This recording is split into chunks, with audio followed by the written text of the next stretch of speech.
time and again today, Mr. President. Suffice it to say that states can pursue their own independent, sovereign interest. And while they pursue their own independent, sovereign interest, those of us who are committed to regionalism, committed to the expansion of regional integration, do not have the luxury of waiting. As I heard the references to the Caribbean Court of Justice earlier today, I wondered if we had waited, what would have happened? I think the evidence tells us that that court has gone on to be a fine arbiter of Caribbean legal questions, that it has vindicated the rights of many a Caribbean citizen,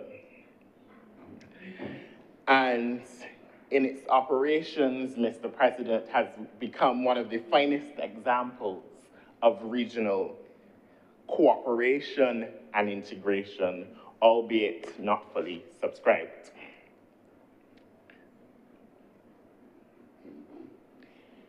I say that to make the point, Mr. President, that I hope that we do not miss in this moment the clarion call to continue to make bold moves and to continue to do big things that have extraordinary impact, extraordinary positive impact on the people of this region. There is a sentiment that concerns me as a young person in this Caribbean region, and particularly in this Barbados. And it is, while I am a young person, I'm no longer the youngest member of this chamber, a distinction I happily see to the chamber's newest member, but young nonetheless.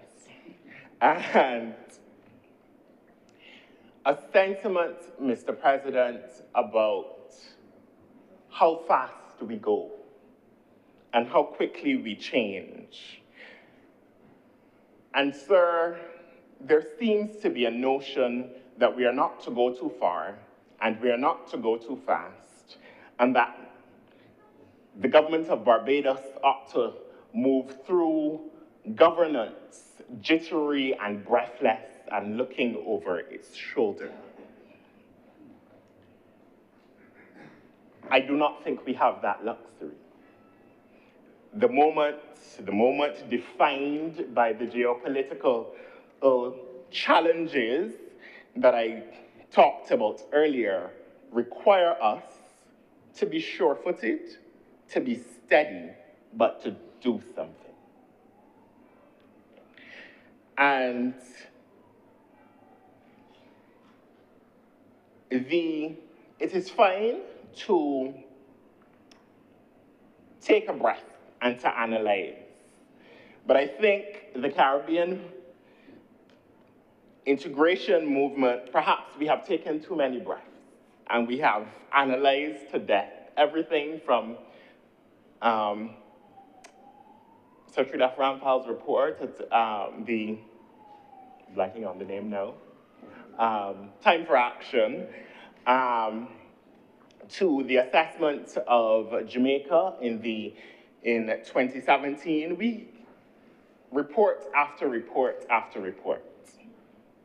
And we have to move. If we are committed to the notions of regionalism, to the core values of regionalism, aimed at bringing this Caribbean region closer together through trade, through investment, through movement, we must move. The Honorable Senator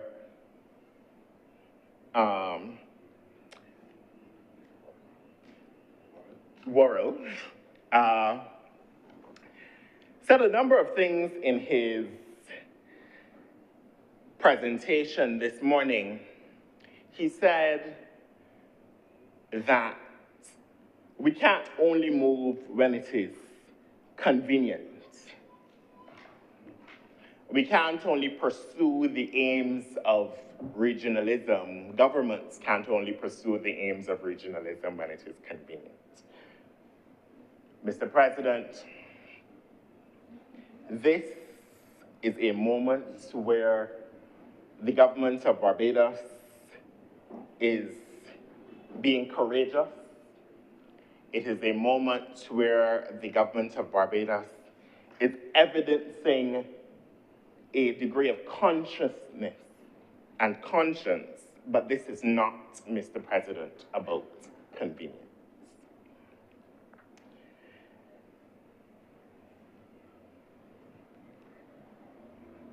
And let me take the opportunity to say that in other quarters,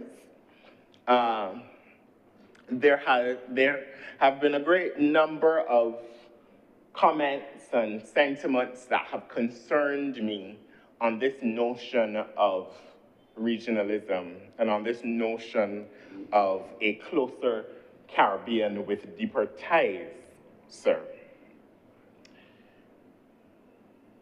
And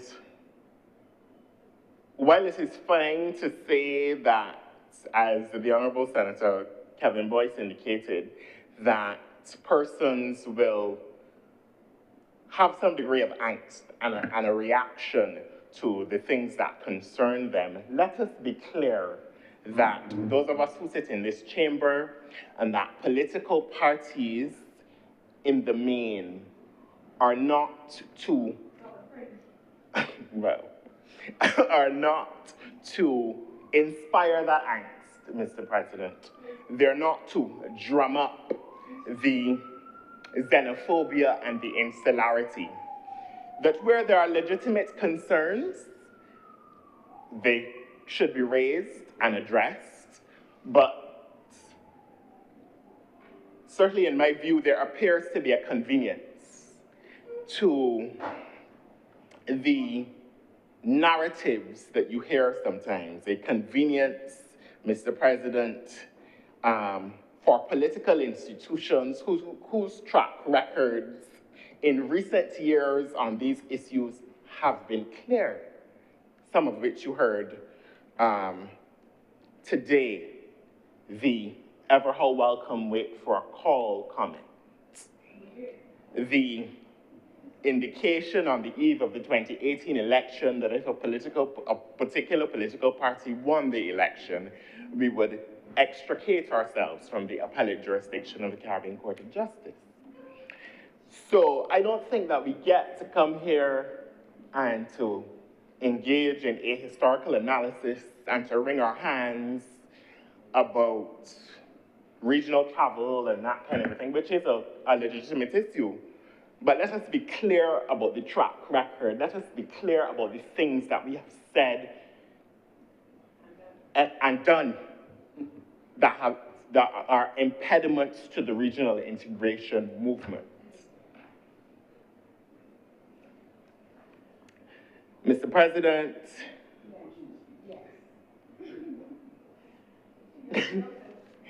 Mr. President, the bill before the House is bold, it is new, it inspires a degree of integration that never long contemplated but never realized in this region. But, Mr. President, the idea that we are going to fling the doors open in Barbados or in St. Vincent and the Grenadines or in Dominica or in Belize, Mr. President, and that this is not properly managed migration, sir, is a misnomer. Mr. President, on a point of order. Yes, what's the point of order? I believe that the Honorable Senator may be misrepresenting what I said with regard to the points about the CCJ. In my presentation this morning, my points about the CCJ was not to say that it was opposed. I said that it was supported by the opposition, by both parties, and that there was no political divide here in Barbados. So I would not want to be misrepresented to think that I was saying that there was a political divide here in Barbados when we adopted the CCJ. That was not my point, Mr. President. So noted. Please press on, Senator Boyce. Thank you, Mr. President. A point of elucidation, if I may. I was never indicating that the Honourable Senator had indicated that there was a political divide on the question of the CCJ in its embryonic stages. I never said that. What I did say, though, is that on the eve of the 2018 election, a Prime Minister of your party indicated that if they were successful in that election to come, just days away, that they would extricate themselves from the appellate jurisdiction of the Caribbean Court of Justice. And that is what I said. So, Mr. President, this is a moment for the Caribbean region to come together. This is a moment, the fulfillment of a dream of successive leaders of this Caribbean region. This is a moment for a generation of Barbadians, Mr. President, to fulfill that which our forefathers never got to. There will be, it is my hope that other countries will join the effort. It certainly is my hope that there will be an opportunity to amend that schedule to the benefit of a greater number of citizens of states from across the CARICOM region, Mr. President. But let us not, in all of the concern, much of it, or a great deal of it, in my view, drummed up by particular individuals. Let us not miss the importance of this moment. Let us not miss the idea that, or the reality, I should say, that this Caribbean has the capacity to do big things, to do bold things, and to make a difference in the lives of this Caribbean civilization. Mr. President, to quote a former leader of the Democratic Labour Party, former Prime Minister of Barbados, my apologies, it is dehumanizing and false to view the Caribbean as potential problems. The Caribbean is, after all, a civilization, and long may we remember that. I thank you.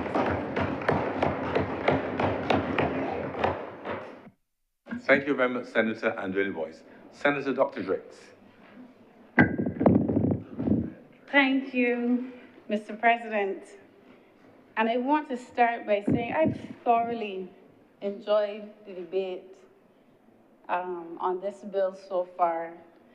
A bit of cut and thrust, which is necessary sometimes, that is fine. But I really am pleased to hear the type of sentiments as it relates to where we have come from in terms of our position as a country as it relates to regionalism. And I think a lot of the sentiments sometimes from younger individuals is because they simply don't know their history.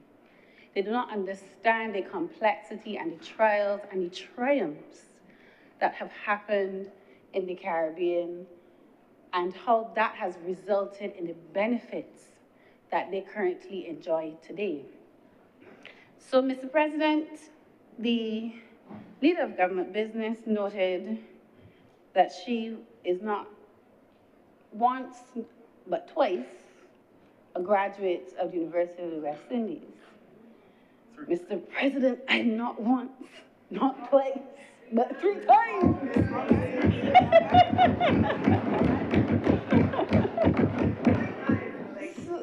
So by my mere education, I would have to be a regionalist.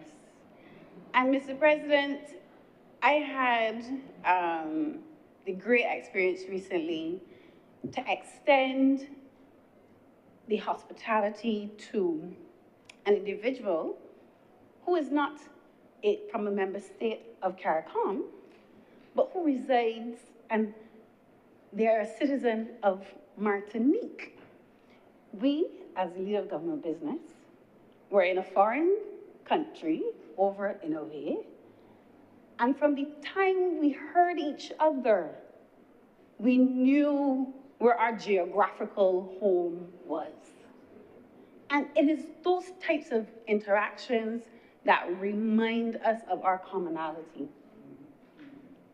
and the shared struggles that have to then forge the policy platform by which we understand how we interact with each other and how we move forward as what was just described as this great Caribbean civilization.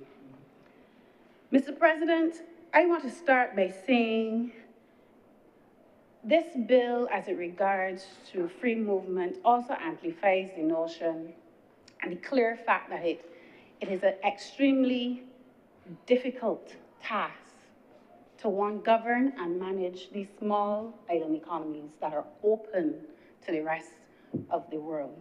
That is clearly a fact. There are no easy choices.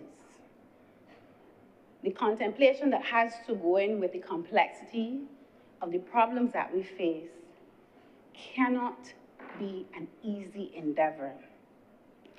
And some would argue that a central part of our survival is regionalism. We are too small, and we cannot be insular in our national interest to forget that when we go out on the world stage, we do so better together. Things like our small markets, diseconomies of scale. We've heard already the notion of small populations and now declining populations. All are realities that our leaders have to contend with and provide a solution, Mr. President. But, sir, as we navigate the 21st century, and in loving our neighbors, and also in loving ourselves and inviting them to reside here, and I like the term that was used by the leader of government business, pay to play, there are some critical matters that once we invite others into our home, we have to make sure that the home is on solid foundation. Mr. President, this debate has placed regionalism and national development somewhat at odds. And that may be because we feel as though there are things in Barbados that are not going the right way, and they need to be addressed in order for us to have the comfort level in the public domain and in public discourse as it relates to the free movement of persons. Sir, when I say having our house in order, you have to look at it from an economic position, a social position, an environmental position, and even from a national consciousness position. Mr. President, I want to start with the economy. Sir, in the last 24 years, the Barbados economy has only grown on average by 1% each year. In the last 24 years. 2000 to 2007, we had about 2 to 3% growth. We know what the global recession did in 2008. In 2015, we had a bit of a recovery, and we all know what COVID-19 has done and the recovery that has happened since then. But for all the peaks and troughs, the long-term average has only been 1%. And we have not truly, really diversified from that one sector that provides the majority of our foreign exchange, which is tourism. On top of that, stagnant wages have also been a characteristic since 2000, Mr. President. Overall, nominal wages in Barbados have increased by 35 to 40%. Nominal wages, Mr. President. But because of inflation at a rate of 3.5% on average annually per year, cumulatively, that's about 84%. So what we have is a purchasing power problem in Barbados.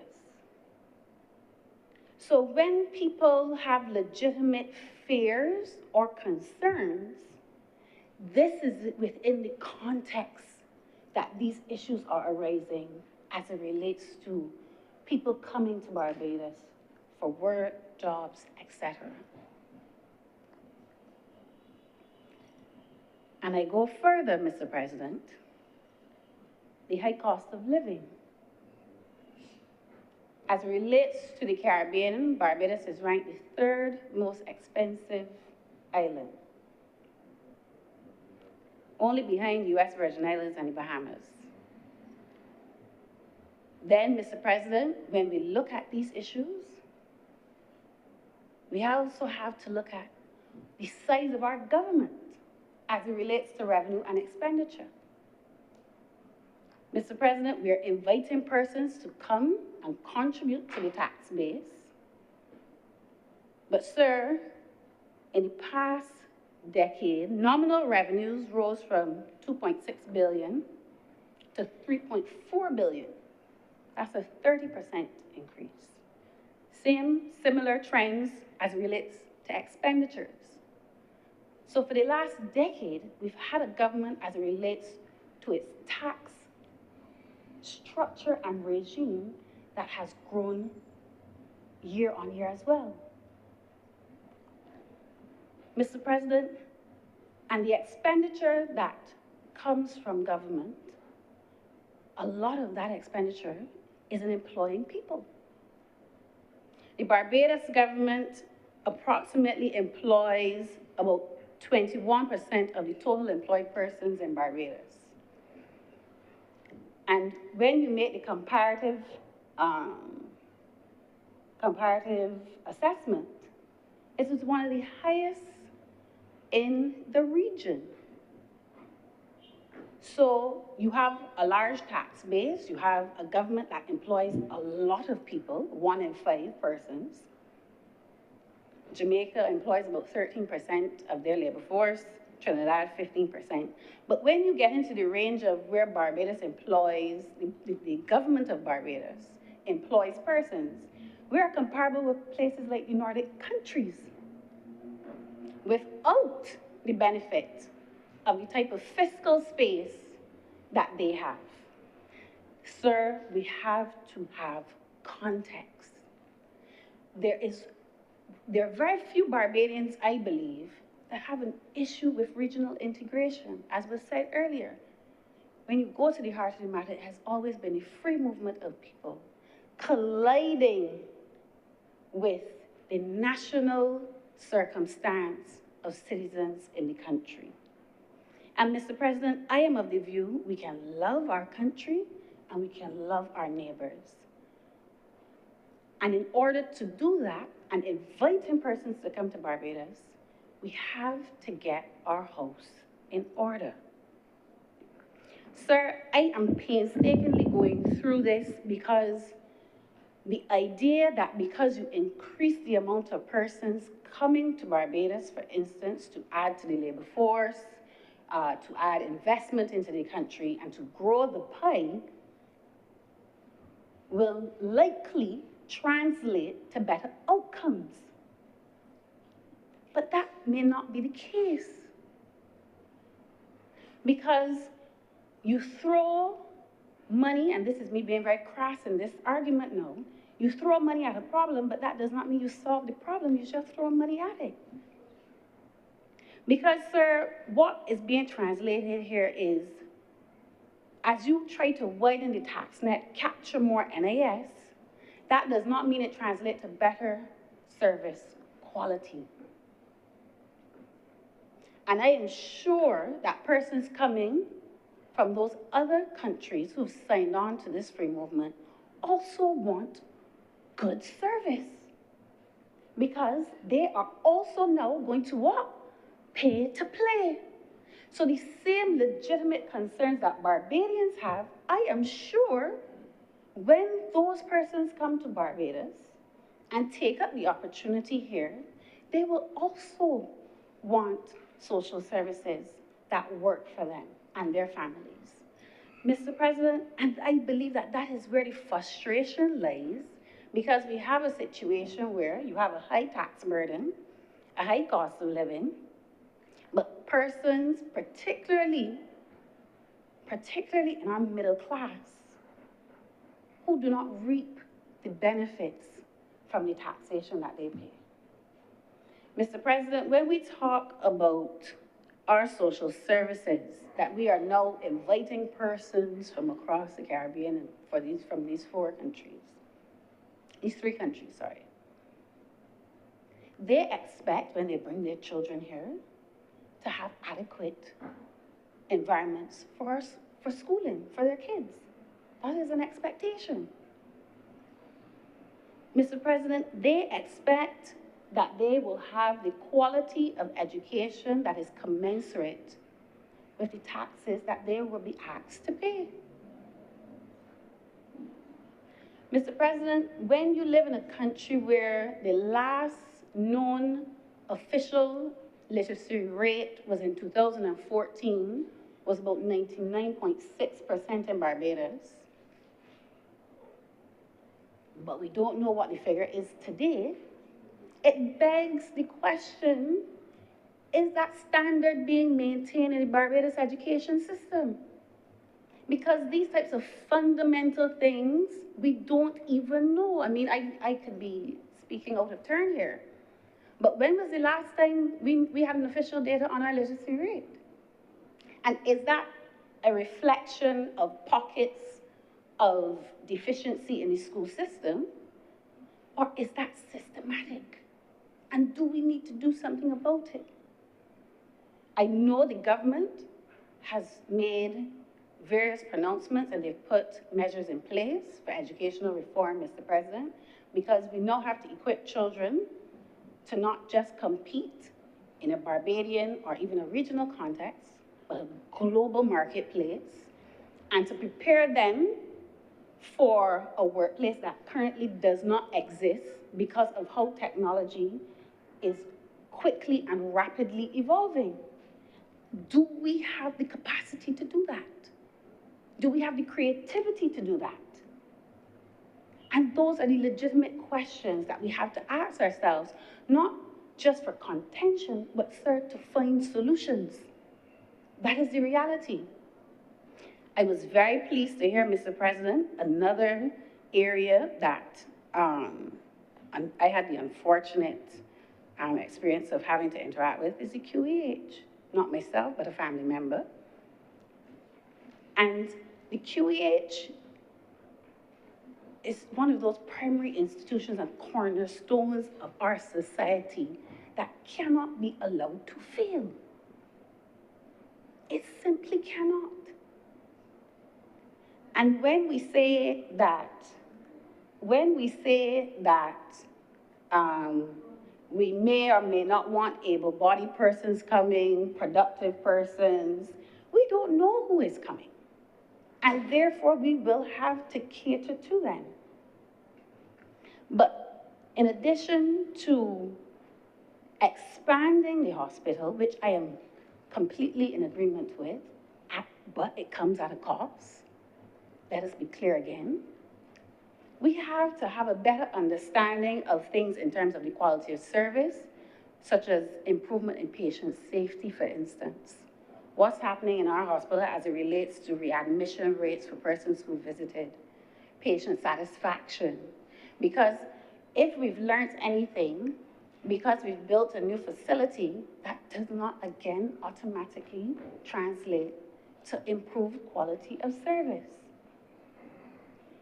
Mr. President, and it is not all doom and gloom, because there's an attractiveness to Barbados as it relates to health.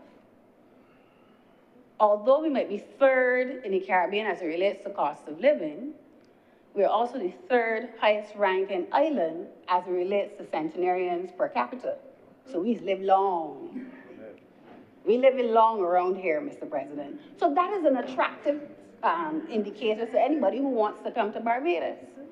But I am fully committed to understanding, Mr. President, that there are things and cracks in our system that, if left unattended to, could break our society.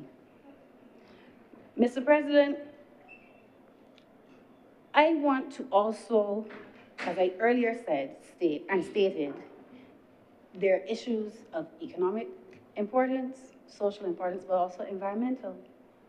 Because when we talk about changes to the population, increasing economic activity, these also have implications for your energy use and your environmental footprint. Mr. President, things like water resources, as was mentioned earlier, although it is not, Mr. President, island-wide, we do clearly have an issue as it relates to the quality of service to residents in St. Lucie. That is just a fact. The government has instituted a program to the tune of about $2.6 billion, I believe it is, for mains replacement. So to improve, yes, the quality of the service, you also have to, yes, still spend money. But it is then the expectation that there is an improvement in that service, Mr. President. Sir, issues such as waste management, our landfill issues, perennial garbage collection, all of those things speak to our ability and the capacity to house a certain number of individuals and a level of business here in Barbados. And if it appears at the moment for those services to be overstretched, people who are overworked, and it seems as though we are at capacity and breaching that capacity, then the only logical thing for someone sitting down at home who heard that on October 1st, there's a free movement of persons, that is a natural reaction.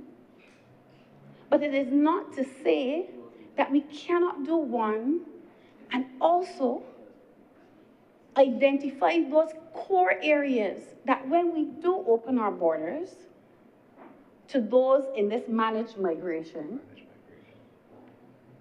that we fix these issues. Because, Mr. President, I believe Barbados has the intellect, it has the creativity to get our systems right. But somehow, Mr. President, we are faced with an environment that it is always the other person's fault. But more importantly than that, what I am genuinely concerned about now is as we move forward and we support and we be the first movers in this regional integration and the free movement of persons, is that we are at a crossroads where we are experiencing very weak institutions, or institutions appear to be weakening, they are not fulfilling their mandates, and there's a high level of dissatisfaction across Barbados as it relates to our social services.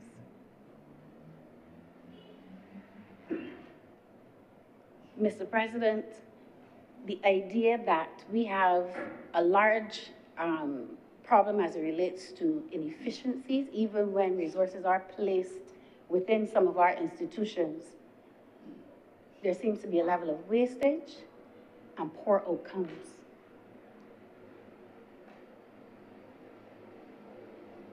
And that is then all combining to the issue of falling standards. And this was said in the other place by someone who sits on the government side.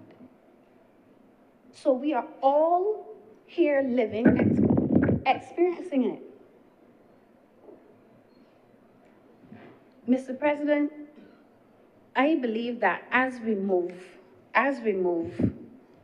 forward, and my position is that we do need to have regional integration. I support it, Mr. President. But that has to be done concomitantly with a complete overhaul of some of the systems that we have that currently service the Barbadian public, if we want to reside and live in a country that functions in a 21st century context. And what I am challenged with, Mr. President, is I do not hear from those who are on the political divide, whether that be mainstream or fringe, a core proponent or solution towards possibly smaller government, focusing on core social issues and leaving all of the other frills to possibly private sector, public-private partnerships or the private sector. Mr. President, a reduced tax regime concomitant with that reduced government, and allow for a level of innovation and creativity to flourish. And this is just an alternative I'm putting out. I'm not saying this is the solution. But what I am saying is a lot of the things that we are currently doing are not working in our favor for us to compete and to continue to be the first mover in a globalized world that is becoming more insular. If we do not take care of home and reach out to our Caribbean neighbors, we will find ourselves in a very desperate situation where we go begging and become recolonized in some form or fashion, whether that be economically, militarily. Mr. President, the list goes on. These are real challenges that we are about to face, Mr. President. But, sir, I want to, at this time, place what I've said in the context of an excerpt from the book, The Essentials of Owing. And this was former Prime Minister, the former Prime Minister, late Professor, the Right Honorable Owen Arthur, who, at the opening ceremony of the 20th Heads of Government meeting of CARICOM, stated, and I quote, I hope you'd allow me to read this, Mr. President. The building of a single Caribbean economy is integrally part of a greater requirement to create a single Caribbean society. And on the eve of a new century, because he said this in 1999, we must resolve to strain on every sinew to make it succeed. He then went on, Mr. President, to quote Sir Arthur Lewis, who said this in 1972. Sir Arthur Lewis spoke in these terms to the Caribbean community in his capacity as the president of the Caribbean Development Bank. Nothing here is politically easy, but to say that solutions are politically impossible is either to doubt the West Indian genius for self-government are more likely to assert that some other interests must have higher priority.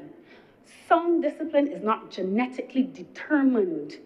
It derives from history, but history changes every day, being altered by learning and adaptation. What is true is that we cannot adopt bold policies until they are widely understood. And they cannot be widely understood unless they are frequently discussed in public. That is what we are dealing with today in this debate, Mr. President, in all of its facets.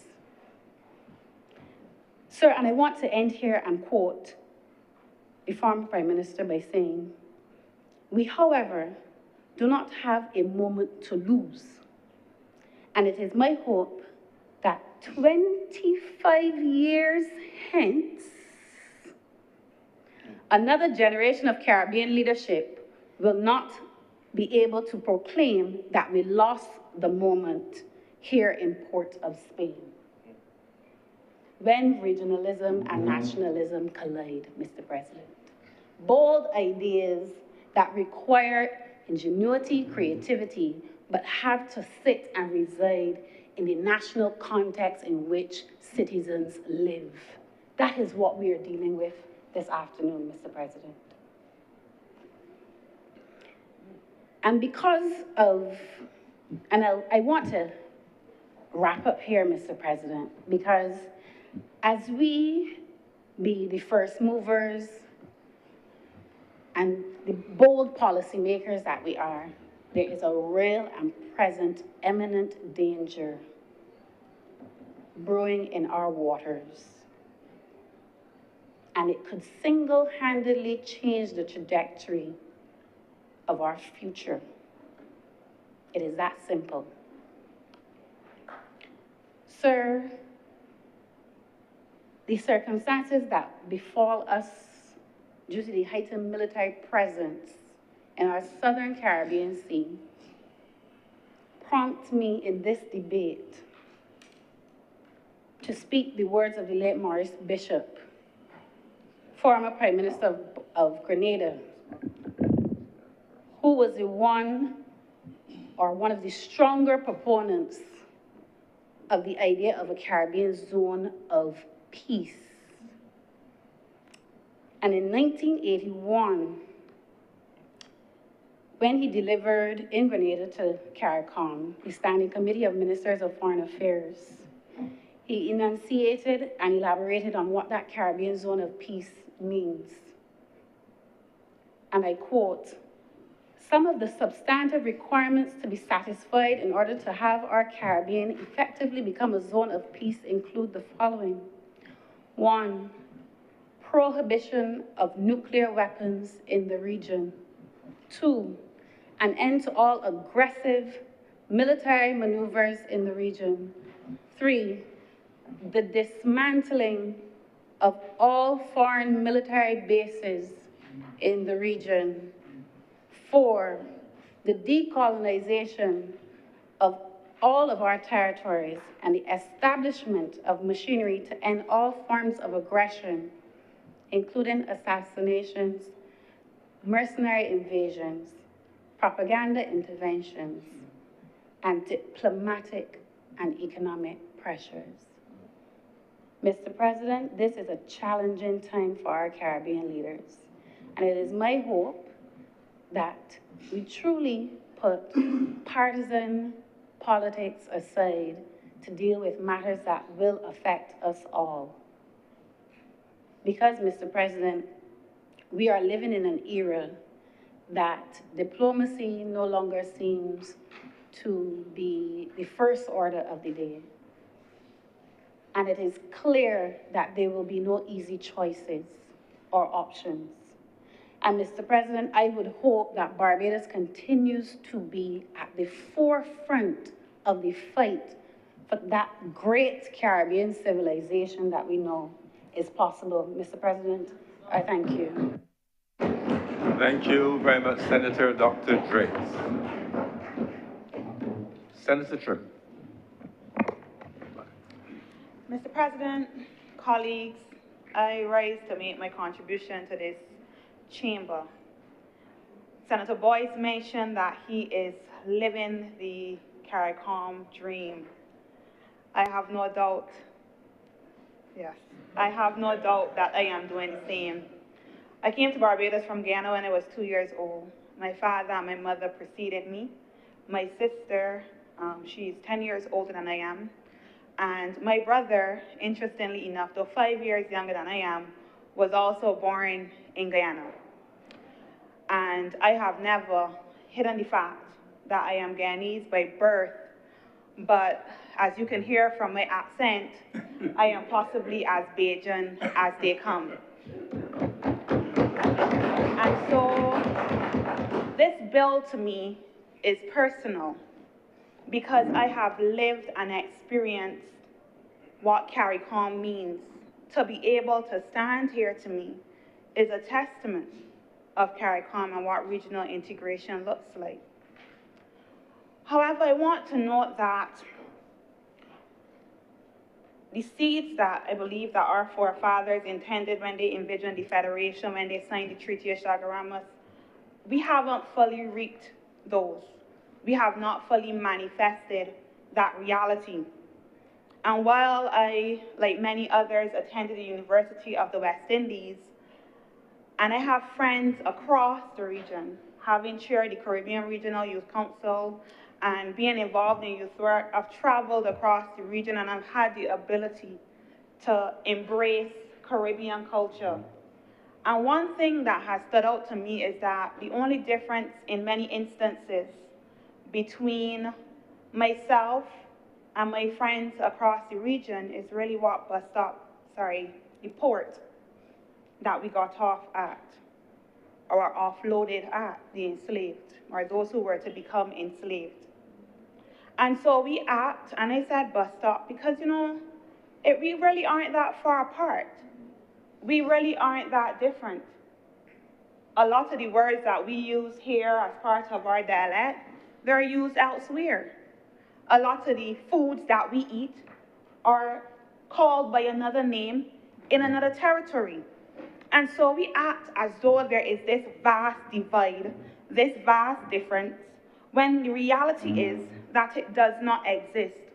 But for many young people and for many Caribbean citizens, CARICOM is something that happens at the heads of government meeting.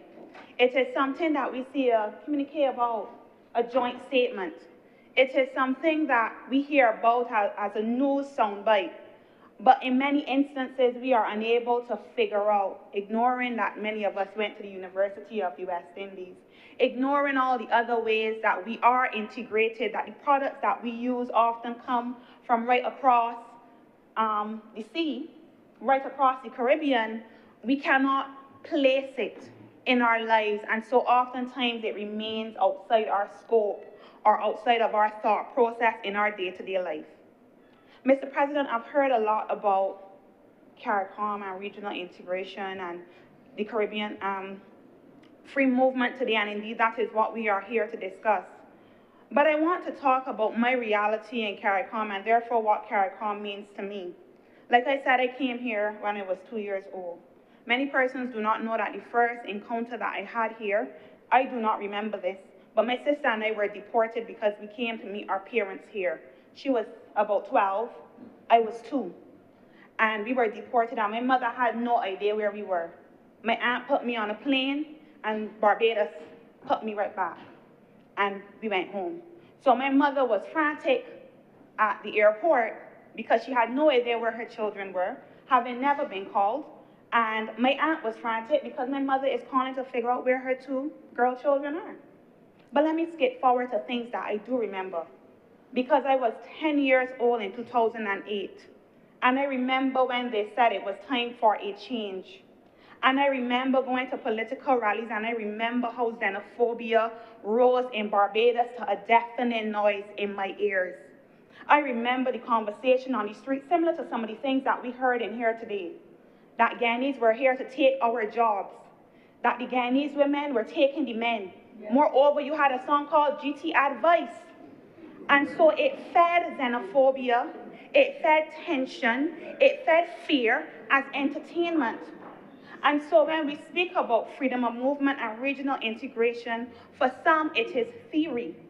For those who have had the privilege to live where they were born, to be among family and friends that they have known all their lives with no disruption, I do not have that. I have never had it. And so when I was younger and these things occurred, I longed to go home. Matter of fact, I acted up so much my father threatened to send me back to Guyana. And my mother said, absolutely not. But instead, I went to school, and a young man from school called the immigration on me because he disagreed with what I said, and he was going to get $75 for me, because that was the bounty on the heads of those who persons considered or figured to be illegal. It was those things. I remember my father coming home from Fairchild Street and telling us how people scattered like criminals, people who had come from work and were lining, because the immigration parked vans and they rounded them up and collected them. I remember my cousin being deported, and we got a call that said, don't worry about nothing else, just bring her things. Either y'all pay for her to go or we will send her home, and she was one of the lucky ones. I remember. It is not a distant memory. I remember neighbors and relatives whispering about deportations, people nervous because if they heard a knock on their door at 6 o'clock in the morning, maybe a neighbor that you had upset was there, had called the immigration to collect you so that they could get this bounty. It was not whispered that the only good Ghanese was a dead one. It was on the street. It was in school. It was in the institutions that we existed in. It was in the Ghanese bench that when I left Barbados to represent Barbados and to go across the region, to represent, I came back nervous that I would sit on that bench and that I would be sent back home. And I say home not because Guyana is where I only find solace in, because Barbados is very much home to me, but because that is what was considered. And let me be clear, in 2008, the Democratic Labour Party, the opposition, was in office. And that fear existed until they left the office. And even after that, having spent so many years here, and under this administration, I was nervous to go to the immigration to apply for my citizenship because of the treatment that I received. If that is not trauma, I don't know what is. And there are still persons who refuse to regularize themselves beyond the current status because they are nervous about what is going to happen. I was not illegal. I've been on student visas. My brother has been on student visas. My mother has had work permits, so has my father. We have been here for a long time. We pay taxes and contribute like anybody else. But that was the treatment that was meted out to us. And as a child, I knew that was wrong because I felt nervous when my mother did not want to speak, because people would say, well, where are you from? How long have you been here? Just testing the waters. We talk about workers working in precarious conditions. At that point in time, employers threatened to deport you or call the immigration, whether you had status or not, because they felt like it was okay.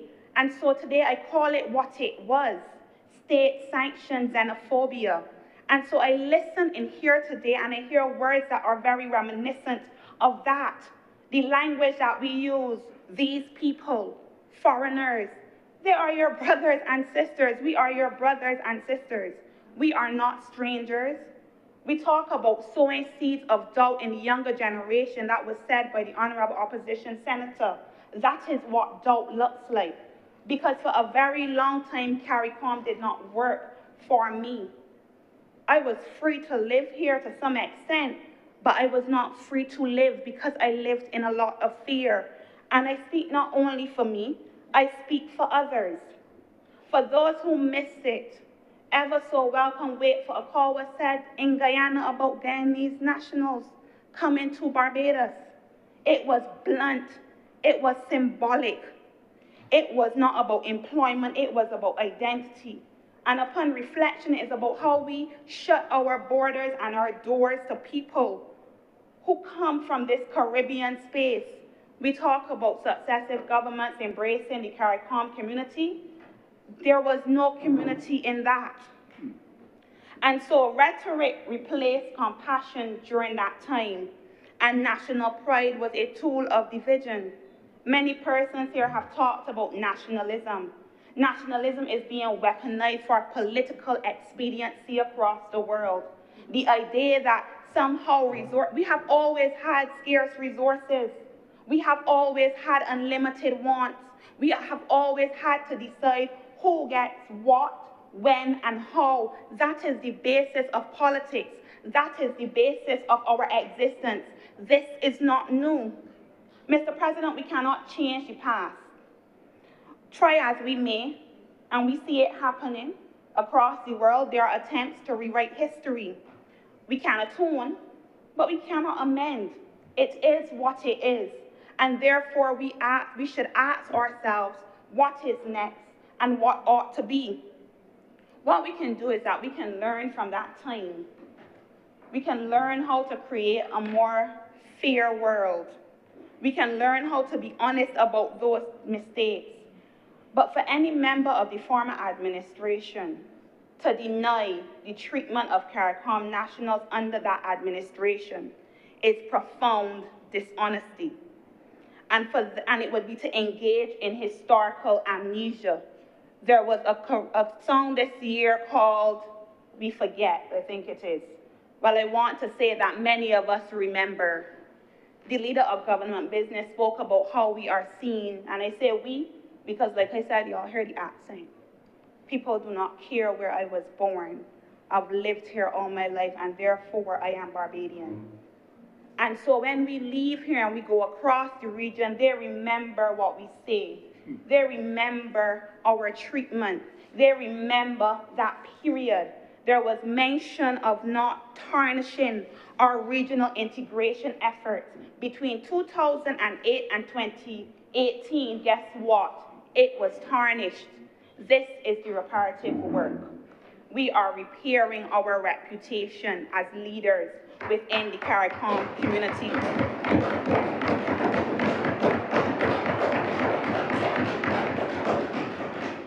I heard a member on a popular radio show from the opposition, a representative, note that they should bring statistics. And we know, those of us who conduct research, or those of us who have just had lived experiences, that statistics do not always paint a full picture. That statistics may often ignore the feelings that you get because of policies. Statistics, we cannot quantify trauma. And so numbers cannot substitute the impact that period has on the region. And so because these stories are real, because these scars are real, we need real action that comes down to the root of what CARICOM is supposed to be and what the Caribbean community stands for. Mr. President, I believe deeply that words matter, and that for policymakers, language is important. Words become policy, and policy becomes reality. When we speak fear, when we sow seeds of doubt in the younger generation, when we speak in a manner that suggests that we are spewing condescension wrapped as concern, people learn fear. When leaders speak unity, countries are built. We as policymakers carry the sacred responsibility of shaping the tones of our nations. We cannot preach regional integration at summits and boast about our support of regional integration while practicing exclusion or promoting exclusion. I have been listening to the public discussion in the recent weeks, and I find it so interesting. In my mind, it must be some sort of cognitive dissonance. What I have heard today that ignores that for the last couple of weeks, we have had a political party, undermining the idea, not simply because of legitimate concerns, and I'll speak to that a little later, but simply because for political expediency and what sounds good, playing into fears that have existed in Barbados and that we know exist for many reasons. And so we cannot wave the CARICOM flag at ceremonies and then turn our backs on CARICOM citizens in practice. We cannot do this. This government has refused since it's been elected to do so. And perhaps the best example of that was COVID. In a time where people were picking and choosing who to take care of, we took care of all to the best of our ability. Because in times of plenty, you do not show your character. It is in times of need. It is easy to give when you have the world to give. It is much more difficult when you have to give in rations. And so leadership must be consistent, not just in policy, but also in tone, in empathy, and in truth. And I am not naive, and I've listened today to believe that there are not legitimate concerns that are surfacing. We have legitimate concerns. People have legitimate concerns. To dismiss them would be once again to engage in dishonesty, and I've never believed myself to be a dishonest person, and I do not wish to pass that on to any of my colleagues. And so they ask questions, I said before, what about jobs? What about housing? What about health care? And these are fair questions. I said before, they deserve discussion. They deserve consultation. They deserve conversation. And I believe in many ways that we have sought as an administration to do that. Could we do more? Could we do better? That is always a possibility. To say otherwise would to be complacent. And I do not believe that this administration is complacent. And so the reality is, however, that we do not govern tabula rasa, and I want to start there. We do not start governance with an empty slate. And so we have to be aware that when we talk about things like buses and transportation, we have to be aware that none were bought between 2008 and 2018, when buses devalue in 10 years.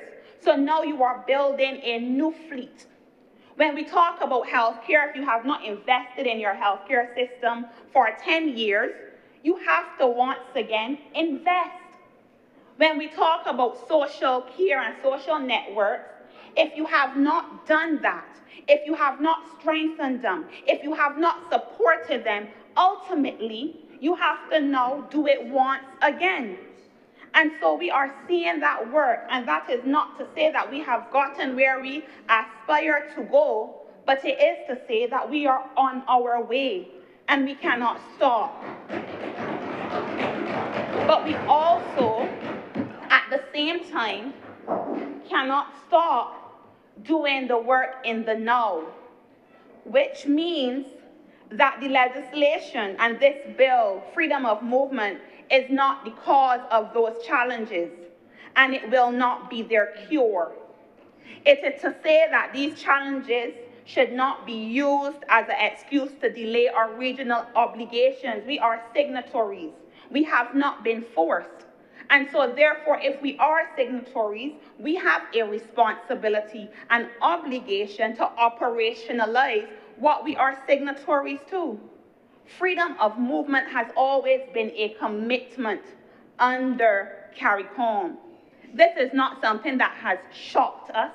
Maybe the shock is that we're actually doing it because we have waited so long. But we was talking about this for how long? Exactly. But the shock is not that it is happening. The shock is that, well, the shock is not that it is there. The shock is that it's actually happening.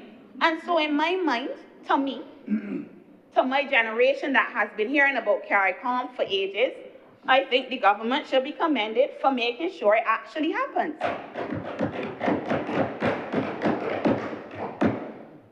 If we waited for perfection, many things would never happen. CARICOM would never have been born. We would have never attempted the federation. Independence would still be a dream. We would still not be a republic and be swearing an oath to the Queen. King now. If this is not an act, a purposeful act of decolonization, I do not know what is. We understand that the provision of jobs, housing, and adequate social services have to be a priority, and we have committed, regardless of what some corners may tell you, to doing that, both in word and in policy, to addressing them head on.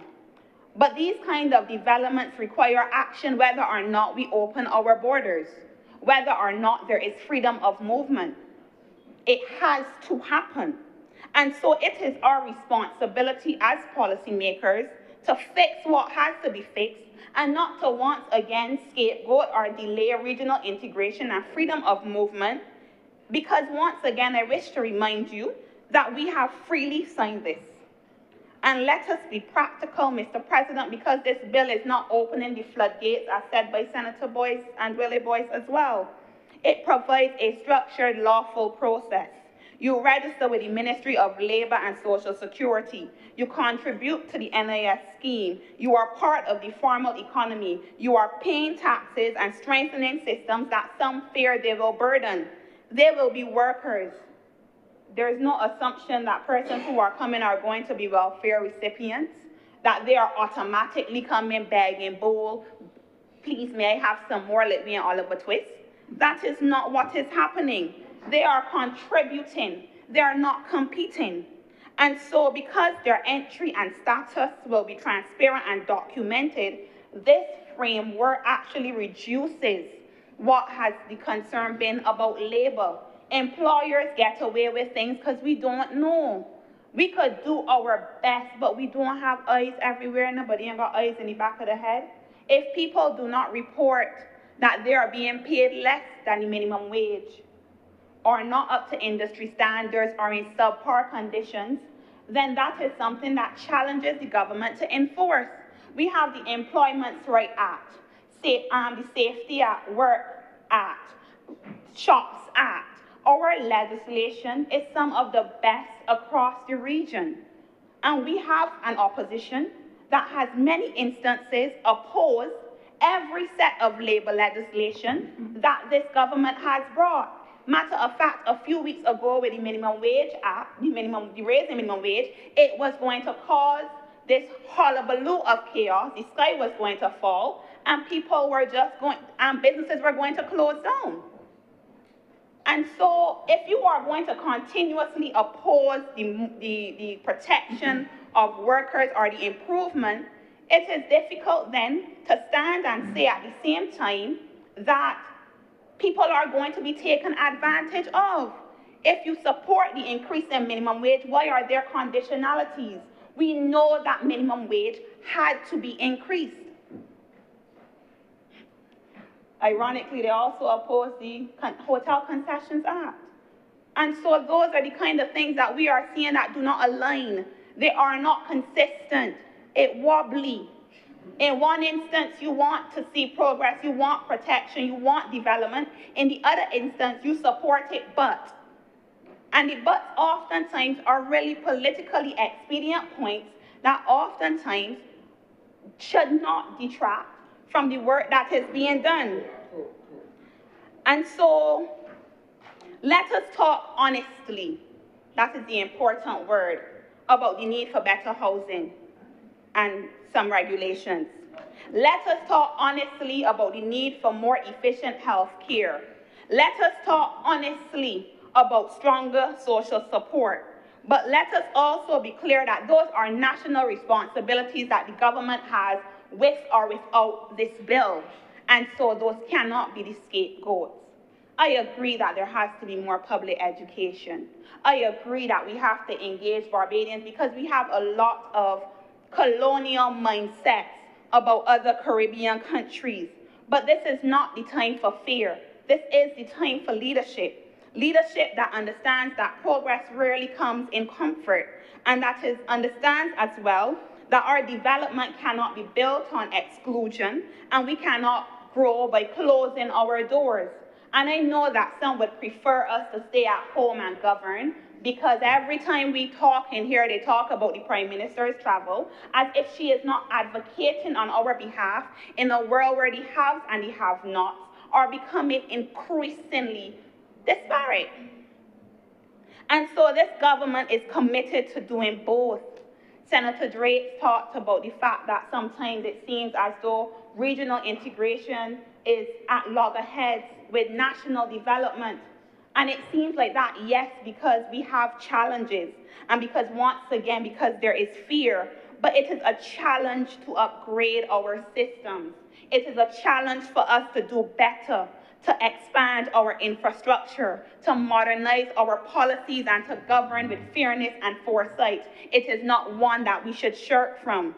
And it also reminds us that we are not alone in this task, that our neighbor's success is tied to our own. And so if we truly believe in what is said in the Treaty of Chaguaramas, then we must live that belief through law and action, and not simply at conferences. It has to matter to the average person. And so I want to say that this is what maturity in governance looks like. We have to be willing, as we lead, to face complexity and not to retreat, and to welcome partnership without fear. And Mr. President, I'm very passionate about this because like I said, I've lived this. And so I've had hope that one day we will be able to get to the same point or close to that of our OECS brothers and sisters. We in the Caribbean cannot wall ourselves off. It has been mentioned before that the world is changing, and so we have to change with the world. Independence does not mean standing alone. It means standing tall, and for Caribbean, small island developing states, it has to mean standing together. Bob Marley said, "Emancipate yourselves from mental slavery." I'm a Marshallian. And for those of you who knows what being a Marshallian means, that is our theme song. That is our anthem. And he said, "Emancipate yourselves from mental slavery, none but yourselves can free our minds." And when he said that, it meant that we had to change the way that we think about ourselves. And I want to say that this bill gives us an opportunity to do that. Integration has to come with maturity. It requires us to confront myths and dismantle our biases, ridding ourselves of colonial ideas that some countries are better, more civilized, more desirable. There are things about all Caribbean countries that we could learn from each other.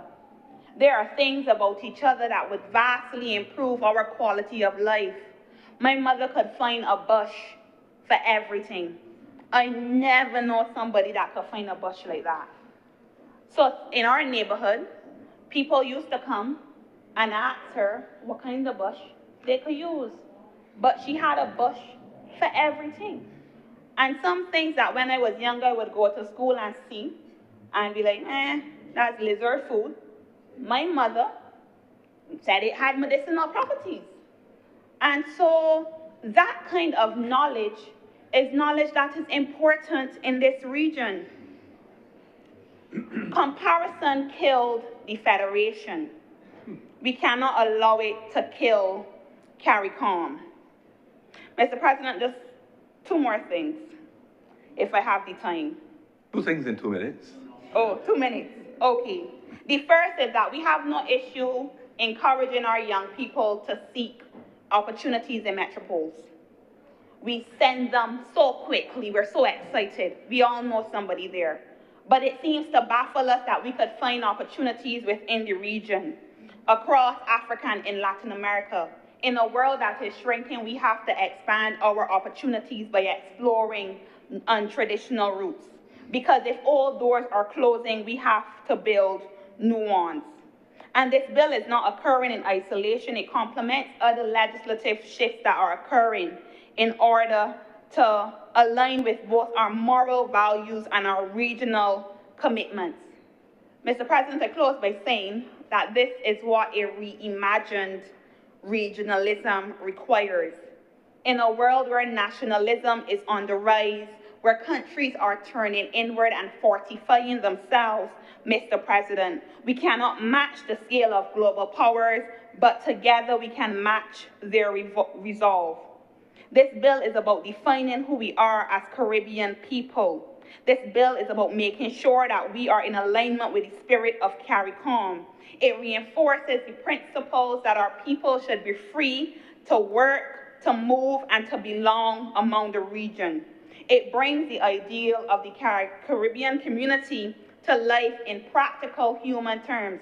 And yes, we would like cheaper flights, but that is a work in progress, like everything else.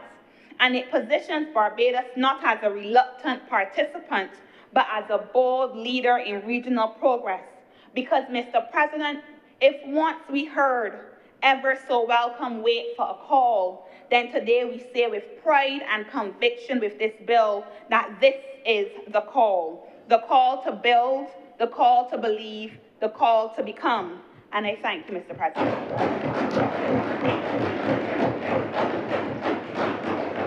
Thank you, Senator Trin. Senator Maynard. Thank you, Mr. President. Mr. President, there are times that I am pleased that I am not obligated.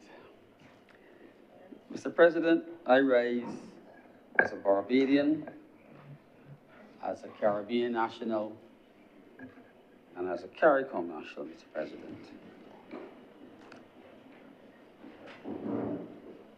Mr. President, there is a significant chance that if you gather DNA from everyone in this chamber, and I mean everyone in this chamber, you will probably find that we are all connected. Senator Thompson, my fifth cousin removed. Yeah, you probably are. You look, my females in my family look physically like you.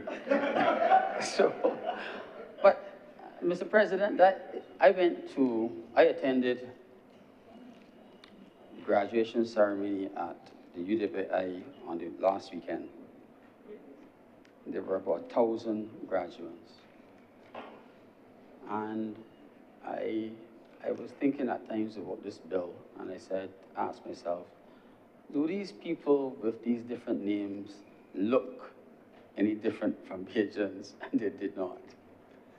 And what it means is that we are all the same. We came to this place and we're all taken off the same ships and then went on to other places. Mr. President, the University of the West Indies is the melting pot of the Caribbean. Those of us who were fortunate enough to have gone there, and I am not knocking the persons who went overseas, I'm only speaking about those who were fortunate enough to have that Caribbean experience and to be able to meet persons from all the other Caribbean islands. I was lucky, sir, to have had my tertiary education paid for by the government and the people of this country whom I serve. And I had a medical class, sir, that had over 115 people in it. And I do not think you can call an island in the Caribbean or a territory in the Caribbean and it would not have been represented in my class. And what I said, sir, was that if you were fortunate enough to attend the UWI, you got exposed in some way to some of the cultural differences among all of us and the similarities. And one realized how much we were the same. And sir, with your permission, I want to read a short segment, sir, of the address given by the Chancellor, the Most Honorable Doris Miller, to the students, to the graduates on Saturday. It says, "Good morning, graduates. Good morning to your families, your lecturers, your mentors, on all who have walked with you on this journey.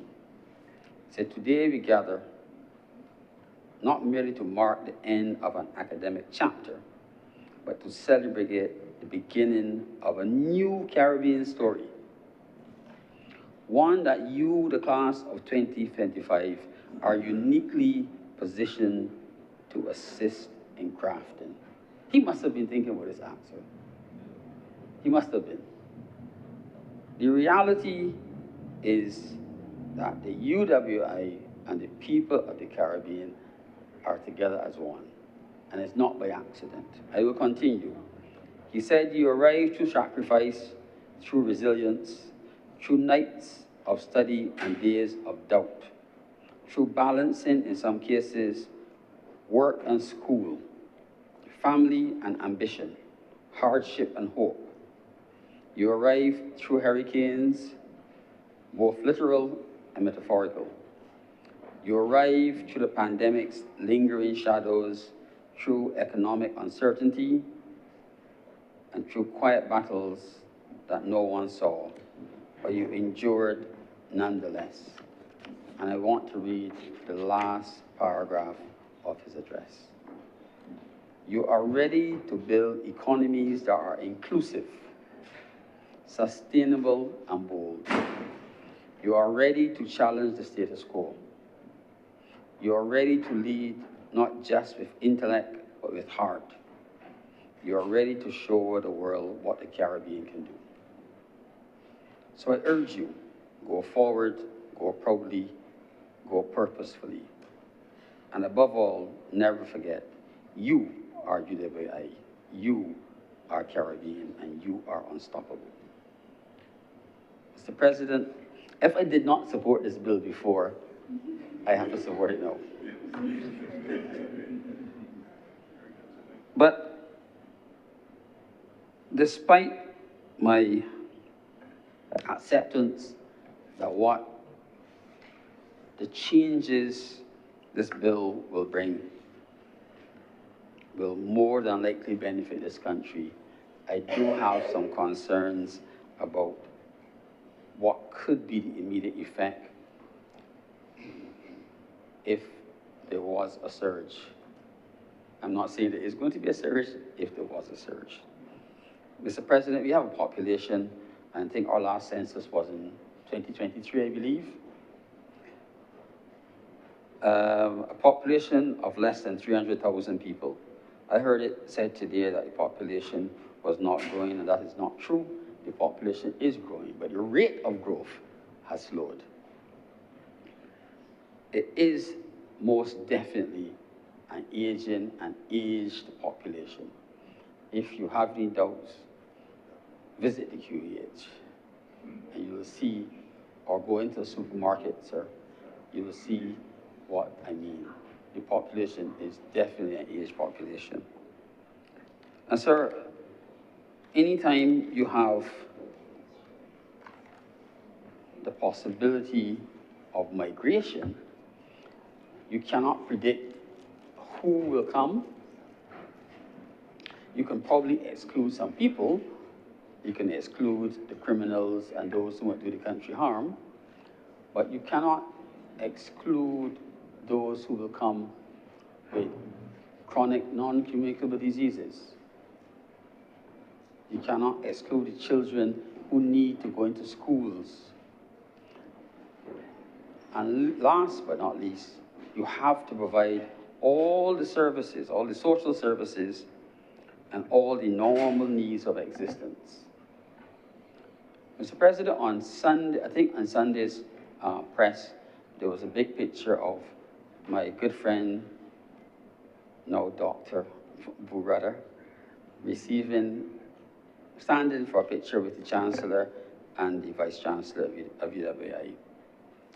Unfortunately, the caption under it didn't match the picture. And the caption, however, drew our attention to one of the problems of water in this country. And we have stood in this chamber and spoken extensively about water and about energy, and whether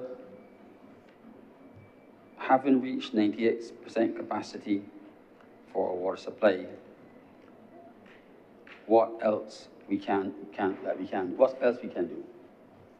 So I've asked myself whether with all the issues that we've had with water and all the efforts our government is making to improve the water and fix the mains, whether at this time, if there was a significant change in our population, whether we will meet all of our needs. And given the level of construction happening on our south coast and our west coast, what impact this new construction will have on our water and our sewage services. Mr. President, I heard it mentioned this morning that there's been no real progress in housing, and I don't quite believe that. I think there's significant progress in housing, probably in the wrong place. The progress, sir, is not at the bottom end or the middle. The progress, in fact, sir, the construction going on across the water is not meant for people like myself or Senator Thompson. We spoke about this before, because it's unaffordable. Because it's unaffordable for us. But so there is progress in construction. There is housing stock being built. But for those who will normally come as migrants, unless we're targeting specific people, they're not able to afford it. So I have to ask, where will the people who come, if they come in numbers and not just hundreds, what special provisions are we having that will make housing affordable for these persons? Sir, without any doubt, when we had, during COVID, the welcome stamp, there were changes, sir, in the rental prices that probably reflected the ability of those newer people to pay higher rates, or the market shifted to allow them to pay higher rates. But those rates haven't come down. So rents in this country, sir, if you don't own a property, are now higher, significantly higher as a percentage in 2025 than they probably were in 2020. It was mentioned this morning about people sharing accommodation. I personally, sir, I see no problem with persons sharing accommodation, sir. I just returned, sir, from Toronto, and there are flats that people rent all the time and share rooms in flats and houses. That is a norm, because the rent is too high for one person to pay. What we may complain about are the responsibilities of the landlords to provide adequate services and quality housing to the persons who are renting. Now, sir, the truth is that government's attempts at providing housing have not worked out. We've had lots of educational comments in this chamber as to why and where, and we can see for ourselves. What I await to hear, sir, are the solutions. How will we get all of these properties that are started, not finished, and not occupied into a state of occupancy, so that those young people who are dependent on such accommodation can get access, and those who are supposed to come? What about education? Will we have places in schools for young families who may wish to migrate and bring their children? And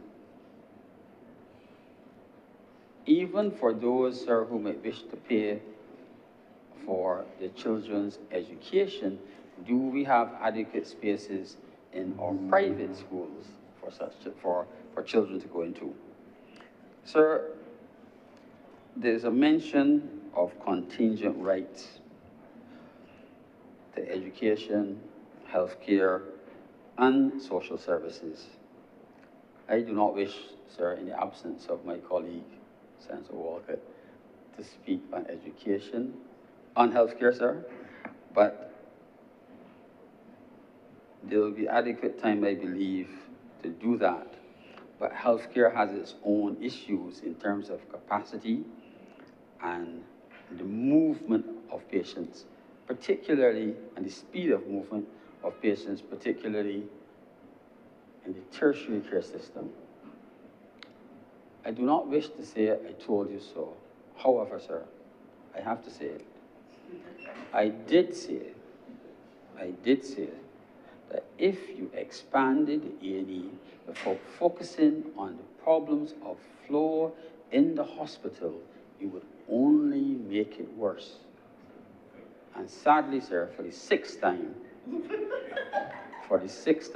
it has come to pass. I wish, sir, to dedicate tremendous energy and all of us to try to help to fix it. Now, sir, most senators today spoke, with the exception of Senator Trim, as though Barbadians were readily accepting of others who came or will come. But I have a big surprise. I am now old enough to admit that we are terrible at discrimination. I see it in healthcare. The discrimination, sir. I see it in healthcare where persons who are entitled to public care, who speak with a non-Barbadian accent, will be slowed or sometimes denied, not by the healthcare professional, not necessarily by the doctor or the nurse, but by the clerk, who might say, well, you have to pay for that scan. And in fact, you're entitled to have the scan for free, or you're an emergency, and we do provide emergency care. But sir, I'm reminded of, and I'm not bashing, I'm reminded of a memo that came from a certain Minister of Health that said that persons who are not Barbadian citizens or permanent residents are advised to seek health care in an institution other than a QDH. I've kept a copy of it. I've kept a copy to remind me of how far up the ladder the discrimination goes.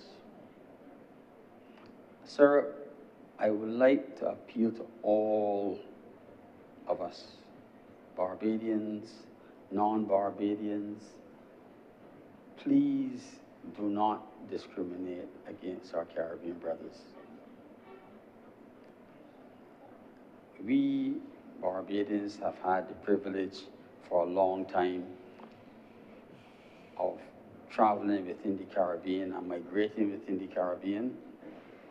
And if you go to Panama and you hear a name like Verde, it is really a Barbadian green that has been changed to Spanish.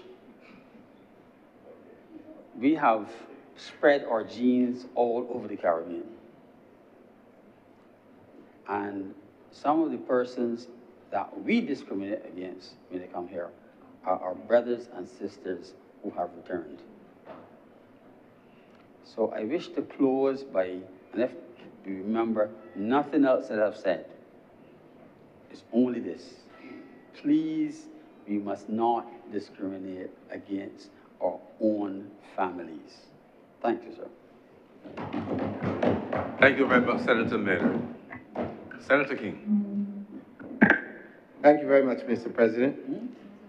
I rise to wholeheartedly support this bill. I don't think it is any surprise to anyone that I, like Senator Trim, would be passionate about this.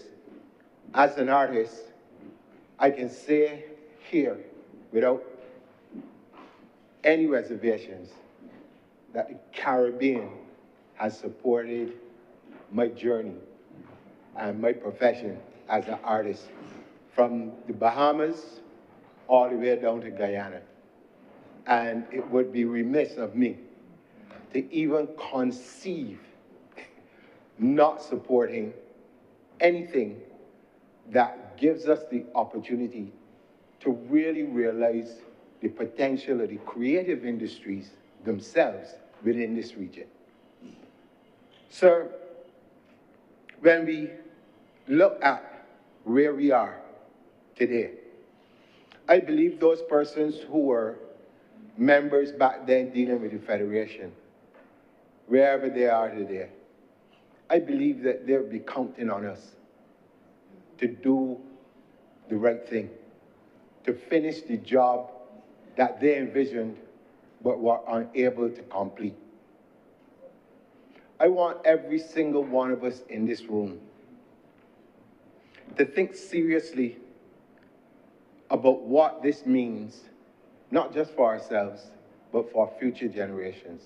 It has been mentioned over and over and over that the world is becoming more and more insular. It means that we ourselves as a region are going to be like, there's a t-shirt that says, Barbados against the world. Literally, you can expand it to be the Caribbean against the world.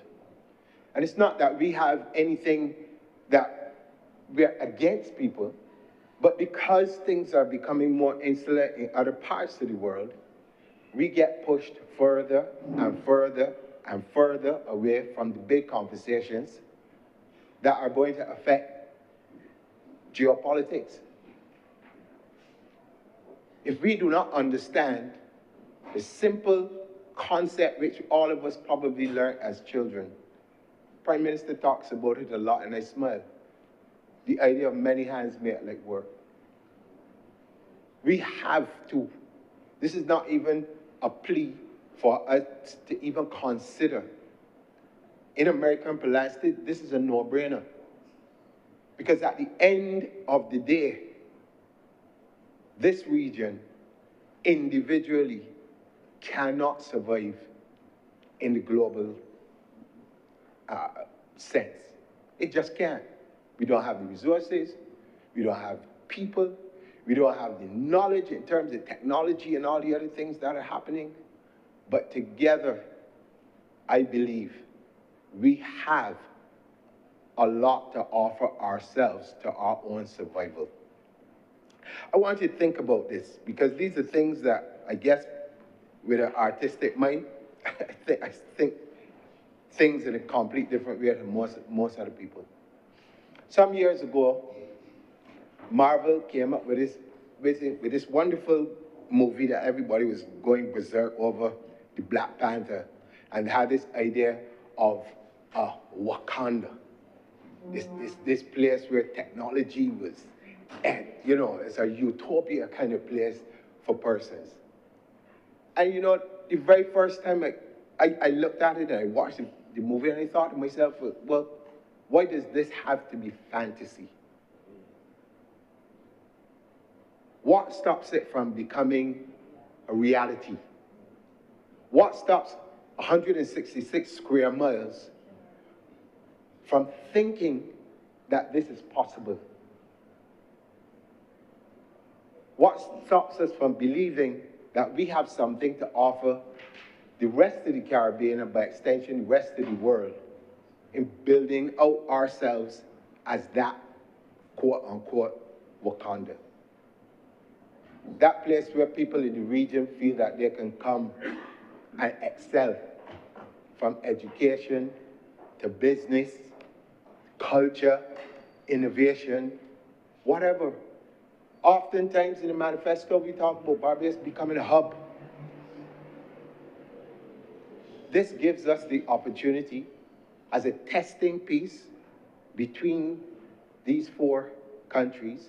And I'm sure that the West of the Caribbean is looking on, taking steps gradually, but thinking to themselves, let us see how this works. Because that's how we are in the region. You know, when you think about, I'm gonna go too quickly because I know the time is getting short. But when you think about what a West Indies cricket team would have accomplished in the 70s and the 80s, you take your mind back to those things, the kind of pride that we had in the region, the kind of togetherness when, you know, cricket was being played.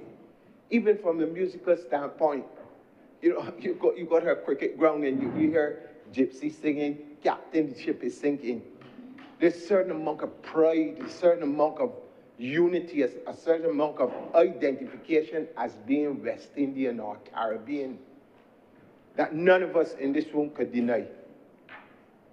And for anyone to have the notion that because Barbados opens its doors, that all of a sudden, people who live good lives in other parts of the Caribbean are going to suddenly drop everything and descend on Barbados is a total madness, Mr. President.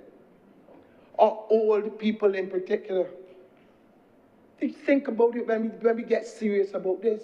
What old person who has lived all of their life, 70, 80, 90 years old in Belize, is going to get on a plane to leave to come to Barbados? For what reason? I can give you a story, sir, when they had a freak storm.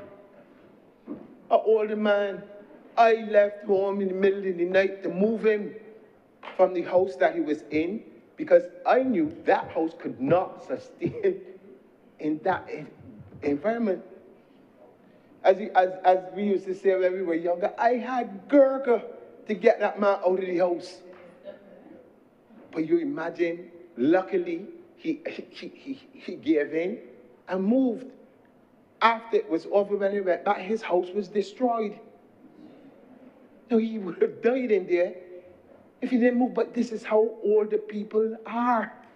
They're comfortable where they are. They're not going to get on planes to leave to come to Barbados to put strain on our social services. Where do we get these ideas from?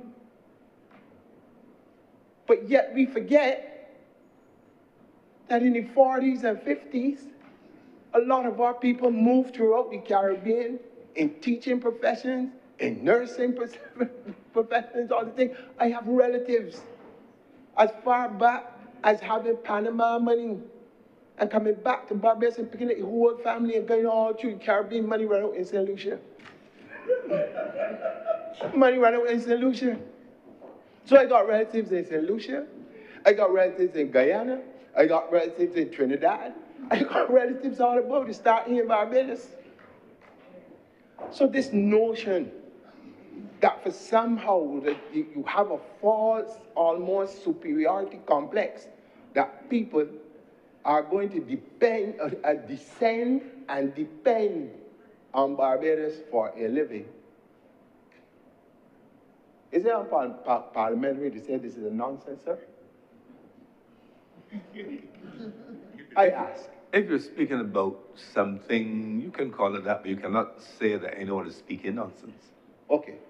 Well, I will change my language. It does not make sense.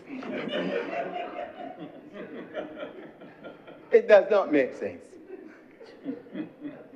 But it is important, though, that we have these conversations because there are legitimate concerns that come out of these types of discussions with people in the general public.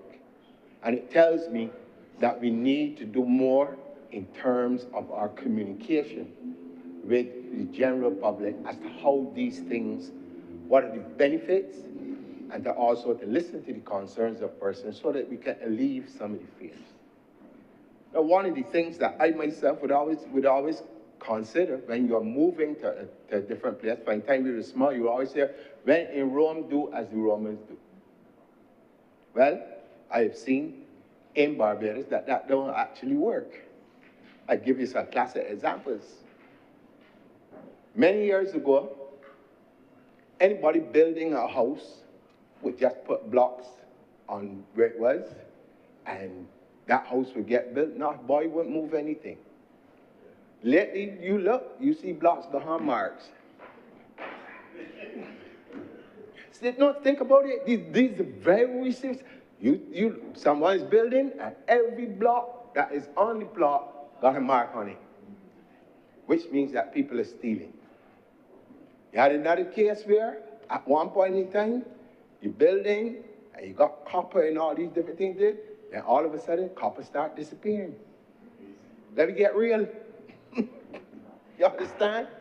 Different culture, different headset, which means that when we are doing this, there must be some sort of programs that are put in place for, I guess you were calling it, climatizing people, culturalizing them, whatever terms you want to use, so that you know that if you are coming into Barbados, these are the standards within which we operate.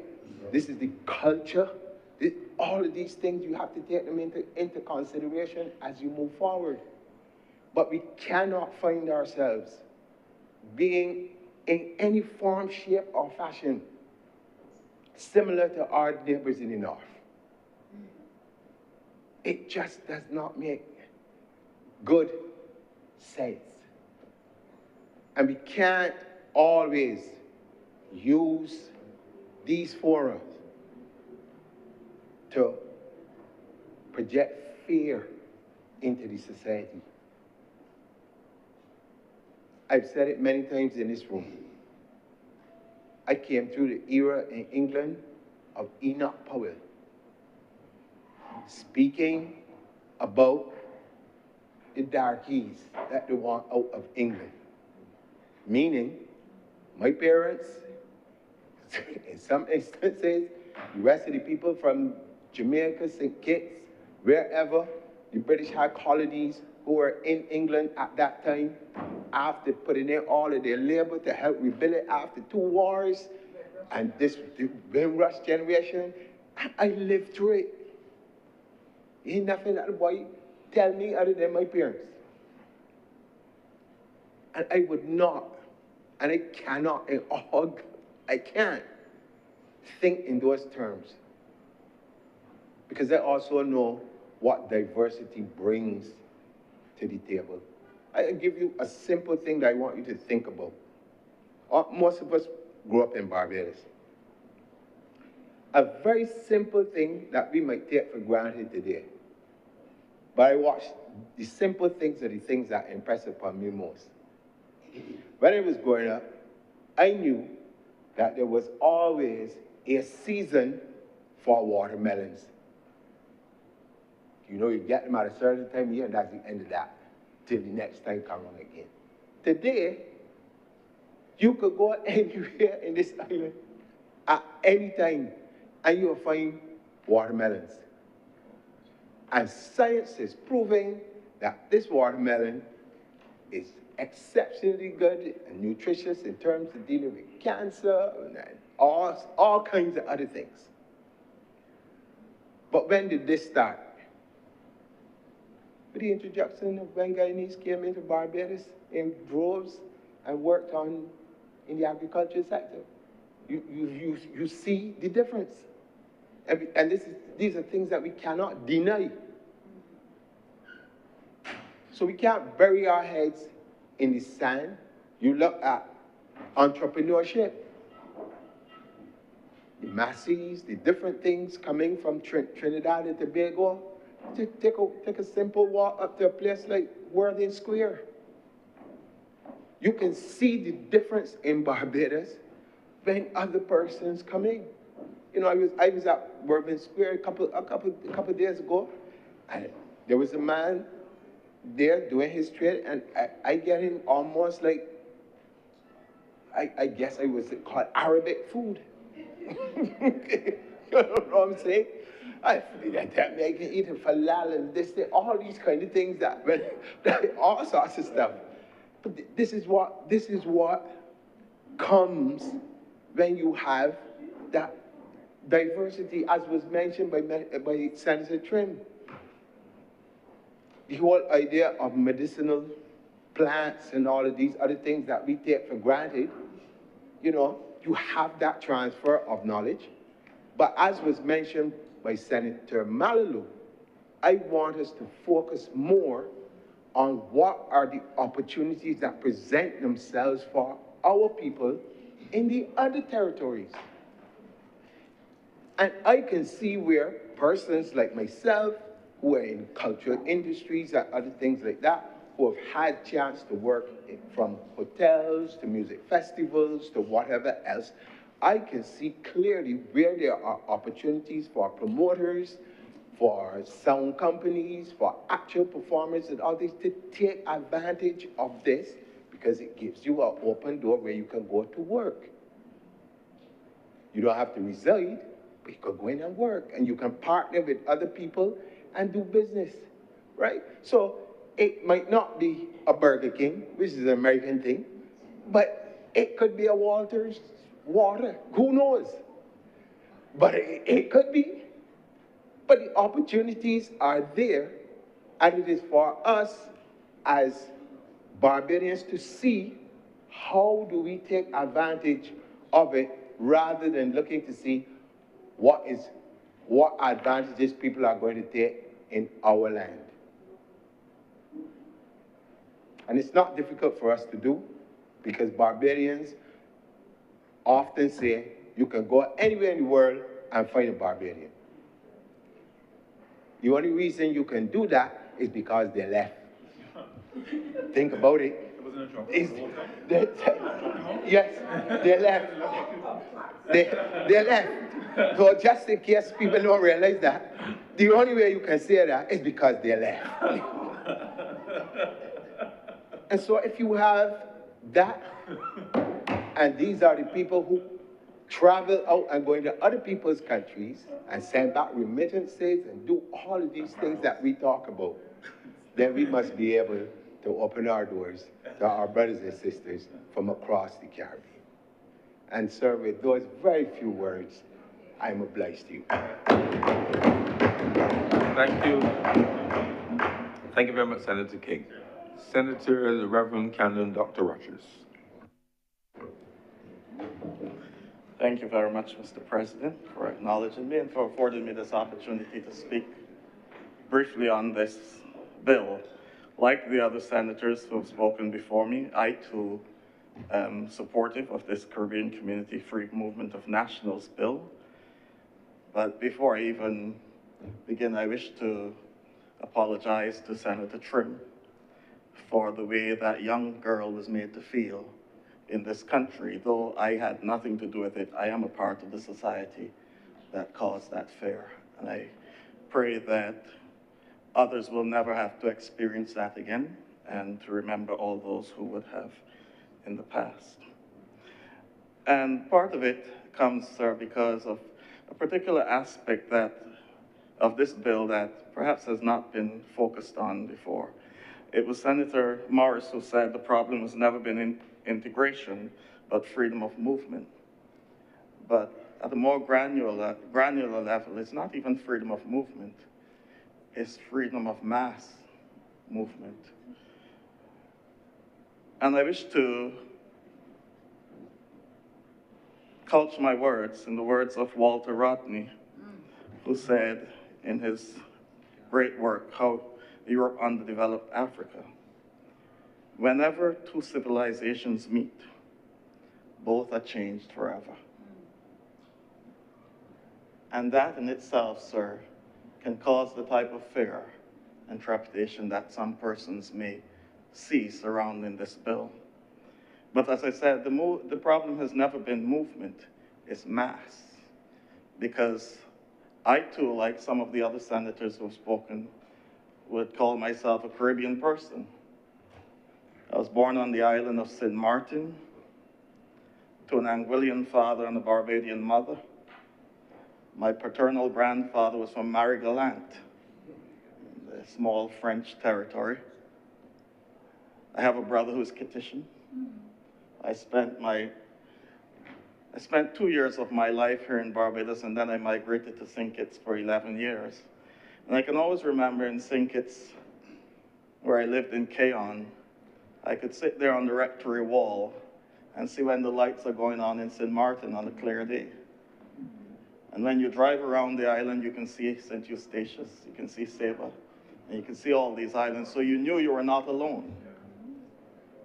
You always felt you were a part of something.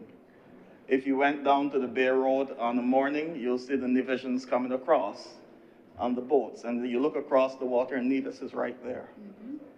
So you always felt like you were surrounded by others, and others were not a danger to you. They were not a threat. You never felt threatened by them.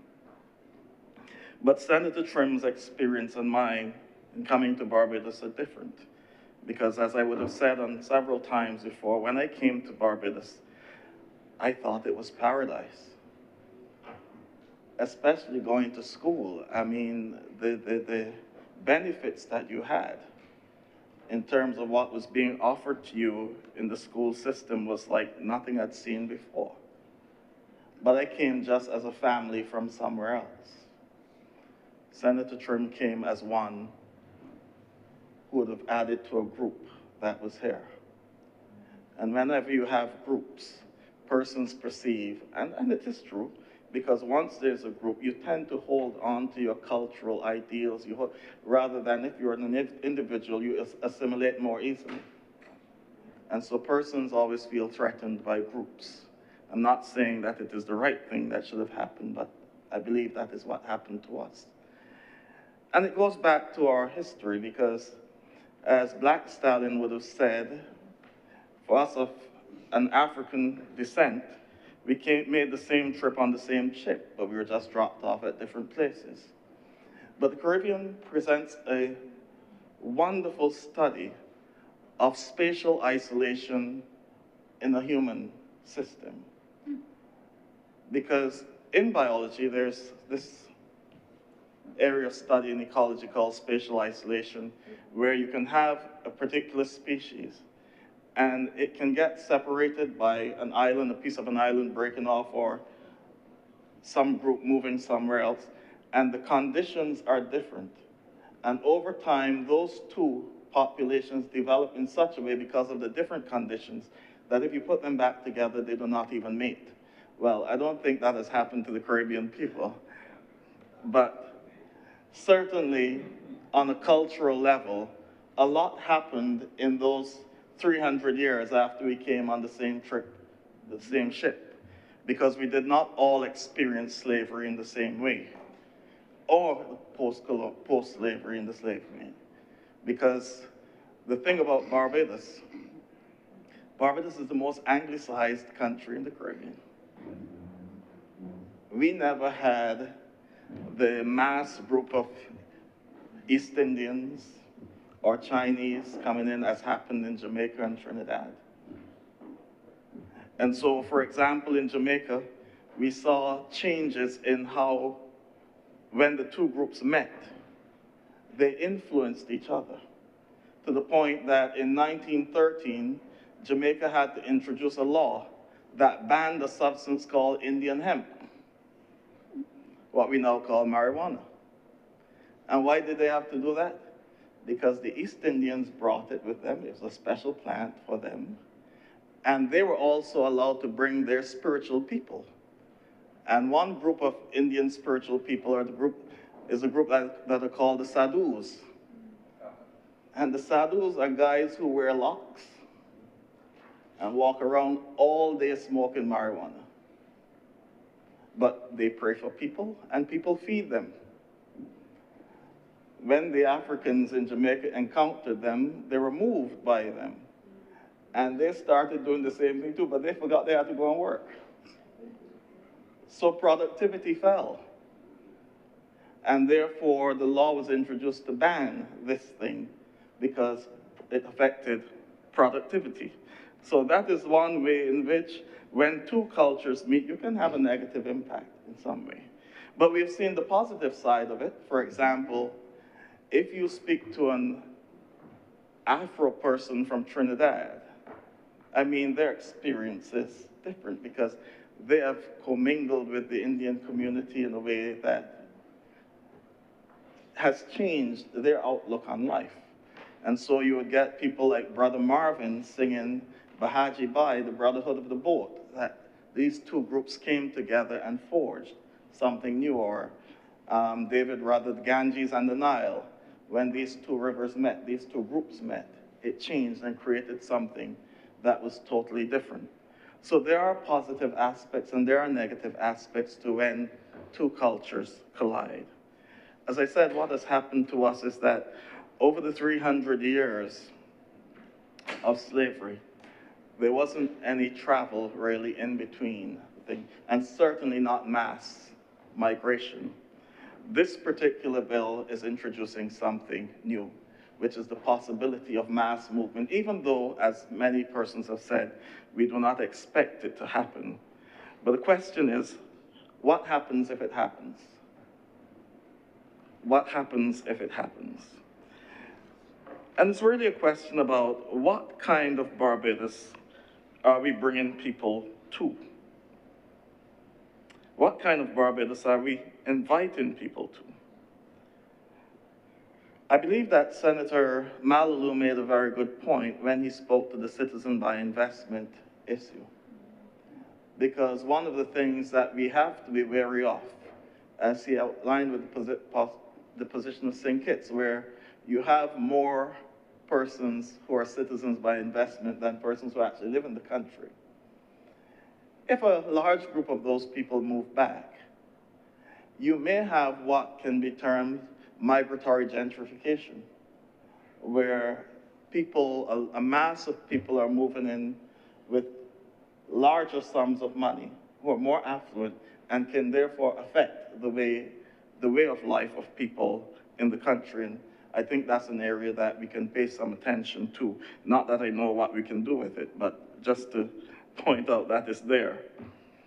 And as Senator Maynard pointed out, you know, the possibility is always there that there can be a burden on our social services, because we do not know.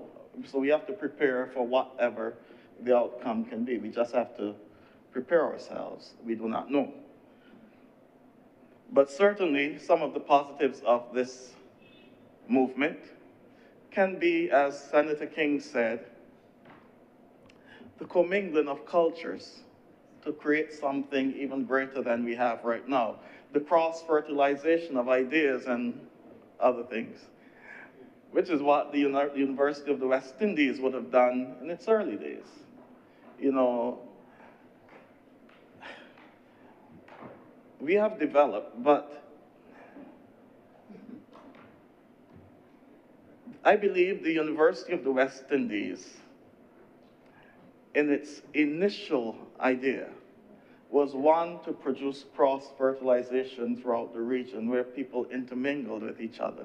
But then suddenly you started having every campus having the same thing. And therefore that restricted the desire to move. Not that I don't know that we can change that now, but I'm just saying that it helped. And so you got Mac Fingal with his Calypso,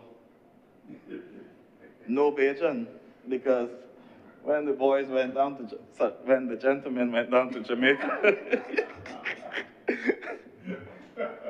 and mingled, and the cultures mingled, they came back with Jamaican vibes and so on. So all these things were there. So as I said, there has been movement, but what we're talking about now is mass.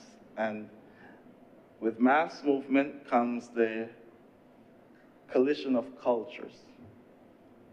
And then we have to look at what the negative impact can be and what the positive impact. In terms of Barbados, as Senator Drakes would have pointed out, while we support this, there are some things we need to fix, and fix like yesterday. Really fix urgently. Our Minister of Home Affairs said just a few days ago that many of the people who are going to Dodds are now teenagers. Mm-hmm. Teenagers in Barbados. It means that something is wrong with the social fabric of this country. Something is wrong with our culture. That's not what our culture used to be. And I dare say that an integral part of Barbadian culture that people do not like to talk about was church. Your faith. That is what helped to shape the society. And when I say faith, I do not mean any particular denomination or anything. Some church. You go and get some church when Sunday comes. So you will hear most Barbadians of a particular vintage say, I used to go to church in the morning and then Sunday school at a different place in the afternoon and all that. Get some church. And that was a part of our culture. When you went to school, you got more church. You were shaped And the question is, how can we expect our young people to be like us when we are not treating them how we were treated? When we're not giving them the things that shaped us? Maybe we have progressed so much, and we believe that if you educate a man in mind and not in morals, he'll be all right. See? And so, what kind of Barbados are we bringing people to? Senator Mallalieu spoke about the enforcement of laws, simple things like the seatbelt and not sitting in the carriage of an SUV or whatever. But sir, I will go back to my pet area. We have a serious problem with smoking in this country. Everywhere you go, you're smelling herb about Barbados. You can't breathe properly. And the reality is that, you know, I can remember Dr. Glenn Gale talking about tobacco way back in the 80s and warning people, and we made changes. But somehow everybody feels that this thing that we said was so dangerous. I can see Cassius Clay now with the girl with the skeleton suit, come back home and come off the drugs, and you're begging people, and all of a sudden now everybody walking about puffing something in your face. You talk to people in construction, you go on a construction site, you go out with a mask. You can't breathe, and not for dust. Something is wrong with our culture. And I'm appealing to the government again, pull back some of these things. At least restrict where you can smoke. Like in people's backyard, or you're going, where you got them now, the little, what they call them? You got shops. You got vape shops or what? Go in the vape shop and do what you got to do. Knock yourself out in there. But not in people's public spaces. And you talk about entrepreneurship. Every little boy feels now that he must be walking about with a sweetie tot under his arm. He hustling.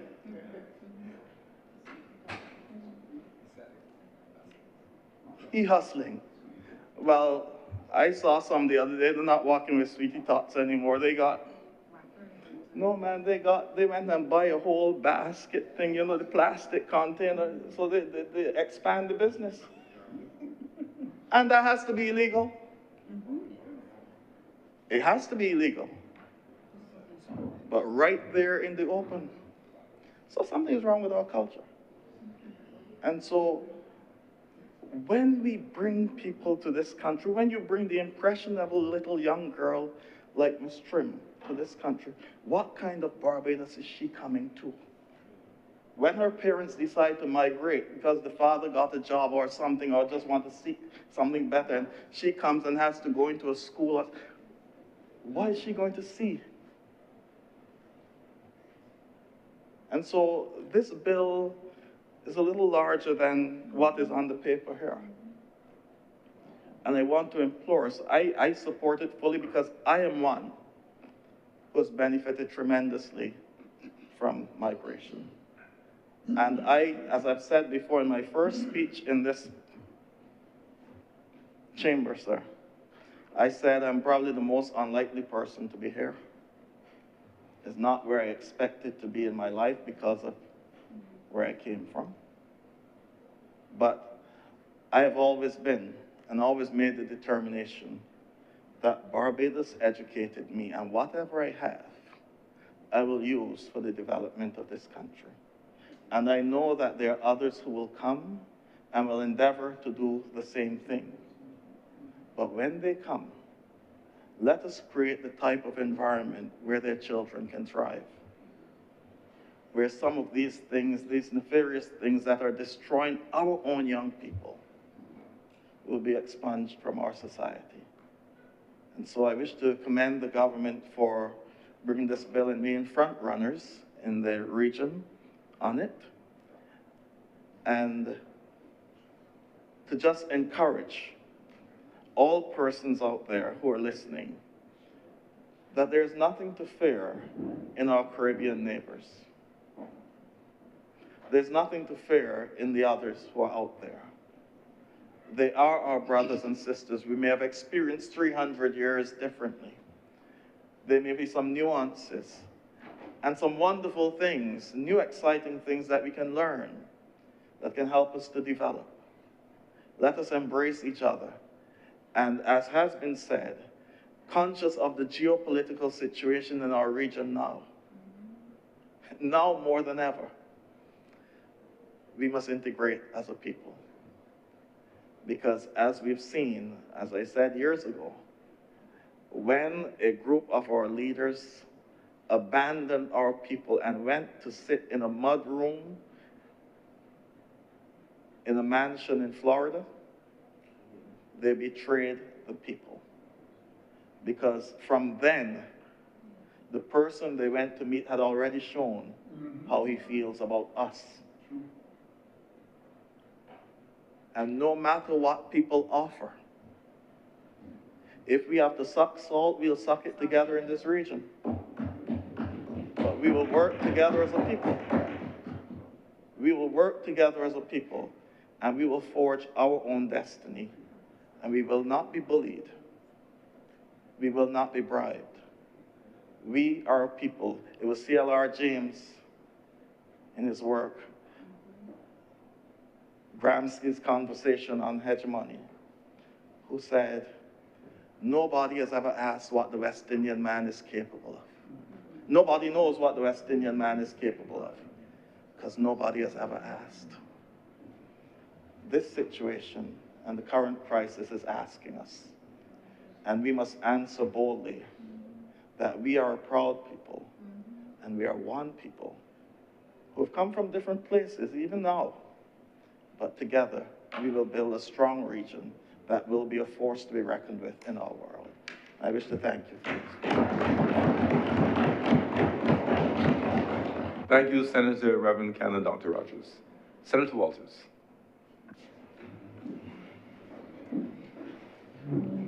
Thank you, Mr. President. Good afternoon to my fellow senators. It is good to come in the afternoon when it is peaceful and quiet.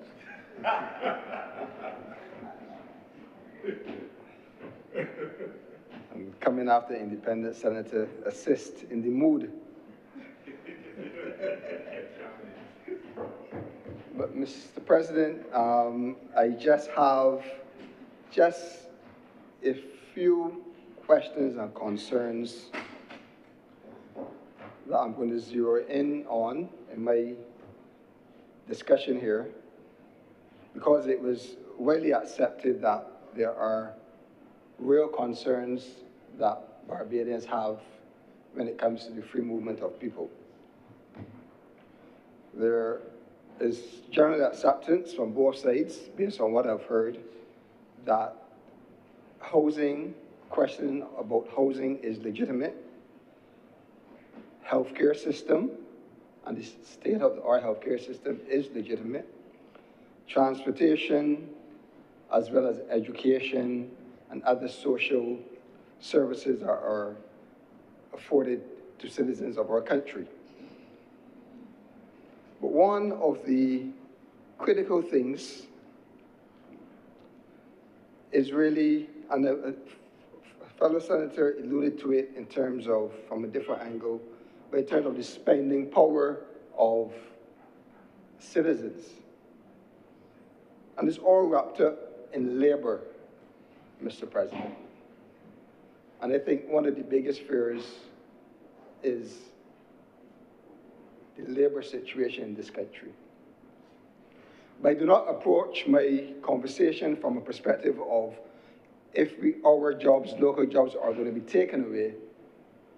I want to ask the government about the state of labor today.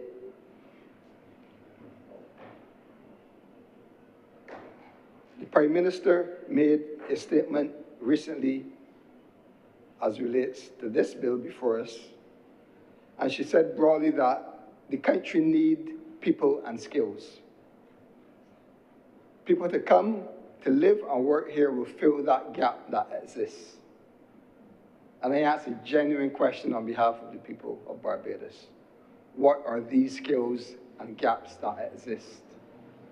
Too often, the government makes these wide statements and do not substantiate them. What are the skills that are missing, and where are the gaps that exist? So if we are expecting those persons from those three territories to come to Barbados, to fill those gaps and to fill those skills deficit, I turn to the Barbados Statistical Report Labor Force Survey at June 2025. And I will let the Chamber know that 8,300 unemployed persons are in Barbados. 8,300 persons are unemployed in Barbados at June 2025. 1,000 of those persons between the ages of 15 and 19, 5,200 between the ages of 20 and 44, Mr. President, and 2,000 persons between 45 and 64. And there are a handful of persons above 65 who are still seeking employment. So it baffles me that we have a skills deficit and a people's deficit, but yet we have such high unemployment numbers.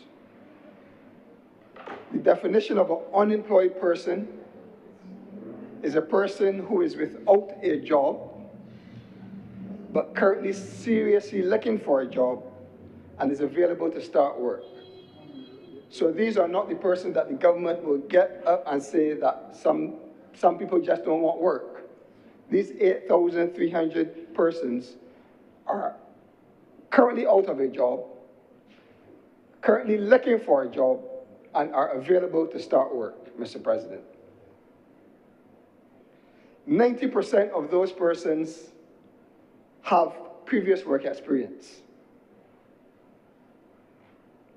In construction, last industry worked in construction was about 700 persons, transportation, 1,400 persons, hotel and retail, another 700 persons, accommodation and food service, which is restaurant and hotels, 300 persons, and admin and service support, another 700 persons.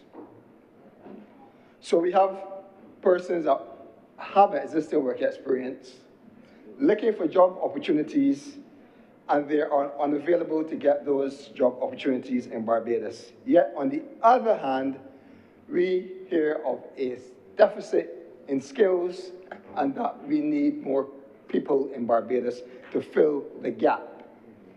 So the genuine and honest question that any right-thinking Bajan is asking the government to do is to please identify the skill deficits, please identify the gaps and unemployment numbers that need to be filled in this country. The report goes on to say that 900 persons are without a job under a month, 1,500 persons are without a job between 1 month to 3 months, 2,900 persons are without a job between 3 months and a year, and another 1,300 persons are looking for a job over 12 months, Mr. President. So you have at least 4,200 persons looking for a job over 3 months, but are unable to secure that employment. So where is the gap in skills and labor? I think it is about time that the government lays out clearly for Barbados how they see the gap of labor and how they see the skills deficit, so that we can assess what plans are in place to fill those gaps and those deficits. Because it's okay to, as was identified today, to invite people to come to our country, but we do not know who is coming. Will they add to these unemployment numbers? Is the question we now have to ask. Mr. President, I am sure that the government should offer this chamber a response, and they should give account also for some of the flagship programs that they have identified that were supposed to create skills, equip our young people with skills, and to create jobs. The National Training Initiative, Mr. President, I've heard in this chamber, members get up and prance around about how many people have passed through this program. A program that we were told was to give additional skills to those school leavers who needed them. We have heard that thousands of young men and women have taken these courses, and thousands of courses have been administered free on the portal. But, Mr. President, yet we hear admission that we have a skills deficit in the country. Construction Gateway, Mr. President. Oh my goodness, you remember all of the gloating about this program. We are preparing for a construction boom, the country was told. And we are going to equip our young men especially with the tools to ready themselves for jobs. But in this chamber today, we hear that we are bringing in foreign labor to fill those jobs. We walk past the job sites and we see the foreign labor. But yet we still have young men and women in their thousands looking for work. So it gives us an update also about the Construction Gateway. And it's not good enough, Mr. President, just to say how many persons went through the program, how many persons have been placed after the program, Mr. President. That is useful information. So we, as a community of persons, as citizens, get to assess the effectiveness and efficiencies of these programs that continue today. Are they failing? Project Dawn, Mr. President, Just a minute before you go on to Project Dawn, just give me 1 minute and have the Deputy President take the chair for a moment. Don't want to break your stride.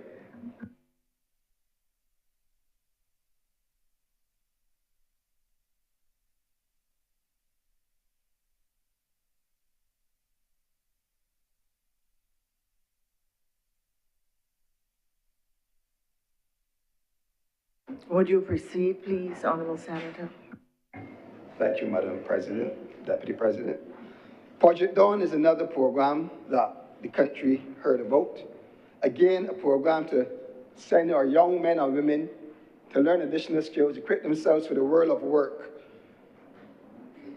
But we have a contradiction from the government of having a significant skills deficit.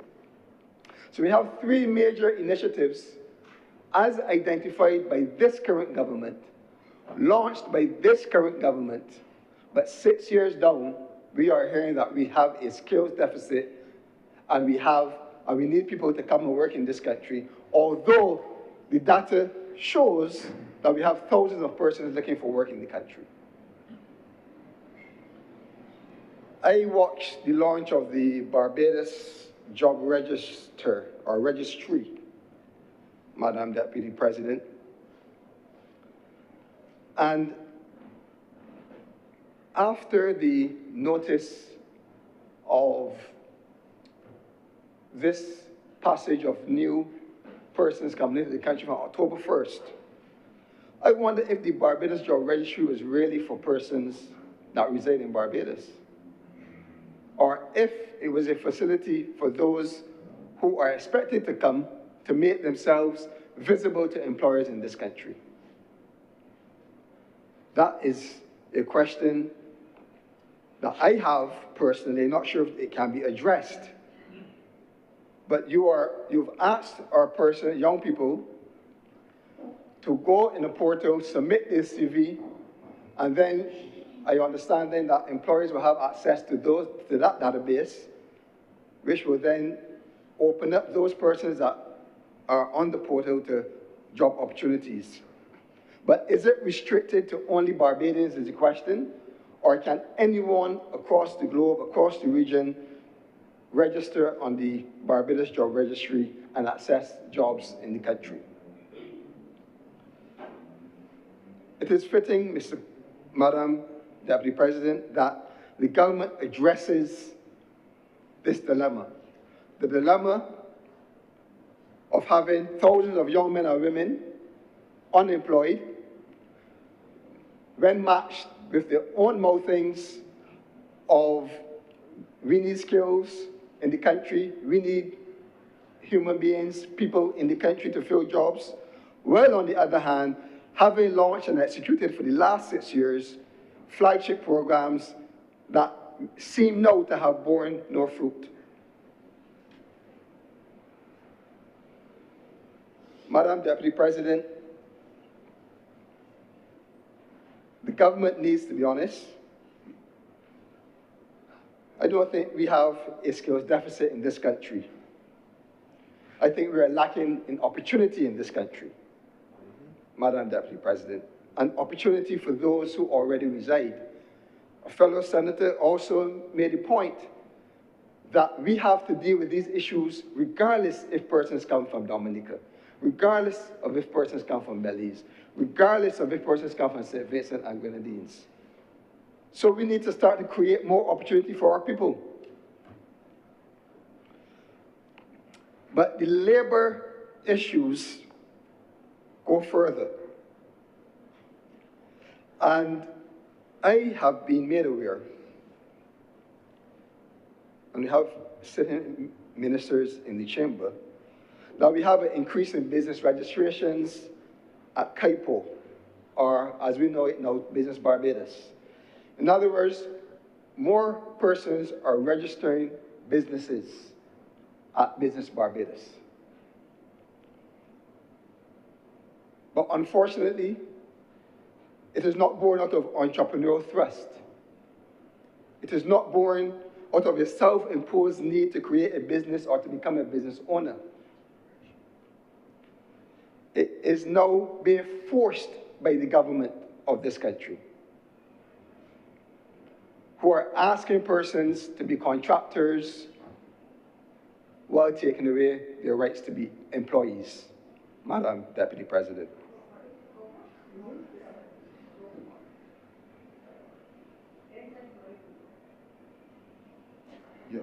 Madam Deputy President, we are speaking about labor, the limitations of labor as identified by this government and by this Prime Minister as a key reason why we should sign on this bill to encourage persons from Belize, St. Vincent and Grenadines, and Dominica to come to Barbados. But while we speak, and if you turn on your television tonight at 7 o'clock or tomorrow morning at 5:36, turn on the radio, 94.7, 98.1, you will see the same faces. You will hear the same voices. You will read the same names on the screens produced by executive producer, videographer, etc., with the programming. But the staff at the Caribbean Broadcasting Corporation have been made redundant, have been sent home and rehired on contracts. Almost all made redundant. Some have been placed on contracts. And another set of these former employees have been asked to go and register businesses and send in invoices.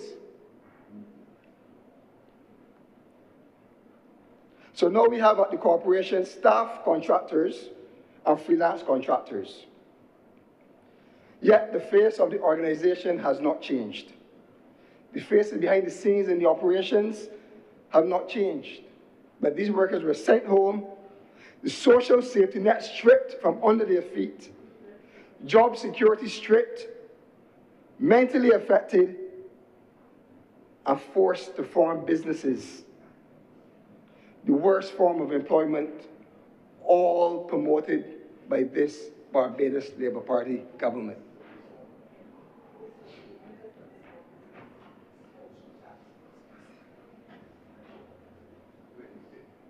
This is the worst form of employment. When you disguise the employment relationship, people are still working, doing the same jobs, but CBC now has no obligation to them.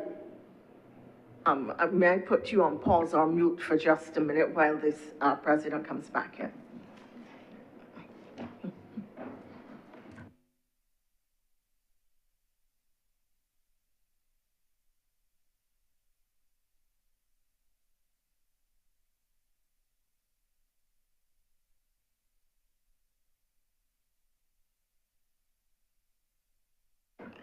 Thank you, Senator Walters. Please proceed. Thank you, Mr. President. Mr. President, as I was saying, we are speaking about labor and how we treat our people and how we would potentially treat those we welcome in to work here. And this government, Mr. President, has made it a practice to move persons from full-time employment to contract work, disadvantaging them. It is the worst form of employment. What has happened at the Caribbean Broadcasting Corporation recently, Mr. President? Disguised employment relationship where people are still working for CBC under the same, pretty much under the same terms, but they'll be asked to go on foreign businesses or they'll be put on a contract, and CBC now has no obligation towards them. The staff have been locked out of national insurance contributions, any responsibility through illness, pregnancy, etc. No pension provision going forward. The social safety net has been yanked from underneath these workers. But they continue to do the same work, Mr. President, and by and large, operate as they did before. Labor is one of the single most important issues that persons are concerned with when it comes to the free movement of people in this country. Job security. But I raise these critical questions and I raise these issues to show that as much as this government is promoting free movement of people, it is disadvantaging its own citizens every single day in this country. You see, Mr. President, this sets a precedent across the country. And I have been in contact with young women, especially, who are looking for work.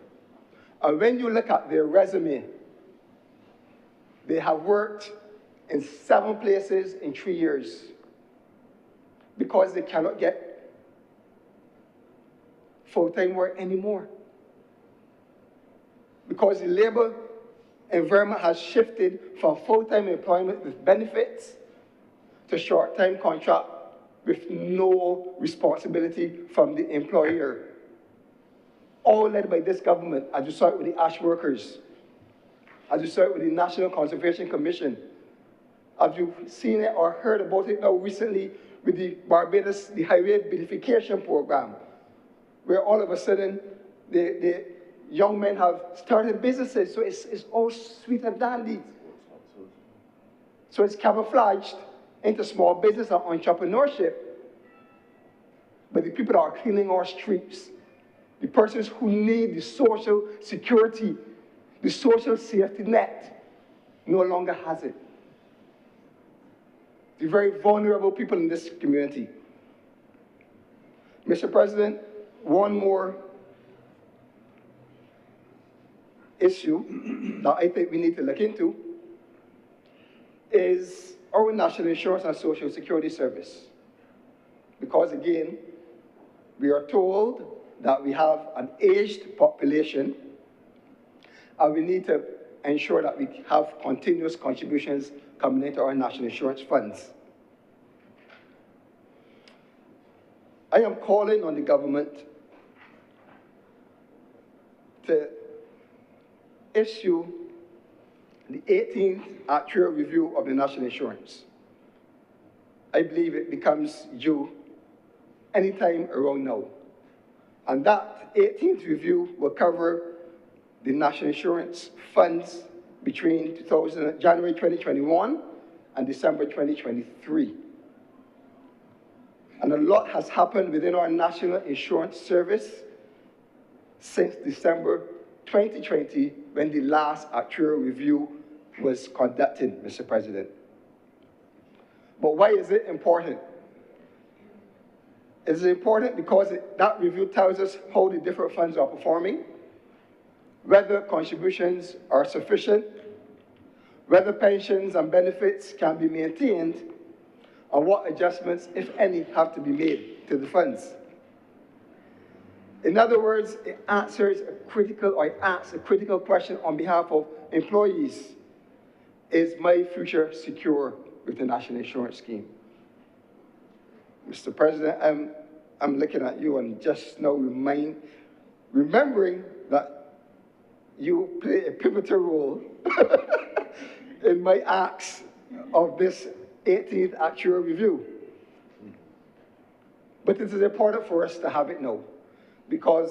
Is a work in progress not yet delivered from the actuary? But Mr. President, it's very important because it is an independent assessment of where we are and the forecast of the funds. As I said, a lot has happened, and I would hope that we are working on it with intent to bring it soon. Because as I said, aged population, shrinking workforce, declining birth rates, growing immigration of our skilled young Barbadians, and now we're discussing immigration and citizenship laws and free movement of people. So it is timely. We need this to be part of the discussion. We don't need this after the discussion has completed 7, 8 months from now. But I ask, under the reality that there are questions still looming over the actions of this government as it comes to the national insurance funds. If you remember, in 2018, we had over $1 billion written off from the fund with the debt restructuring, Mr. President. We need to see what the results of those write-offs are now. We know that we are paying more in contributions. We know that the government has forced us now to work longer before retirement. But there are other implications, and this report is crucial because it tells the story of the result of those actions 6 years ago. I am concerned, and as a follow-on to my previous point, of this relationship between employer and employee and government and employee. Because when you have low unemployment on record, you should see an increase in national insurance contributions. You should see a growth rate that correlates positively with low unemployment. So if you had 10,000 persons unemployed in 2018, and you're saying now today, over time, you have 7,000 persons, 6,000 persons unemployed, 4,000 persons more are employed based on the statistics. We should see a healthy national insurance scheme.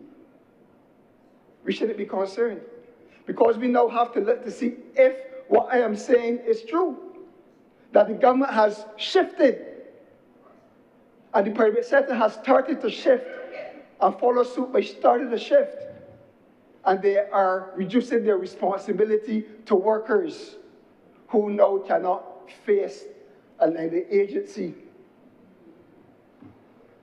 who now do not have job security, who now do not have social benefits, who now do not have pension to look forward to, a practice that should not be allowed to continue in this small country.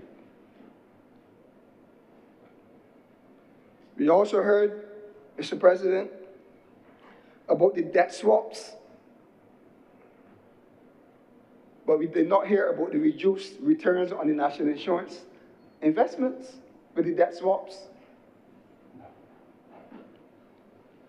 The debt swaps were hailed as fiscal victories. But I can tell you they have come at a quiet price, Mr. President. Because workers who invest in the national insurance have been forced to accept lower interest rates, while the high interest rates have been transferred to commercial banks and foreign investors, Mr. President. I remind the Chamber of the $1 billion of debt borrowed to repay existing debt at lower interest rates, a pattern that is of great concern to a lot of Barbadians, especially those in finance. But we have to keep a close eye because a lot of the restructuring that's been happening with debt has been going straight to the national insurance. And it has to be a fallout in terms of the future of the national insurance based on what we have been told. So we've been told about savings, but it is coming at a quiet price to the workers who have contributed over the years. So, Mr. President, we have to look at the unemployment numbers in the country. We have to look at the practices which are largely unfair from this government, Mr. President, in terms of labor relations. And we have to look at the sustainability of our national insurance funds because of the policies of this current government.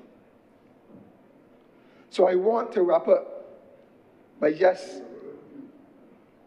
imploring this government, while we seek to extend our home to others, let us start to respect those who already reside here, who already pay taxes here, who already work hard here, who have already worked hard and have given their due. Let us respect our own people. Let us make sure that our workers are treated fairly.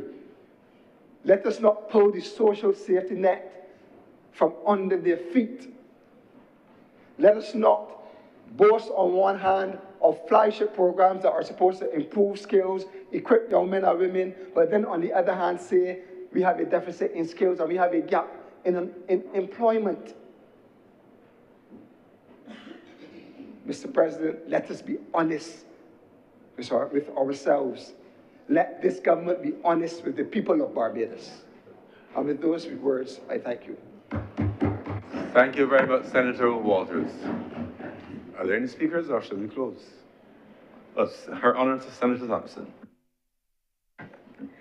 Thank you very much, Mr. President. I believe that there is life in the debate still.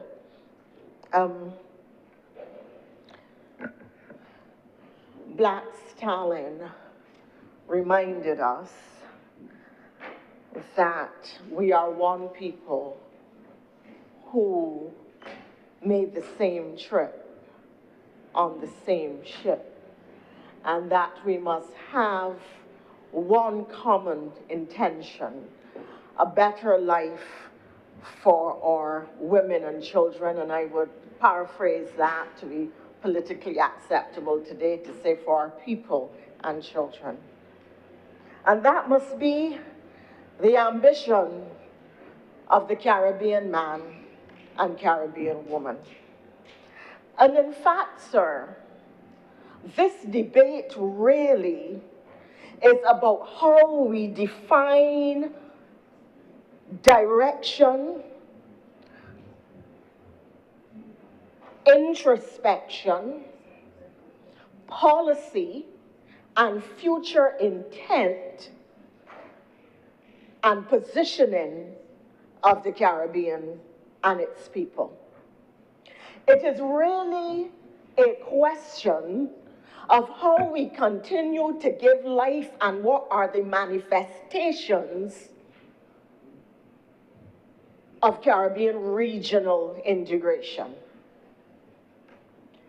And it is a debate which comes at a time when there is a rise of right-wing governments across the globe.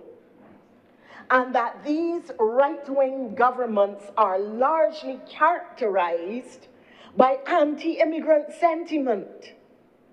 And so one can hear no less than the president of one of the major countries, a major influential countries of the world, get up and describe the citizens of black developing countries as S-hole countries, sir. And I will not say it, but the reference is out there. You Google it, you know what was said and how black people and their countries were represented and defined and defiled in the international space. It comes at a time when overseas development assistance is shrinking.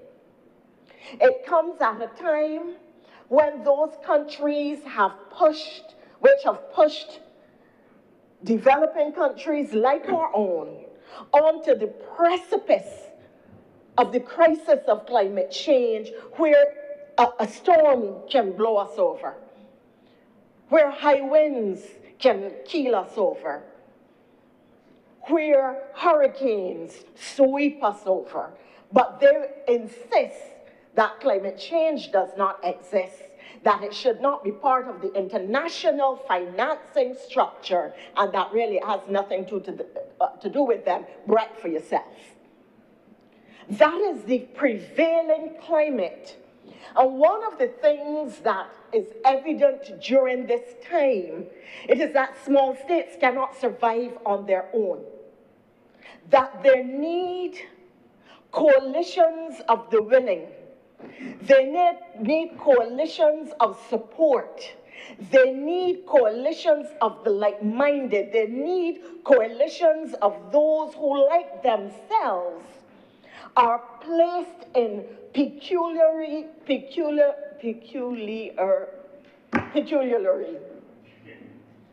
difficult and precarious positions, so that that support of one another can make the difference in the multinational space.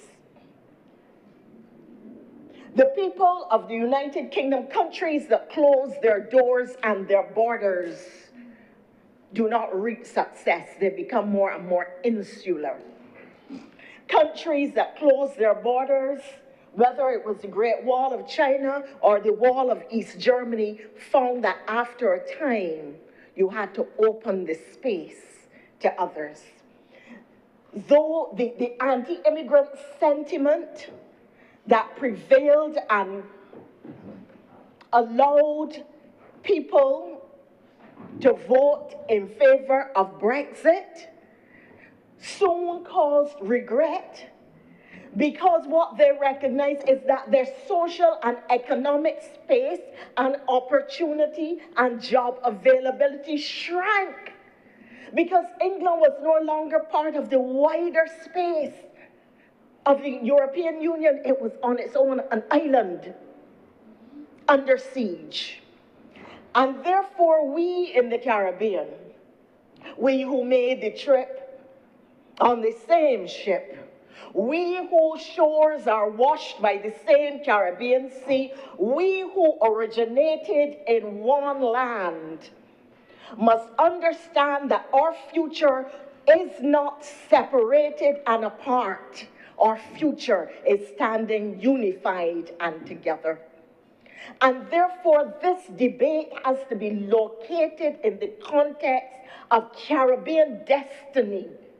What does it mean to be a Caribbean people? We can't like our brothers and sisters only for cricket.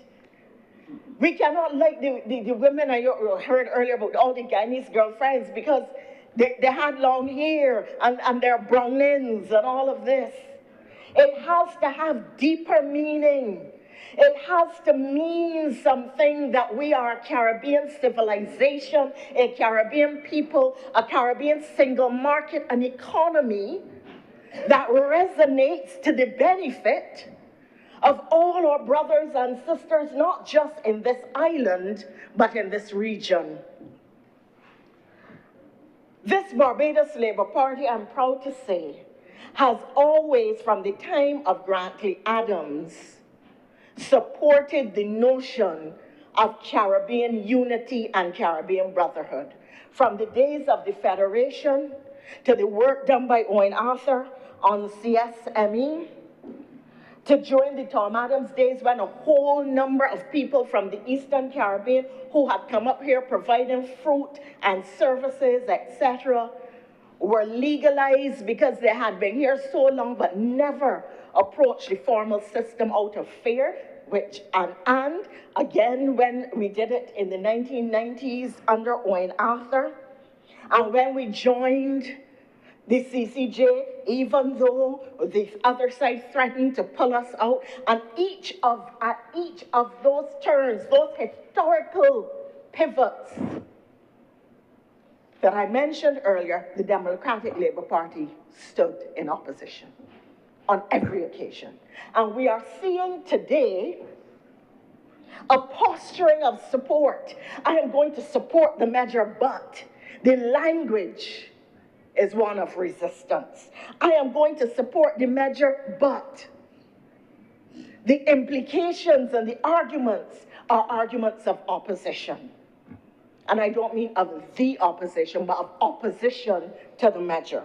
And therefore, I want today to examine some of the arguments that I've heard in here and elsewhere. The first thing that amazes me is that if you hear how people are speaking, you would believe that there are people lining up in vast numbers at airports all across the three countries, not the whole of the Caribbean even, these three other countries, waiting to board planes. They're standing there with their bags, waiting to jump on to planes.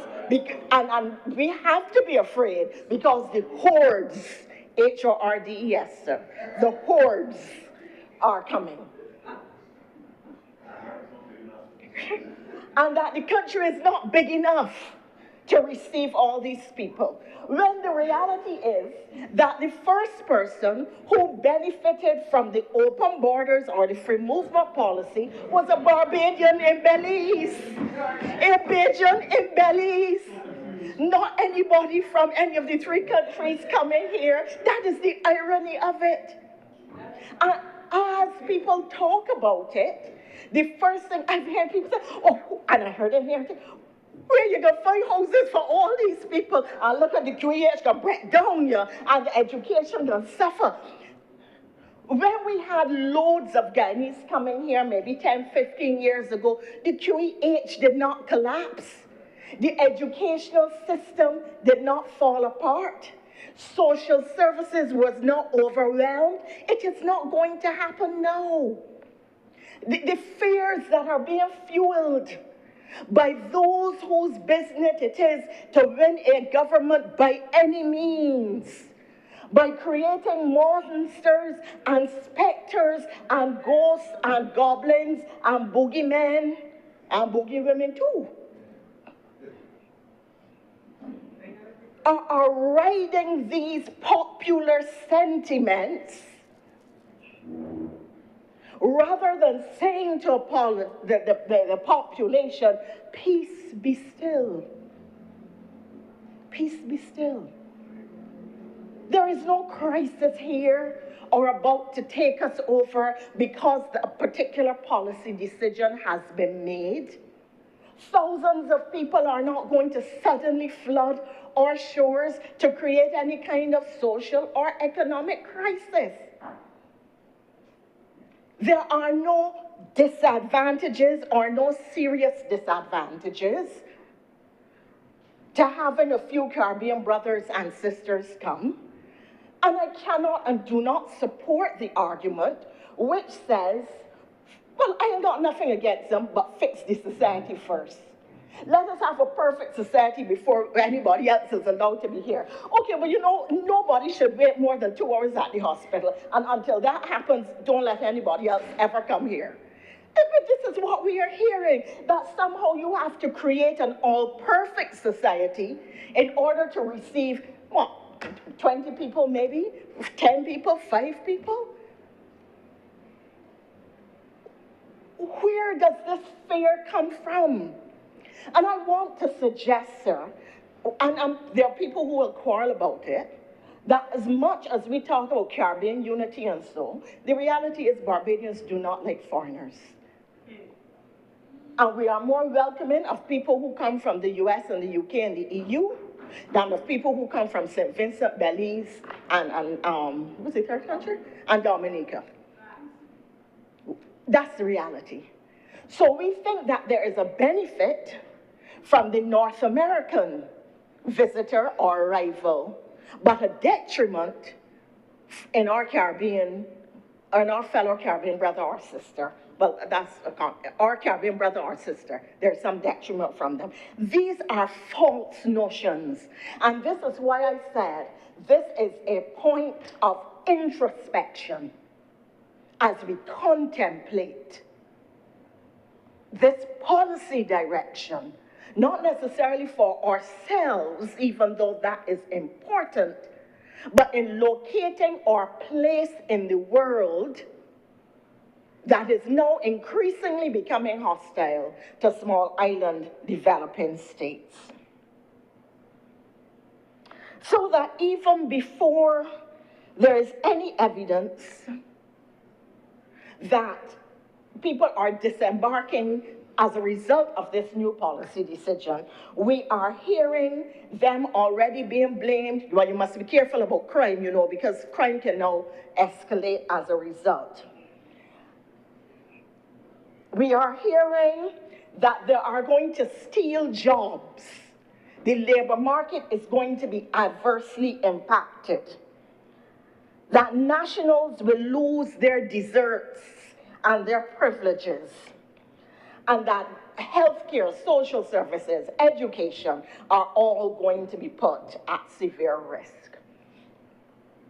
We have primary schools and secondary schools in Barbados, which are shrinking in size because we don't have enough young people. There were more people in primary school in Barbados 20 years ago than there are today, but we're still churning out teachers. So if some people come from down by the islands or come from the Eastern Caribbean, more teachers will get work.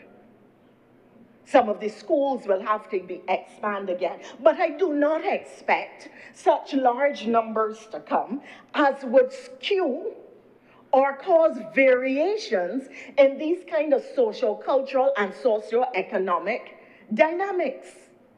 And I think that to push that line, that these things are going to be put out of whack, really is to plant very dangerous seeds in the minds of the population.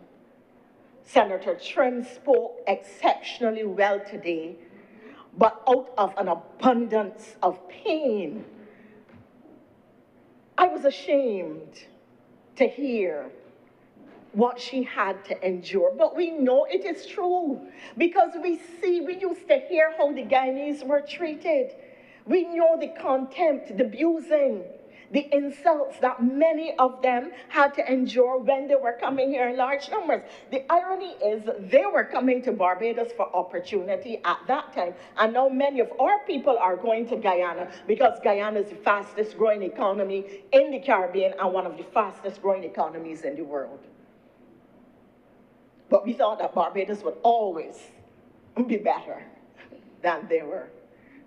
And now, if they return to our people what some of their people had to endure from our immigration society, facilities and from employers, because there were people who brought them in, encouraged them to come in, and then seized their passports and paid them low wages. There was a lot of exploitation in the marketplace, and I think that that is something against which we are going to have to guard. Some of what I have been hearing mirrors what I heard during an election campaign not so long ago, where a popular candidate was saying to people that the immigrants really needed to go because they were raping women, taking the jobs of nationals, and eating their cats and dogs. And that is all we have fallen short of. That last accusation of eating people's pets is the only one I have not yet heard people make. I mean, it has been so, people who are well educated, people who travel, people who have lived overseas, people who will tell you that the brother, the second sister, the third cousin, the fourth uncle, all live Canada, New York, this place, the next, got this job, got the next job, from chauffeurs to university lecturers, are the very people who are saying, but don't let nobody come up Barbados. Here we good. Look, let me get on a plane, we going somewhere, I want a job, I got an opportunity, I take it. And a lot of Barbadians work down the Caribbean. I have had the good fortune, praise be to God, to run a consultancy where I had work all down the Caribbean and was able to employ and give work to others. Because Caribbean governments were paying me to do a very specialized consultancy. So we Barbadians, some of the very people who are objecting are the very ones who themselves benefit from this movement of professionals. And again, the rhetoric has suggested that those who are coming are going to be low-skilled, barefoot, hungry, diseased, and just looking to take over Barbados, get work, cause the sucking salt where they are, bring the disease self here so that they could get free treatment at QEH. I mean, some of the things I'm hearing, even here today, even though they were framed very eloquently, were really ridiculous. You cannot get treatment at the QEH unless you are national or here legitimately. Otherwise, you have to pay. Or unless you are rushed in with an emergency, you're stabbed, your appendix bursts, you have a heart attack, yes. Otherwise, you have to pay for it. So this whole thing that they're going to get in and get free health care and Barbadians are going to be disadvantaged, or that the system, I mean, they would all have to be getting sick at the same time for the system to become so overwhelmed as to be unable to manage them. Or they would all have to come with severe diseases at the same time. And the reality is that these people are people just like us. These sentiments about their socioeconomic condition and their health standards are some of the things that I heard people say about black people coming to the United Kingdom and the United States. And now we are saying these things about our Caribbean brothers and sisters. I mean, it really is remarkable, and it is distressing. And it is even more distressing to me to have heard it in the formats that I heard it presented today, because with all the sophistication in the world, the arguments still remain the same kind of biased, condescending arguments. Let us look at some of the benefits and the disadvantages. Our population is not growing by natural birth.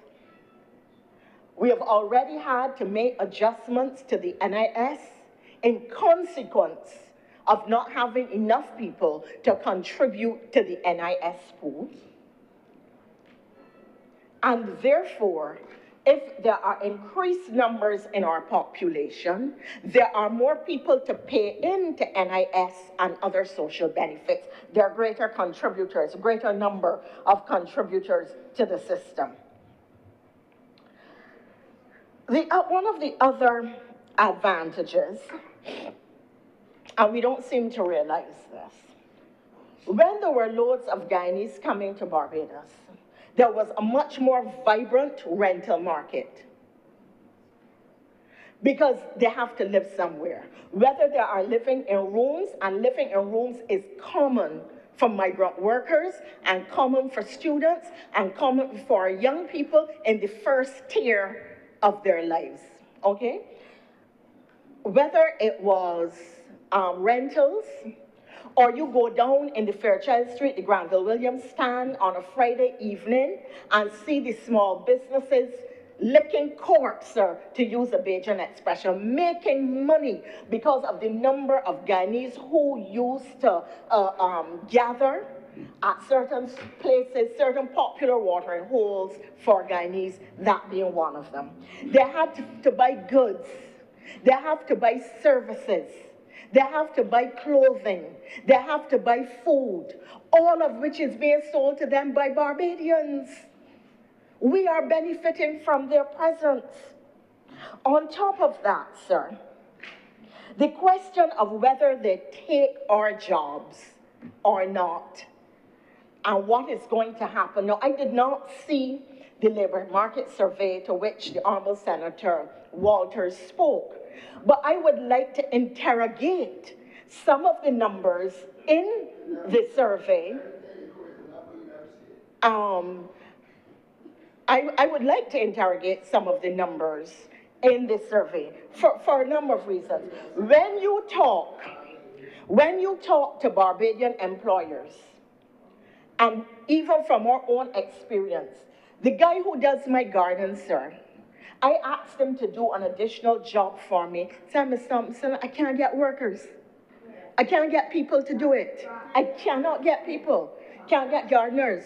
If you are looking for a housekeeper, people tell you, look, ma'am, I only work 5 hours, right?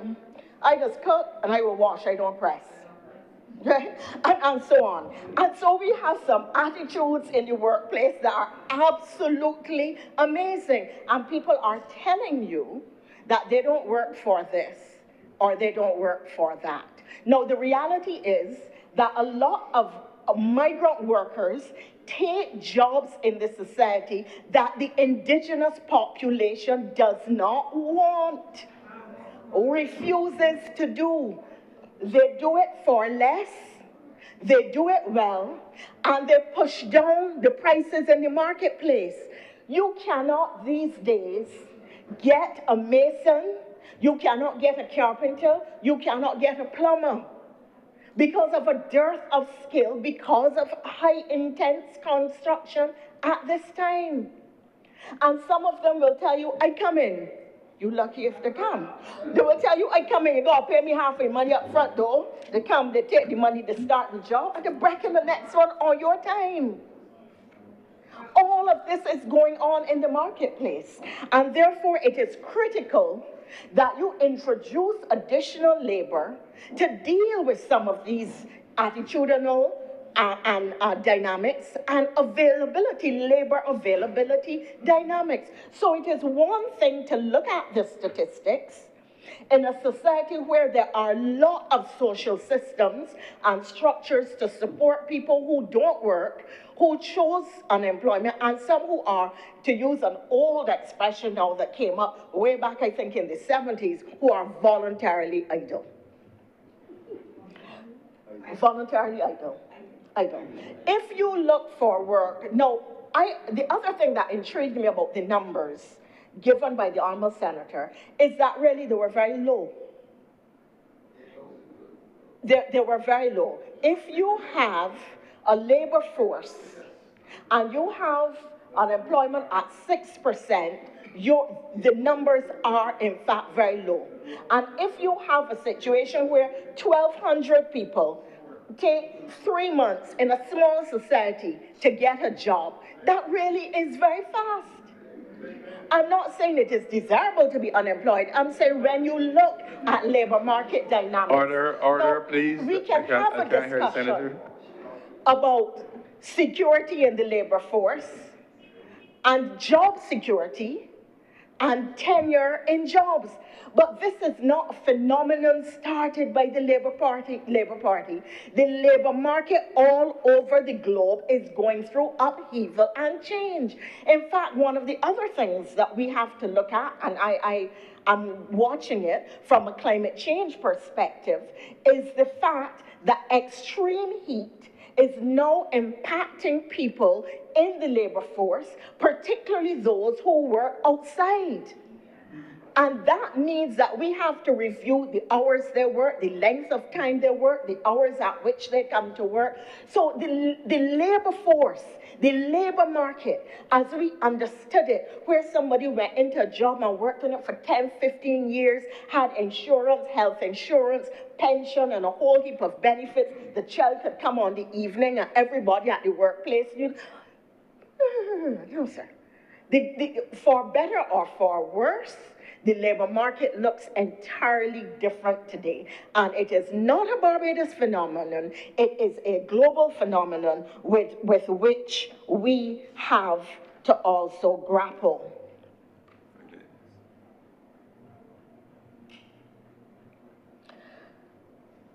We have to determine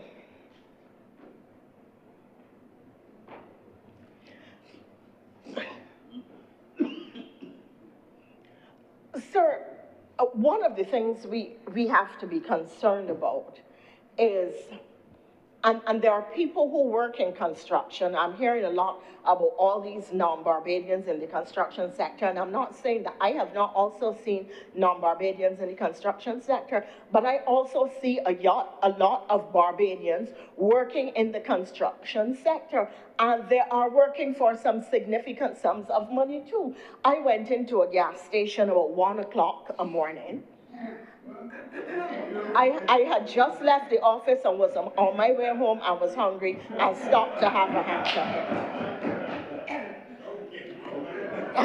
And people at Redmond Village will tell you that they know when I leave the office late, because I would often pass through and have a Coke, yes, at 1 o'clock in the morning, or a ham cutter. So they make the best gourmet ham cutters, but I'm not advertising for that. It was a very interesting exchange.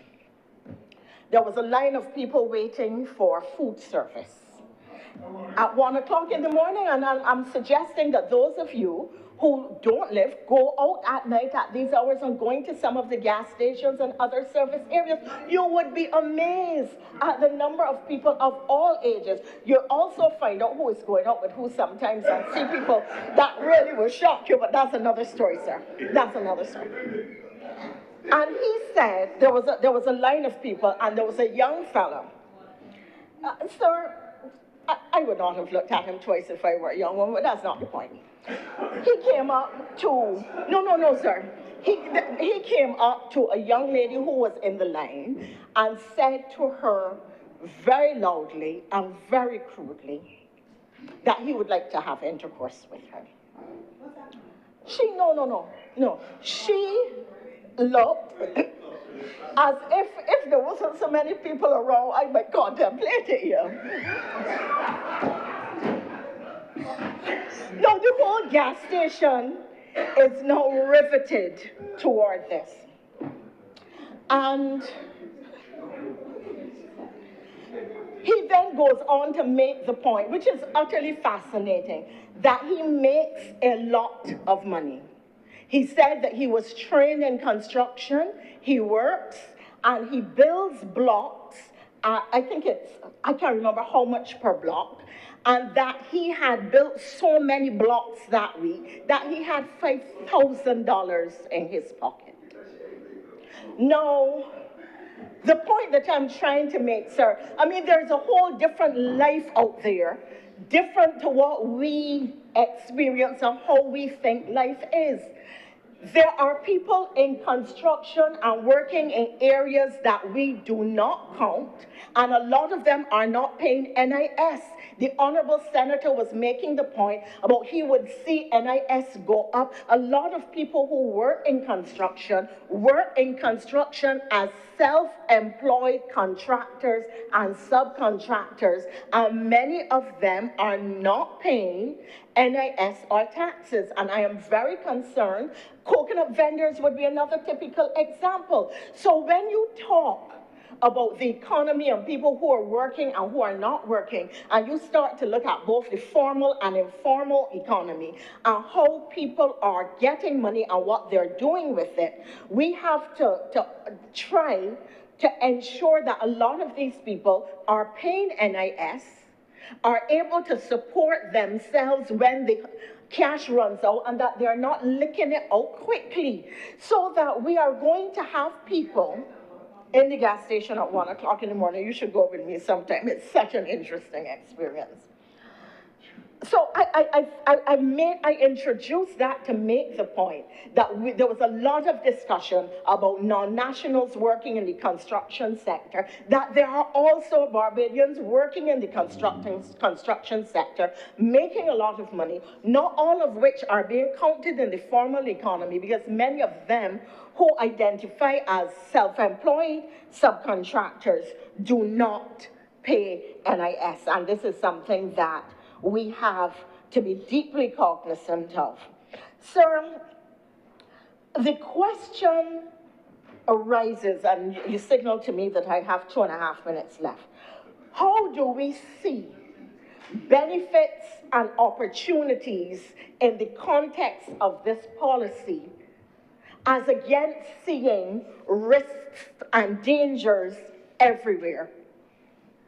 It is a policy that can inure to the benefit of Barbadians in terms of prices in the economy, in terms of the availability of labor, and in terms of the growth of our economy and contributions to the national insurance scheme when in fact at a time when we need it.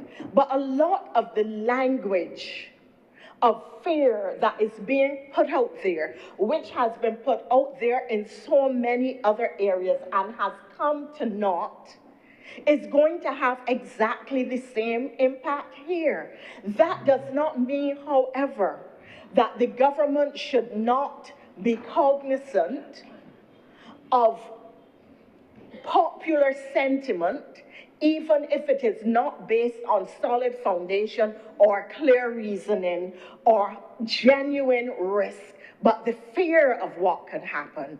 That government must not take measures to talk the country through this, to show to the country via exposure of the immigration numbers that there is no flood of persons, that remind them that there has been no collapse of the social services in the past, when large numbers or partly large numbers have come to Barbados, and that really, historically, it has been proven that the opening up of societies in this way can really benefit wide numbers of people. But I end as I began by asking the question, to what extent do we really see ourselves as a Caribbean people?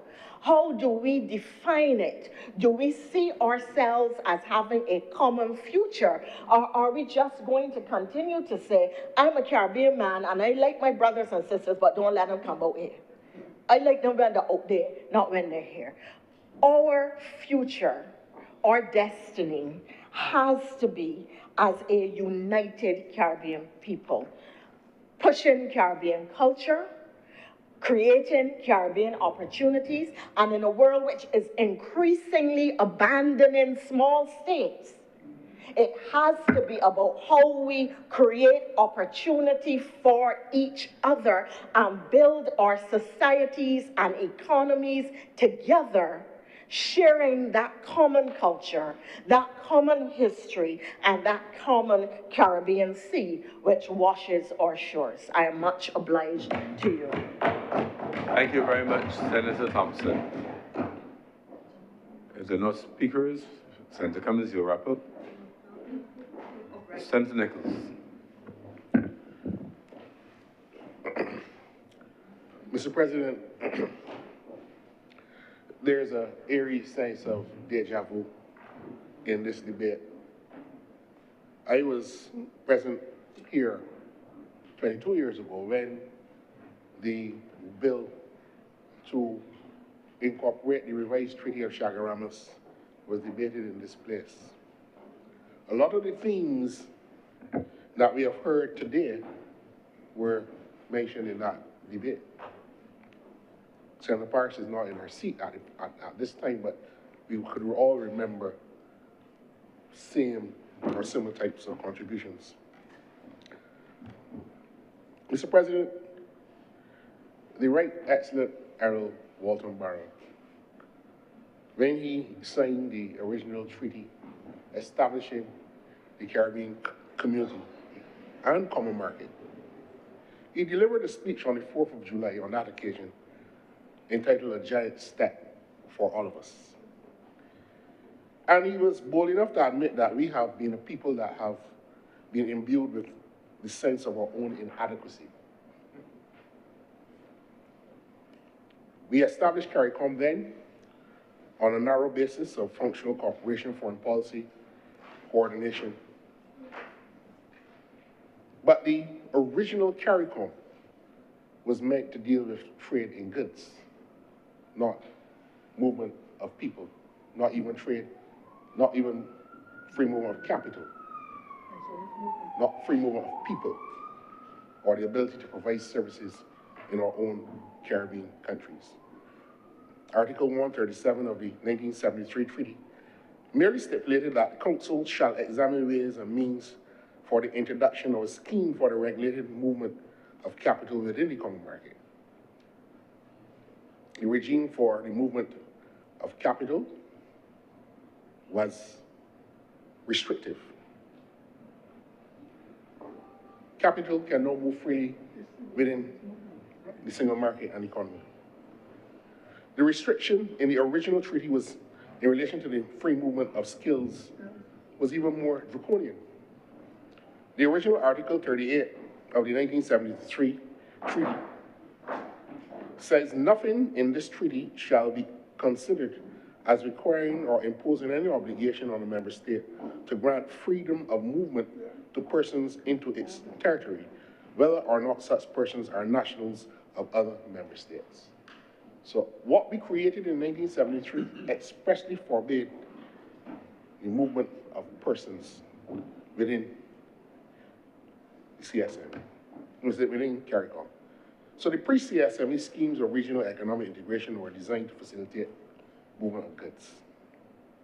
The strategies were inward-looking. They were protectionist, import substitution programs that did not properly facilitate the growth of modern businesses or a commercial culture in the Caribbean, with the diversity and the critical mass, technology, capital, and research and development capacity that is no part of our lived reality. Despite a commitment to regional economic integration in the pre-CSME era,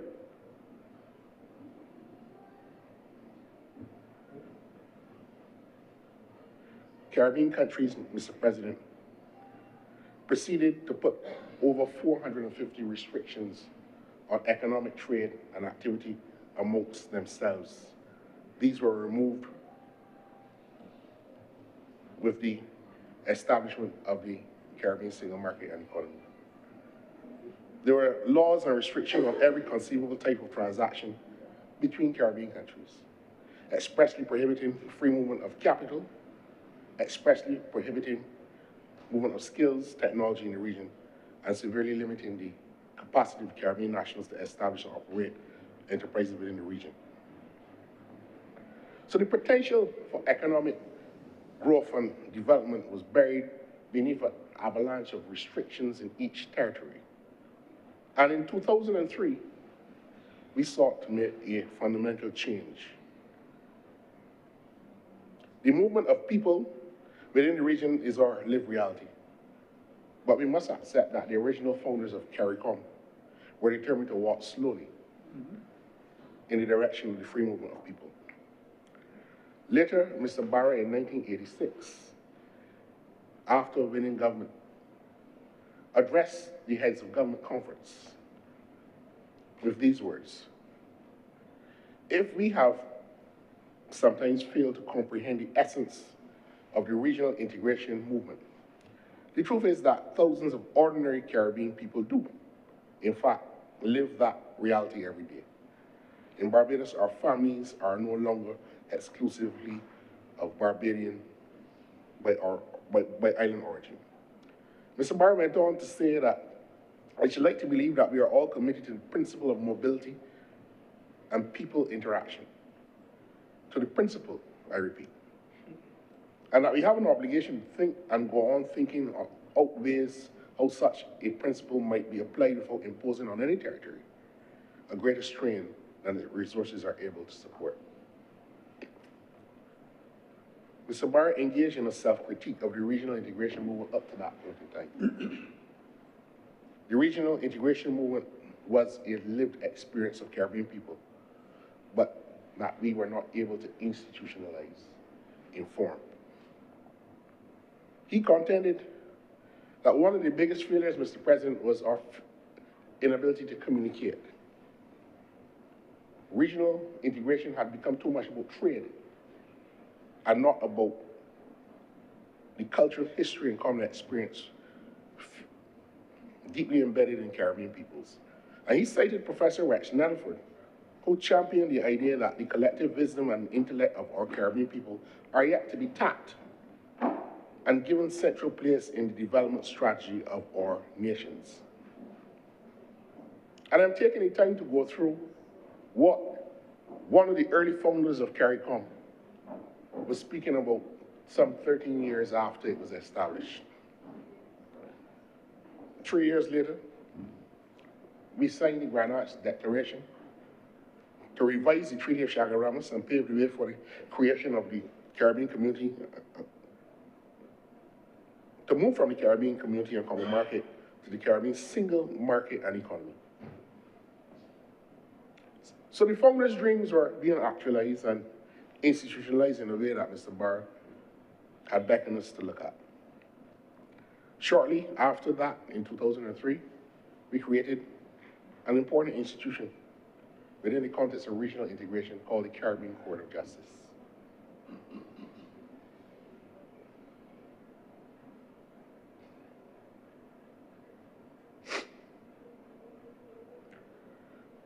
In 2005, Barbados and Guyana were the original signatories to the appellate jurisdiction of the court.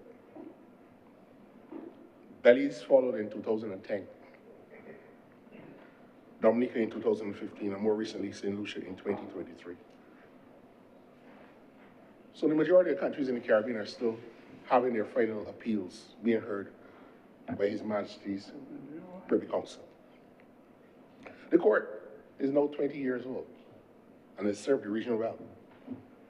And it's helped to build out a framework for Caribbean jurisprudence.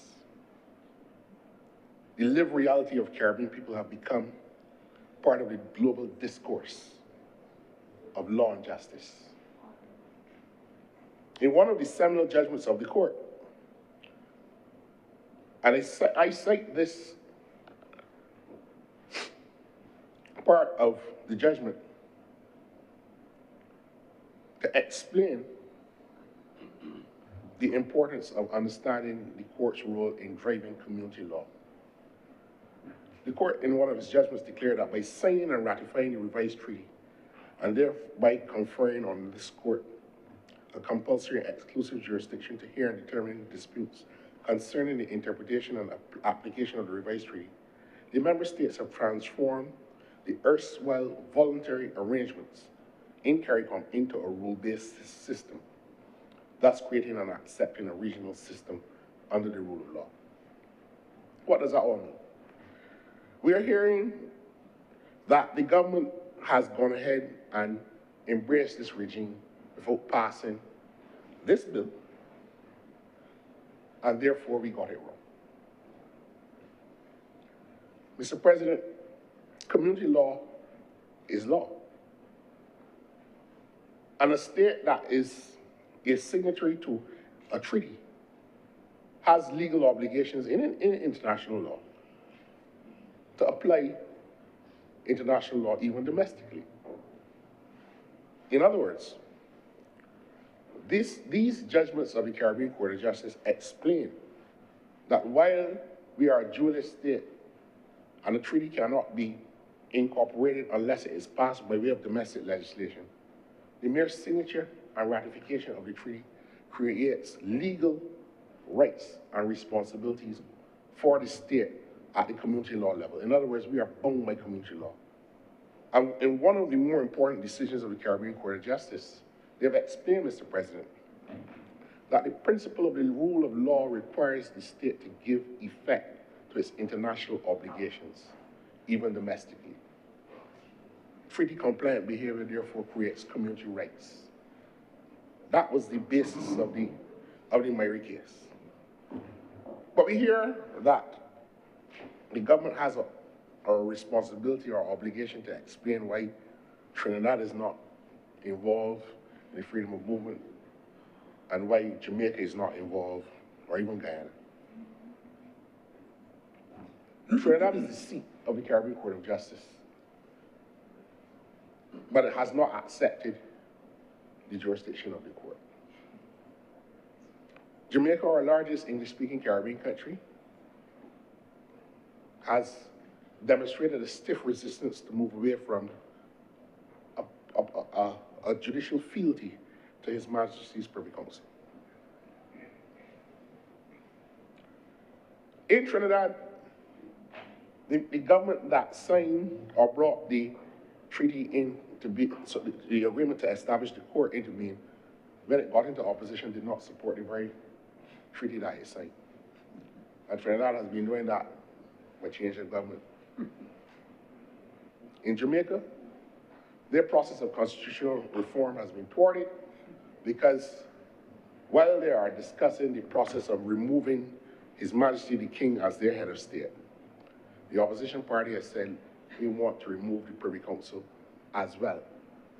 And there's no support for that process by the government, so that Jamaicans really don't have much access to third-tier appellate justice. So when someone tells you that this freedom of movement is being compromised by the fact that not all the countries in the Caribbean are part and parcel of this arrangement, that is the same kind of thinking that pervaded the breakup of the Federation. And on Monday, when I was traveling back home, I had an opportunity to speak with a great man, Sir Isaac Vivian Richards. And he was making the point that the very countries in the Federation that spoke about these small islands coming and taking away jobs in Jamaica and Trinidad, there are no more Jamaicans in Antigua than any other country. It is those countries' peoples that are moving to the Eastern Caribbean in search of work. And I cannot speak for the government of Guyana, but what right Bajans will have to be seeking freedom of movement into Guyana after we have treated the Guyanese people so badly? What right? Guyanese have gone back home. The economy is growing, and the government is taking care of the people there. 2 and 3 months salary bonus at the end of the year in the public sector. So that the notion, Mr. President, that this freedom of movement lacks efficacy because certain countries in the Caribbean are not involved is a false and fallacious argument. I remind you that Bahamas is not part of the single market and the single economy. They decided they would not be a signatory to the revised treaty of Chaguaramas. That is their sovereign right as a people. It has not affected the rollout of the regime. Mr. President, the politicization of free movement of our people in the Caribbean for the sake of evoking nativist sentiment among the population is not new. It is an old strategy as old as party politics in the Caribbean itself. Mr. President, ever so welcome wait for a call was a political dog whistle meant to satiate those baying for the destruction of the single market and economy. I term them the modern day political Luddites. And we went around this country attacking the then government. We heard that Oinaho was taking care of the Caribbean and not taking care of Barbados. That was the prevailing sentiment of the day. I want to suggest, Mr. President, that if we look at the two major decisions of the Caribbean Court of Justice, we can explain the embarrassment that this country faced as a consequence of the political defrocking of Mr. Barrow's vision for regional integration, led by the Democratic Labour Party. The Myrie decision, Mr. President, came about as a result of a 2007 conference decision that gave Caribbean nationals the right to a definite entry in every Caribbean country. At present, you turn up, you have the right to an entry for 6 months. That right is not enshrined in any domestic legal arrangement. But the Caribbean Court of Justice held that it is an enforceable community legal right, giving effect and legal certainty to community law even within Barbados. And Barbados argued some of the most spurious things in that case, that the conference decision made by the heads of government was not a decision within the meaning of Article 28 of the Revised Treaty of Chaguaramas. A conference decision was not a decision. That was the argument of the Barbados government.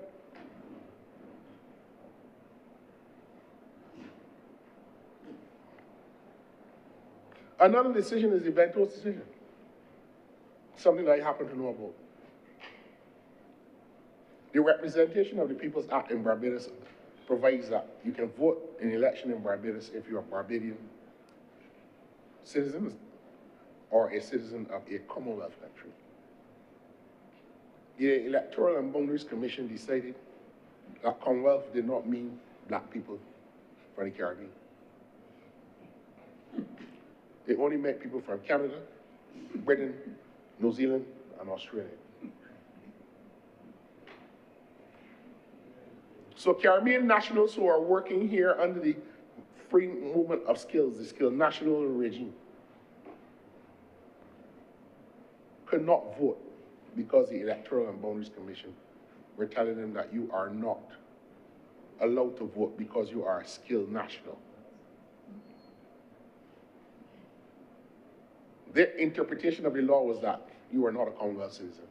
Commonwealth did not mean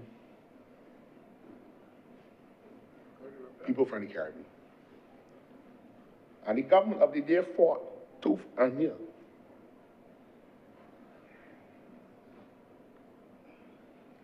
On election day, Mr. President, in 2018, the courts had to open the polls up to between 8 and 10 o'clock at night because people were now registering to vote and exercising their franchise under the law. So when you hear the statements that this legislation is meant to plump the voters list, you now begin to see the apex of their mendacity.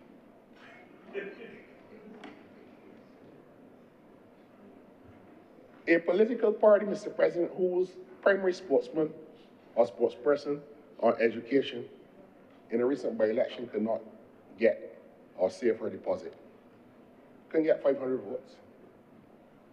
What would the Barbados Labour Party have to bring legislation when you had more than half of the candidates couldn't even get 1,000 votes in the election? But understand the defrocking of Barrow's vision for the freedom of movement.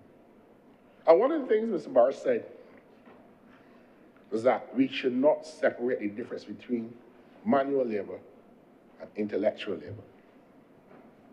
The Skilled Nationals regime went in the opposite direction to what Mr. Barrow was referring to in 1986, but we walked slowly towards freedom of movement. In other words, the intellectual snobbery that said that, okay, only people who have university degrees, only entertainers, only media workers, journalists can move freely. Everybody else can move. Mr. Barr warned about that. This bill is correcting that anomaly. Mr. Barr said that in 1986. So, Mr. President, we have a situation where this legislation, when passed, will make provision for people from 3 other territories or 4 territories to move freely within each other's territory. The Prime Minister, St. Vincent and the Grenadines, is in today's paper being quoted as saying, it is a right already established at the community law level in all Caribbean countries, and they happen to agree with him on that. And you would notice, Mr. President, that none of the provisions of this bill are making any amendments to the Immigration Act. None. So the notion that we had to pass legislation to give effect for people to come into Barbados on October 1st was, again, a flawed interpretation of the law. I didn't understand, Mr. President, that these abstract concepts of community law and the application within the country domestically can confuse some people. But I don't believe that the leader of the opposition is confused on this subject. It is a deliberate attempt to enter a nativist discussion on freedom of movement. I had a number of experiences, Mr. President,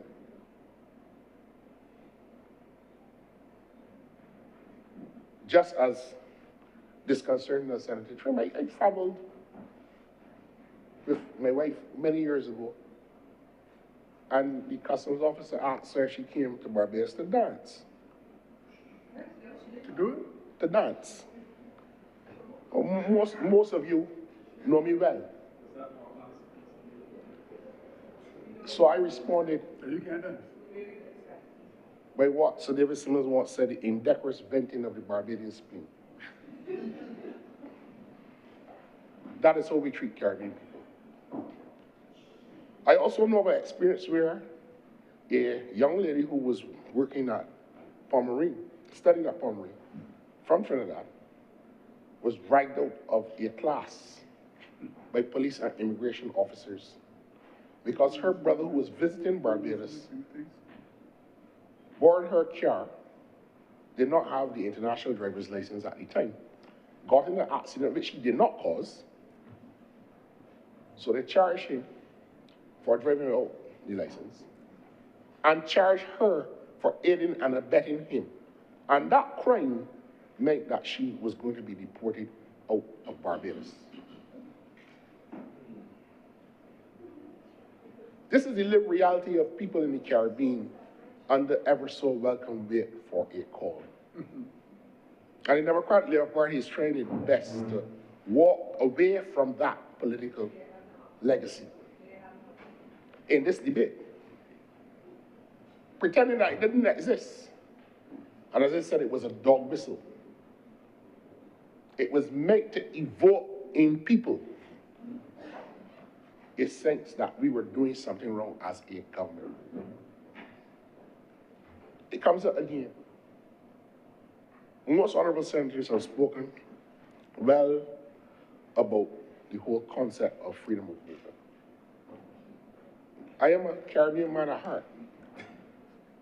Travel the Caribbean, work in the Caribbean regularly. I wish I was doing it before.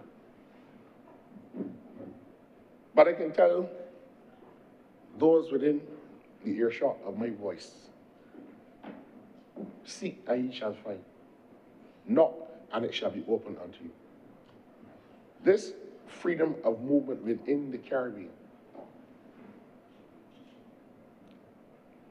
will open up opportunities for all of our people.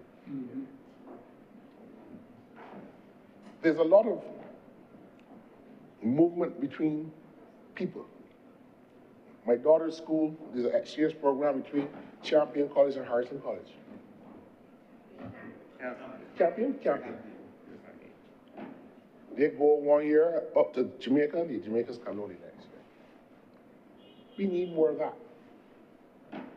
And one of the things that I regret is that when the law faculty decided to open up a faculty in Jamaica and one in Trinidad, it meant that the cultural melting pot that separated K-Phil as a distinction. Yeah, well, he wasn't a reverend then, but we know about the Vatican and the embassy.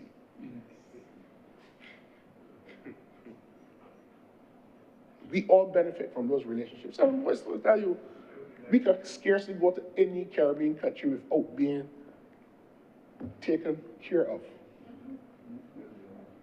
by our friends and colleagues. So much so that when you travel now, you have to hide and don't tell anybody because you have so much things to do that you can't go online the night before you got a case or what's not. Well, at least I'm not young enough to do that anymore. But freedom of movement, Mr. President, freedom of movement is the actualization of the dream of the early founders. The self-critique that Mr. Barra gave in 1986 on the slow march towards it, today is being actualized. You haven't heard anybody from the opposition speaking to their founders' philosophy in the debate. And I find it curious, Mr. President, why they would abandon the central ethos of regional integration by their founder. Mr. President, C.L.R. James, in the agony of the eight,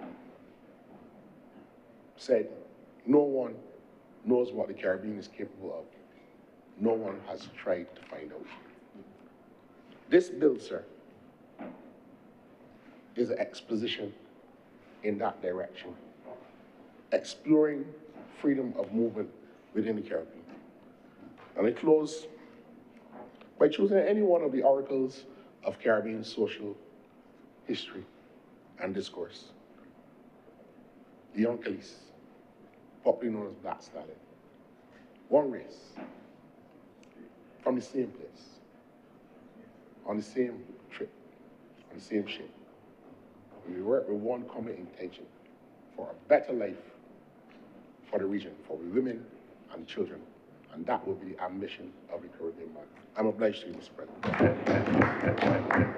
Thank you, Senator Nicholas. Senator Reid. Thank you, Mr. President. I'm mindful of the time and that a lot of words have been used and said during the course of the day. And I want to deviate from some of the tone and ways I typically speak in this chamber, which tends to focus on commerce and strategy and the economy. I was tempted to change my mind about that when Senator Walters said some things that I disagreed with in terms of rate of employment and not factoring the need of the evolution of economies requiring skills that it didn't need 10 years ago, from, I don't know, cloud engineers to AI engineers to energy, gridless energy managers, and all range of different new skills that any developing country has to acquire and advance and needing to acquire new skills to go forward. And some of the disagreements I would have had in terms of some of the stuff said by Senator Drakes in terms of the direct relationship between migration and the growth of economies of small countries. And the data is there, and you can check it for yourself. Malta, Singapore, that we all like to quote, Iceland, Ireland. There's a direct relationship between growth of migration and growth of those economies. And so it's not hard to see the correlation between all those things. But my interjection is not for that. My interjection is really to connect with the bravery and the humility expressed by Senator Trim in his presentation. And at the risk of overshare, which I typically don't do a bit of that and tell a little story about my reality of being someone that wasn't born here, moved here, got dedicated to being here by choice, and being born in a country where my last name, I only knew one other person with my last name, and that was my father. And so when I was about 5 years old, I remember it very well. Maybe that's why I like data and research. I used to look in the directory to find Reeds in St. Lucia, and there were no other Reeds. So it made me curious about how do I have this last name? And I got the most roundabout stories of a Barbadian man who went to Panama, who met a future Prime Minister of Barbados, of St. Lucia, John Compton, who convinced him to go to Curacao to work for an oil company, who met a woman from St. Martin, who then was convinced to go to take a job in St. Lucia and had my father, right? That's one side. And on the other side, my grandmother, great-grandmother, whose last name is Prosper by marriage, but her maiden name was Boyce. And her father was a white man from St. Lucie. So that's how the story goes, right? So, and I didn't know this, you know. And so there I was, 5, 6 years old, living in a place where was my home, and I connected with, at the time, I'm a kid. And I moved to a place, eventually, and you can imagine my shock at 10 years old, opening the directory in Barbados and seeing pages and pages of Reeds. And all of a sudden I said, okay, maybe there's a connection to be had there. But in telling that story, and I carry those with me, I also carry with me, and I'm not trying to do a trauma comparison to Senator Trim, but migrants carry with them scars that make you more driven in some ways, more focused in some ways, that people who are in spaces where they feel a sense of comfort because they're from there don't always understand. So going through an immigration line with 2 parents who were CARICOM Skills National but traveling by yourself and being nervous going through the immigration line and having to sit down on a bench for hours and your parents are waiting outside with you and there's no word going out. I've experienced that. I've experienced, as a kid, stand up outside the immigration office and immigration officers talking down to you as 10, 11, 12 years old, waiting in the sun, waiting in the rain, whether you get the stamp or not get the stamp. I experienced that. I've experienced not being able to get into a school, and I probably never said this publicly, I'll do it now. Major Hugh Barker, God rest his soul, was the only principal which would accept a young student who had parents who were CARICOM Skills Nationals but didn't fully have his CARICOM skills that day. There's a gray area as a 12-year-old, but he let me in because he believed in regionalism, right? And then, same story, Roshana shared. Anytime somebody got angry with you, we'll tell you, I'll get $75 for you. He's a foreigner. And all the range of different things you have over a period of time. And you steel yourself to it, right? You grow and you steel yourself to it. And you just go through life experiences driven by a sense of survival in a space that in some ways is so welcoming, but in other ways is just acrimonious to your presence. And it's an odd thing to manage. And then you have some sort of weird Stockholm syndrome effect that Roshana's clearly had, where your abuser becomes the thing that you love. And you fast forward 30 years and all of a sudden you're a senator in the government trying to help it develop, right? Because it's a place that you choose, because some of its core values and some of the people that you meet here are the best you see on planet Earth. And so you understand that there's no perfection to be sought. There's nothing that is going to be utopia. There are going to be good places that have bad things they do about it, and you're going to work every single day to try to make it better. And that's the core of the work, right? Everyone who's in this room has chosen to give up his time, their energy, for a vision different strategies, and we accept that. Different points of views, we accept that. But we're here for a common purpose. And migrants are no different, right? Whatever stages, right? Whether I'm a plumber, a gardener, whether I'm a brain surgeon, whatever, and I'm going to the place for an opportunity, I'm doing so largely for non-nefarious purposes. I'm doing so largely, and when I say largely, I mean largely. There's lots of data on it in terms of global migration. People don't like to leave the countries they're from. Global migration is so low, 3% of global total populations. People only leave when they're in bad circumstances or extraordinary opportunities. The data is overwhelming. So if I have an incredible job, or I have a very, very bad circumstance, I don't leave where I'm from. People are comfortable. You could look at Amarjeet and Bandy and Amit San, and a bunch of economists have done this work, so this is not just for me, you could do the work. And people leave not in overwhelming droves.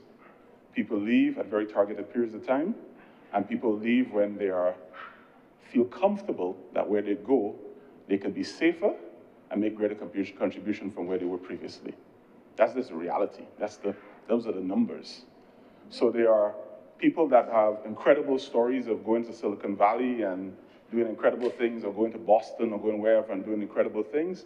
And there are people who will never hear their names, and they've traveled and did incredible things for their families. Bellmen, taxi drivers, janitors, bus drivers, moving their families forward as a result of leaving their homes to go to their places. Not becoming heroes, not becoming saints, just being good people doing good work. And that's largely the migration story. There's nothing sexy, there's nothing over the top. The sensational stories are few and far between when you look at the percentage numbers of the vast majority of people who move. It's people who just want to do better for themselves, saw a window of opportunity, took the window of opportunity, kept their heads down, and did the work, and lived their lives. And so the fear-mongering and all those things don't make any sense in context of the numbers. There's arguments on one side saying that we don't have enough flights, and the other side saying that too many people are going to come in. I mean, it's contradictory is an understatement. It doesn't make any sense.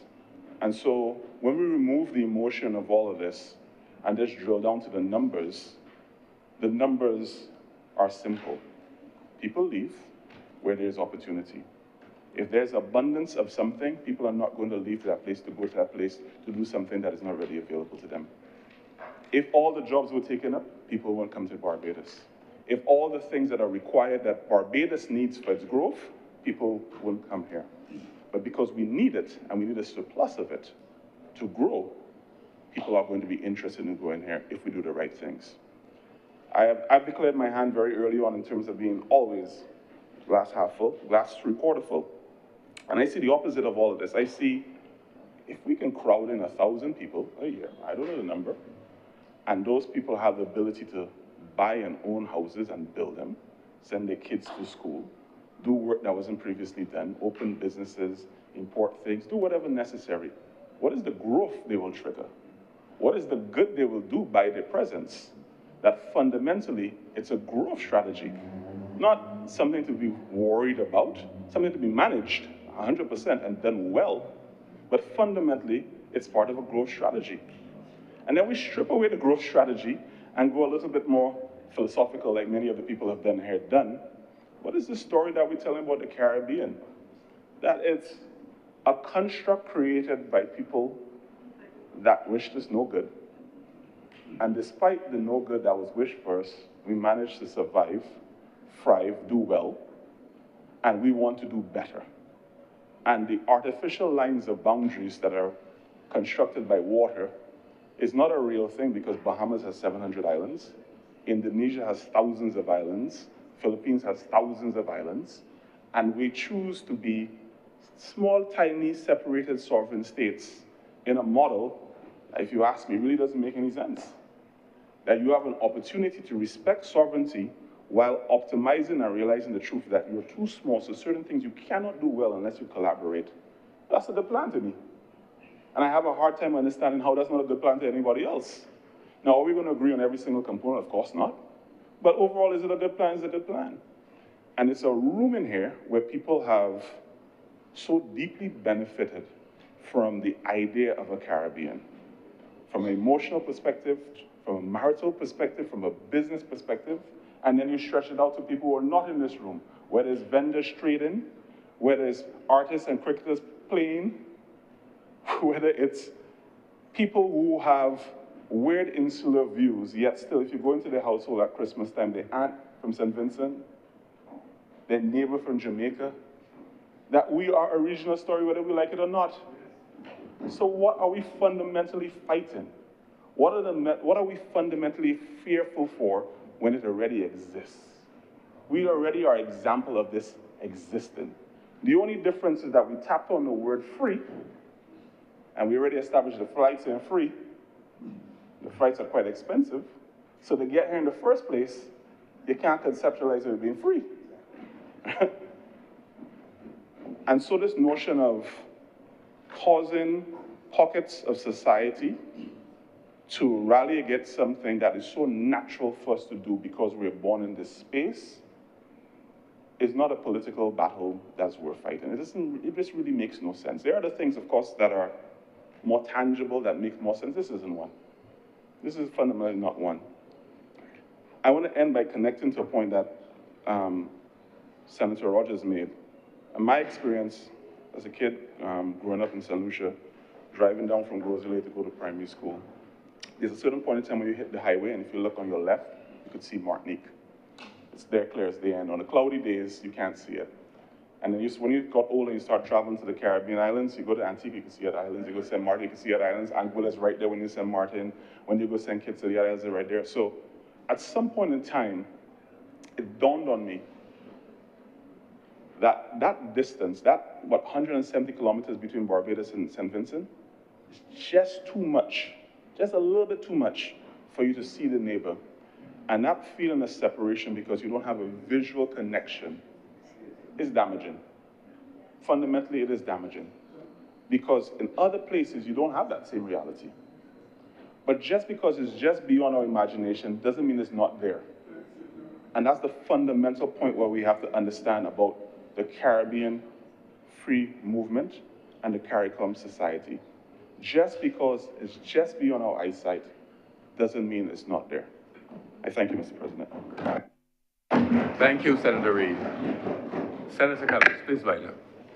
Thank you very much, Mr. President. I want to wrap up the debate today and express my appreciation to all of the honorable members who have spoken. Today, we've heard a range of things being spoken of and a range of issues being raised, and I want to, as is my norm, attempt to address some of them. Mr. President, I will come back to Senator Worrell in a little bit. I will not start there, but I will come back there. But, Mr. President, I want to say to some of our members that it is okay to acknowledge when the government has commenced a good work. It is okay not to say it almost grudgingly. There is no circumstance in which this government has not consulted, demonstrated an openness to continuing to consult. There is no circumstance in which this government does not hear concerns and then respond to those concerns, even when it then lends itself to someone or someone's saying that we can't make up our minds. It is okay to acknowledge that the government has spoken and has continued to speak on matters relating to regional integration and to free movement. It is okay to acknowledge that the government has invested and commenced investment over the last 7 years now in our social infrastructure. It is okay to acknowledge that, especially when you are offering independent thought. It is okay to say that. Now, I want to address some of the specific things that have come up and have been raised. We have been raising and listening to the concerns. The call-in programs and newspapers are not color-coded. We most certainly read them, hear them, meet them in the constituencies, have ideas forums, town hall meetings. There's a citizens hotline in the office of the Prime Minister where people are able to raise concerns and have them responded to. It is okay to know that and to acknowledge that. So, Mr. President, on the question raised, therefore, by Senator Boyce, the government is hearing those concerns, questions raised about social infrastructure by Senator Drakes, questions raised by Senator Rogers. Those are all things that have been simulated and are being considered by the government. And you have seen, and in this chamber, from 2018 until now, we brought so many bodies of legislation, spoken of so many policies, navigated so many budgetary cycles, budgetary statements, estimates of expenditure that we know what money is being spent and on what, navigated loan contracts. It is easy to acknowledge that there is ongoing work which has started and you can see. So, Mr. President, I want to respond then to Senator Malalu on the question of citizenship by investment. And I believe that Senator Nichols, in his contribution, acknowledged that the Immigration Act does not enter this discussion on freedom of movement. There is a separate body of work on immigration and on citizenship that is going to select committee and has already also started. That does not have anything to do with what is before us. However, in the instance where we are navigating citizenship by investment programs, where persons have not been resident in one place or the other, and they have been given citizenship there, then our immigration officials, impacts, all of the other agencies, and this was said in the other place, they are still there and with the authority to determine under what circumstances persons will be given landed entry into the country. It doesn't change the ability for the purpose of the limited scope of exemptions under the existing Immigration Act, where the immigration officers, before they declare you as landed, can make a determination as to whether or not you meet any of the exemption criteria. You are a national security risk, and therefore you cannot enter the country. You are a tax on the government purse, also cannot enter the country. Those things remain in our laws and are just as applicable. And I continue to make the point that even though each time we come here for a specific piece of legislation, they are correlated to the rest of the suite of pieces of legislation that exist in our legislative portfolio. The lawyers may call it something different, but all of our laws have to be read together. They're not ever read in isolation. So I wanted to address that. In terms of age limits that attract people, equally so, the same comments would apply. That is a matter for immigration or the citizenship bill, and I believe that those matters now going to select committee can rightfully be interrogated there, because there are some elements in that legislation as it has been laid in the other place for a committee that do speak to queries about how you attract skills and in what sectors. And that also relates to the question that was raised by another member in a different contribution that I will come to. I want to acknowledge Senator Andrea Boyce for his comments. Senator Roshana Trim is not here at this point, but I know she is listening. And I want to publicly, as I have done privately, congratulate her on an excellent presentation.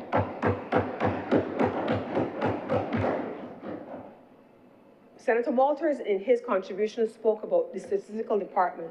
And one of the things that I learned, Mr. President, as a social scientist, that you look at the statistics and you look at the numbers, but you have to always see the people behind the numbers.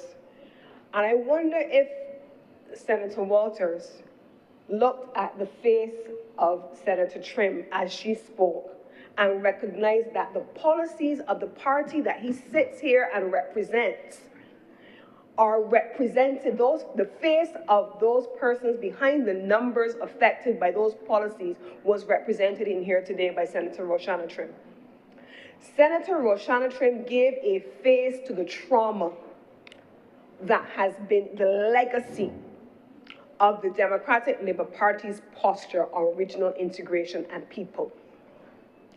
And I want to connect that, Mr. President, because we're talking about it, to a seminal speech made by the father of independence and the father of the Democratic Labour Party. The mirror image speech. What is your mirror image? When you look at Roshana Trim, Senator Roshana Trim, who talks about being deported from Barbados, being put on a plane, and her mother who sent her doesn't know where she is, her aunt who is to receive her doesn't know where she is, people ducking and hiding just outside these buildings, legally here but hiding because a bounty was placed on their head. What is your mirror image if you are the Democratic Labour Party?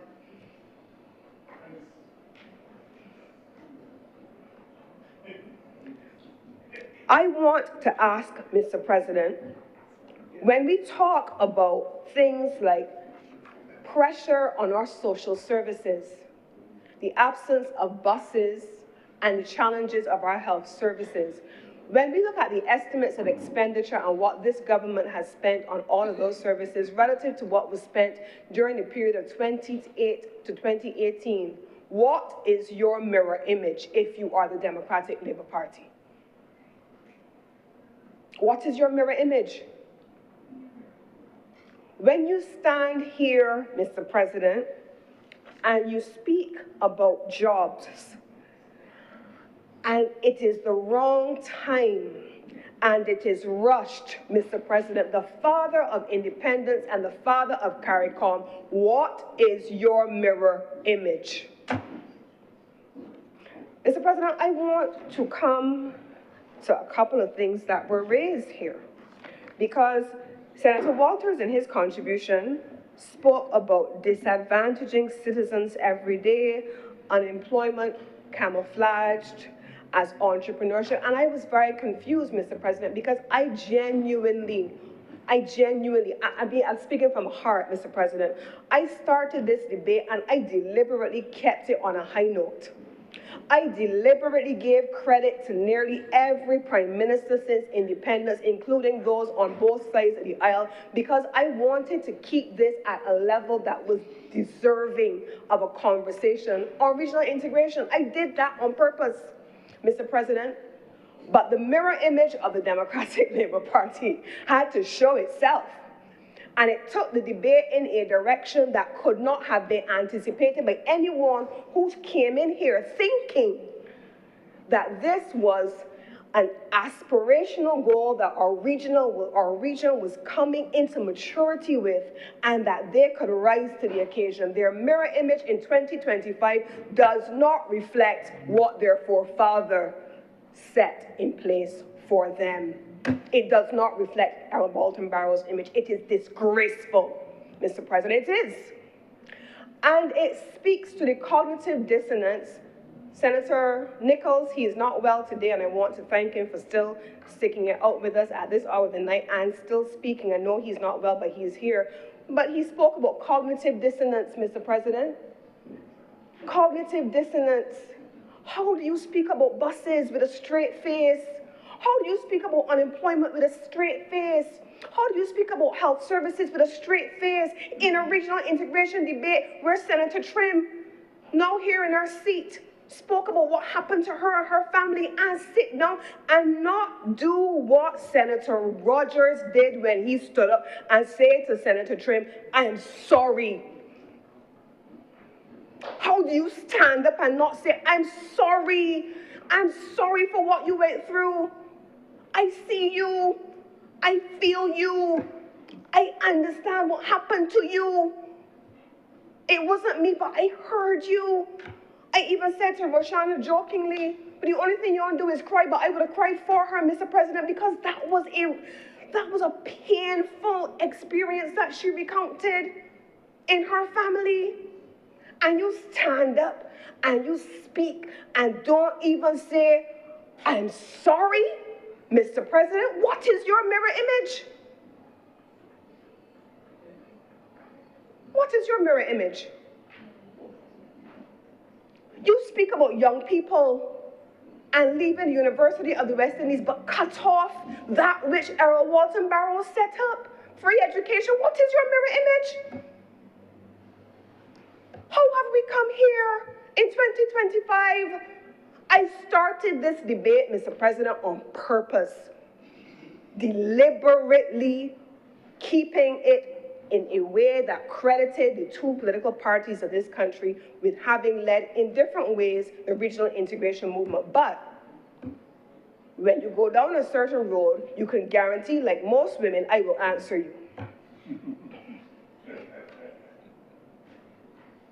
I will answer you.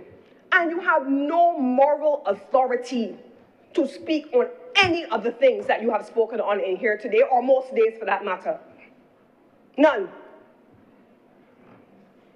And so, Mr. President, I want, however, to end where I started.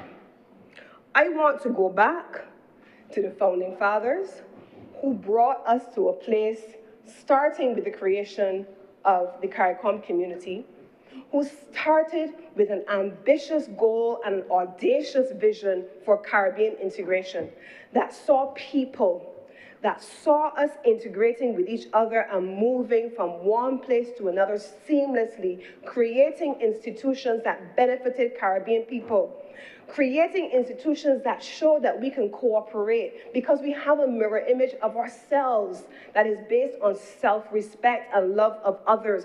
In that same speech, that same mirror image speech, he said,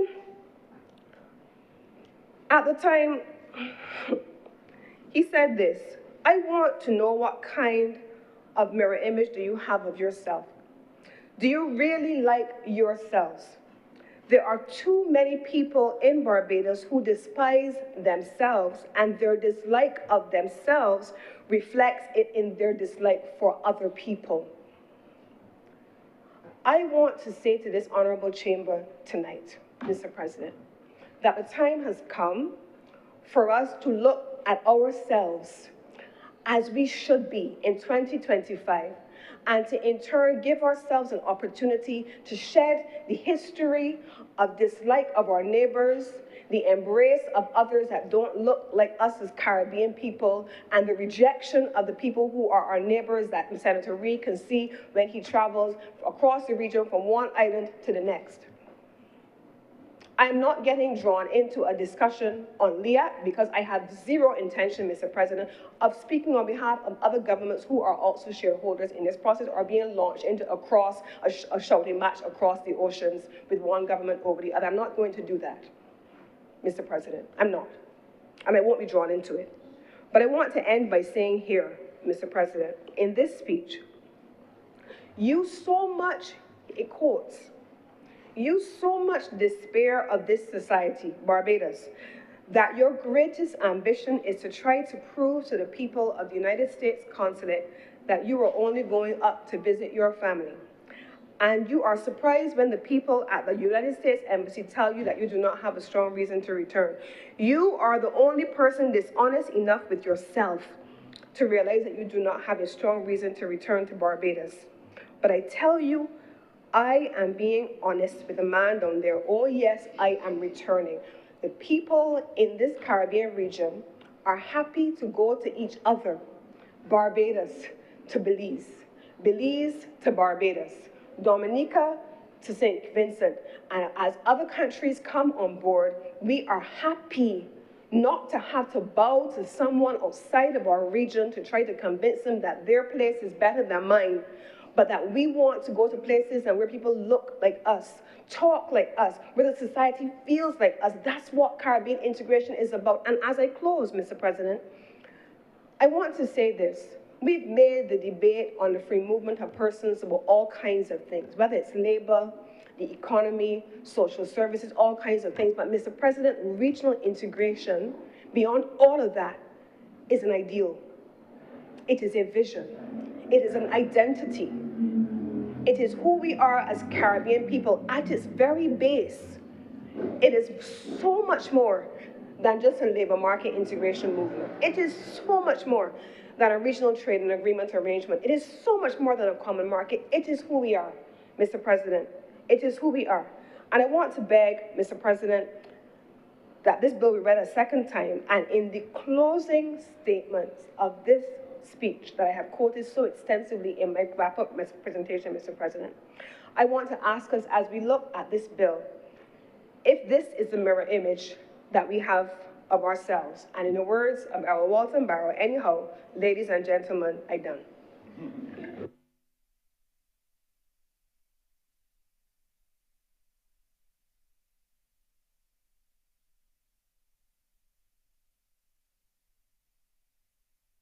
I beg to move this bill be read a second time.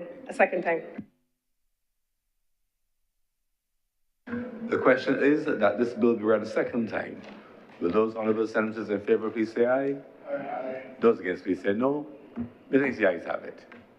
Mr. President, I beg to move that you do not leave the chair and the Senate resolve itself into committee for further consideration of this bill. The question is that I do not leave the chair and the Honorable the Senate resolve itself in the committee for further consideration of this bill. Will those honorable senators in favor please say aye? Aye. Those against please say no. Methinks the ayes have it.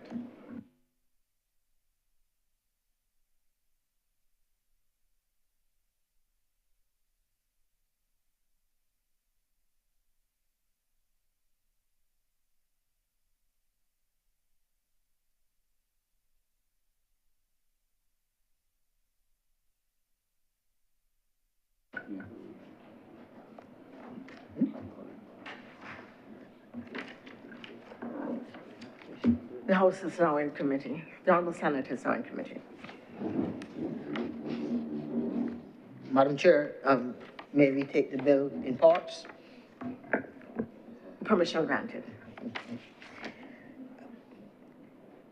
Clauses 1 through 7? Madam Chair, I beg to move that clauses 1 through 7 do not stand part. The question is that clauses 1 through 7 do now stand part. Will all honorable senators in favor please say aye? Aye. Those against, would you please say no? The ayes have it. Clauses 8 through 11. Madam Chair, I beg to move that clauses 8 through 11 do now stand part. The question is that clauses 8 through 11 do now stand part. Will all honorable senators in favor please say aye? Aye. Those against, would you please say no? The ayes have it. Schedule. Madam Chair, I beg to move that the schedule be the schedule to the bill. The question is that the schedule be now the schedule to the bill. Will all honorable senators in favor please say aye? Aye. Those against, would you please say no? The ayes have it. Madam Chair, I beg to move that you do not report to His Honor the President the passing of one bill in committee. The question is that I do now report His Honor the President the passing of one bill in committee. Will all honorable senators in favor please say aye? Aye. Those against, would you please say no? The ayes have it.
Mr. President, Madam Chair, I beg to move that you do not report to His Honor the President the passing of one bill in committee.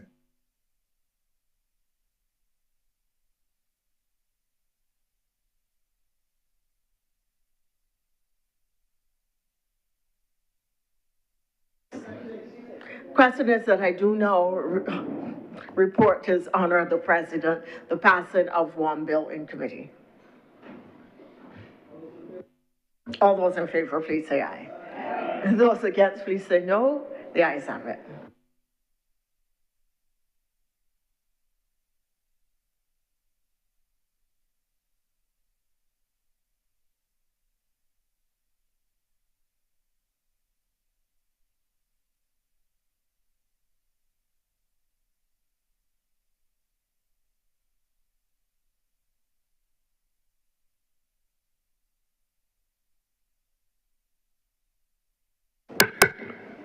The chairman has reported the passing of one bill in committee. Mr. President, I beg to move that this bill now be read a third time. The question is that this bill be read a third time. Will those honorable senators in favor please say aye? Aye. Those against please say no. Methinks the ayes have it. A divide has been called. Mr. President, the divide will be called when the motion is put for passing and citing, not before. Not on the third reading, that's fine. Senator. Mr. President, I beg to move that this bill do not pass and be cited as the Caribbean Community Free Movement of Nationals Act 2025. Divide. Question first. Everybody question here. The question is that this bill do not pass and be cited as the Caribbean Community Free Movement of Nationals Act 2025. The those honorable senators in favor, please say aye. Aye. Those against, please say no. No. Divide. A divide has been called.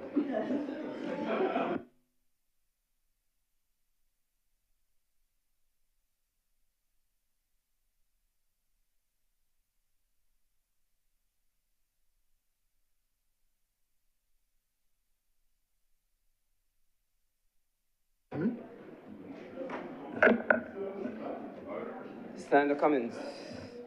Aye. Senator Reid. Aye. Senator Dr. Monroe Knight. Aye. Senator King. Aye. Senator Boyce. Aye. Senator Nichols. Aye. Senator Morris. Aye. Senator Trill. Aye.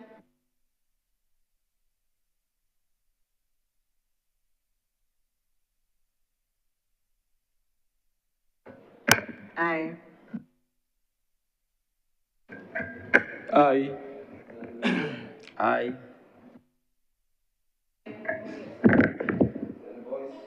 Aye. Aye. Aye. Senator Malalu. Aye. Abstain.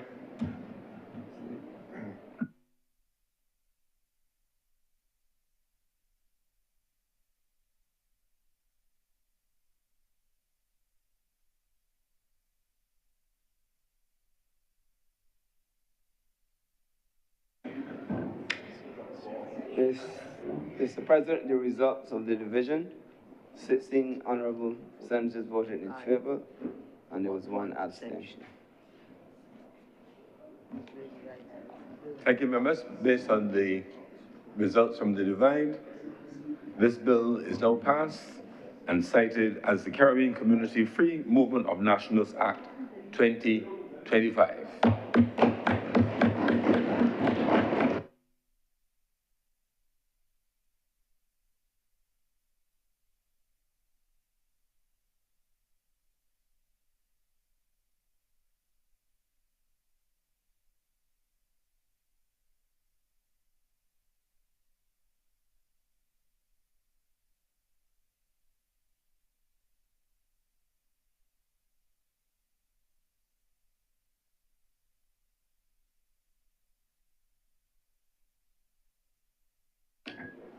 Mr. President, having come to the conclusion of government's business for the day, I want to thank all honorable senators. It has been a long day, and I appreciate that this has been an important issue and a robust discussion, and I want to express appreciation for your continued commitment to the business of the people of Barbados. With those words, Mr. President, I beg to move that the sitting of the Senate be adjourned until Wednesday, October 29th at 11 a.m. Senator Maladu. Mr. President, thank you for recognizing me. I would just like, prior to the adjournment, if I might ask the Leader of Government Business when there might be any time reserved on our agenda for the private members' business that I introduced in January of this year regarding a resolution on the Land Acquisition Act. Senator Cummings. Thank you very much, Senator Malou, and I'm happy that you are following up on that. You have been, as you know, out for an extended period of time on leave, and so now that you have returned and you are with us again, the commitment is that we will be able to do that very shortly. Thank you very much, Senator. Any follow-up, Senator Maladu? Just a brief thing to say thank you very much, and I appreciate that you did wait until I returned from my absence. Thank you. Thank you. And you do appear to be a fighting form, Senator Maladu, so I think it would be a fair contest. Thank you very much. We've had a long day. I want to thank all honourable senators for their wonderful contributions. It's interesting here to listen to the debate. Thank you very much for the richness of the ideas advanced, and thank the clerks and staff for their keeping us on track and keeping us well behaved and within the law during the day. The question is that the Honourable Senate be adjourned until Wednesday, October 29th at 11 a.m. Will those honourable senators in favour please say aye? Aye. Those against please say no. Meaning the ayes have it. The Senate is therefore adjourned until Wednesday, October 29th, 2025 at 11 a.m.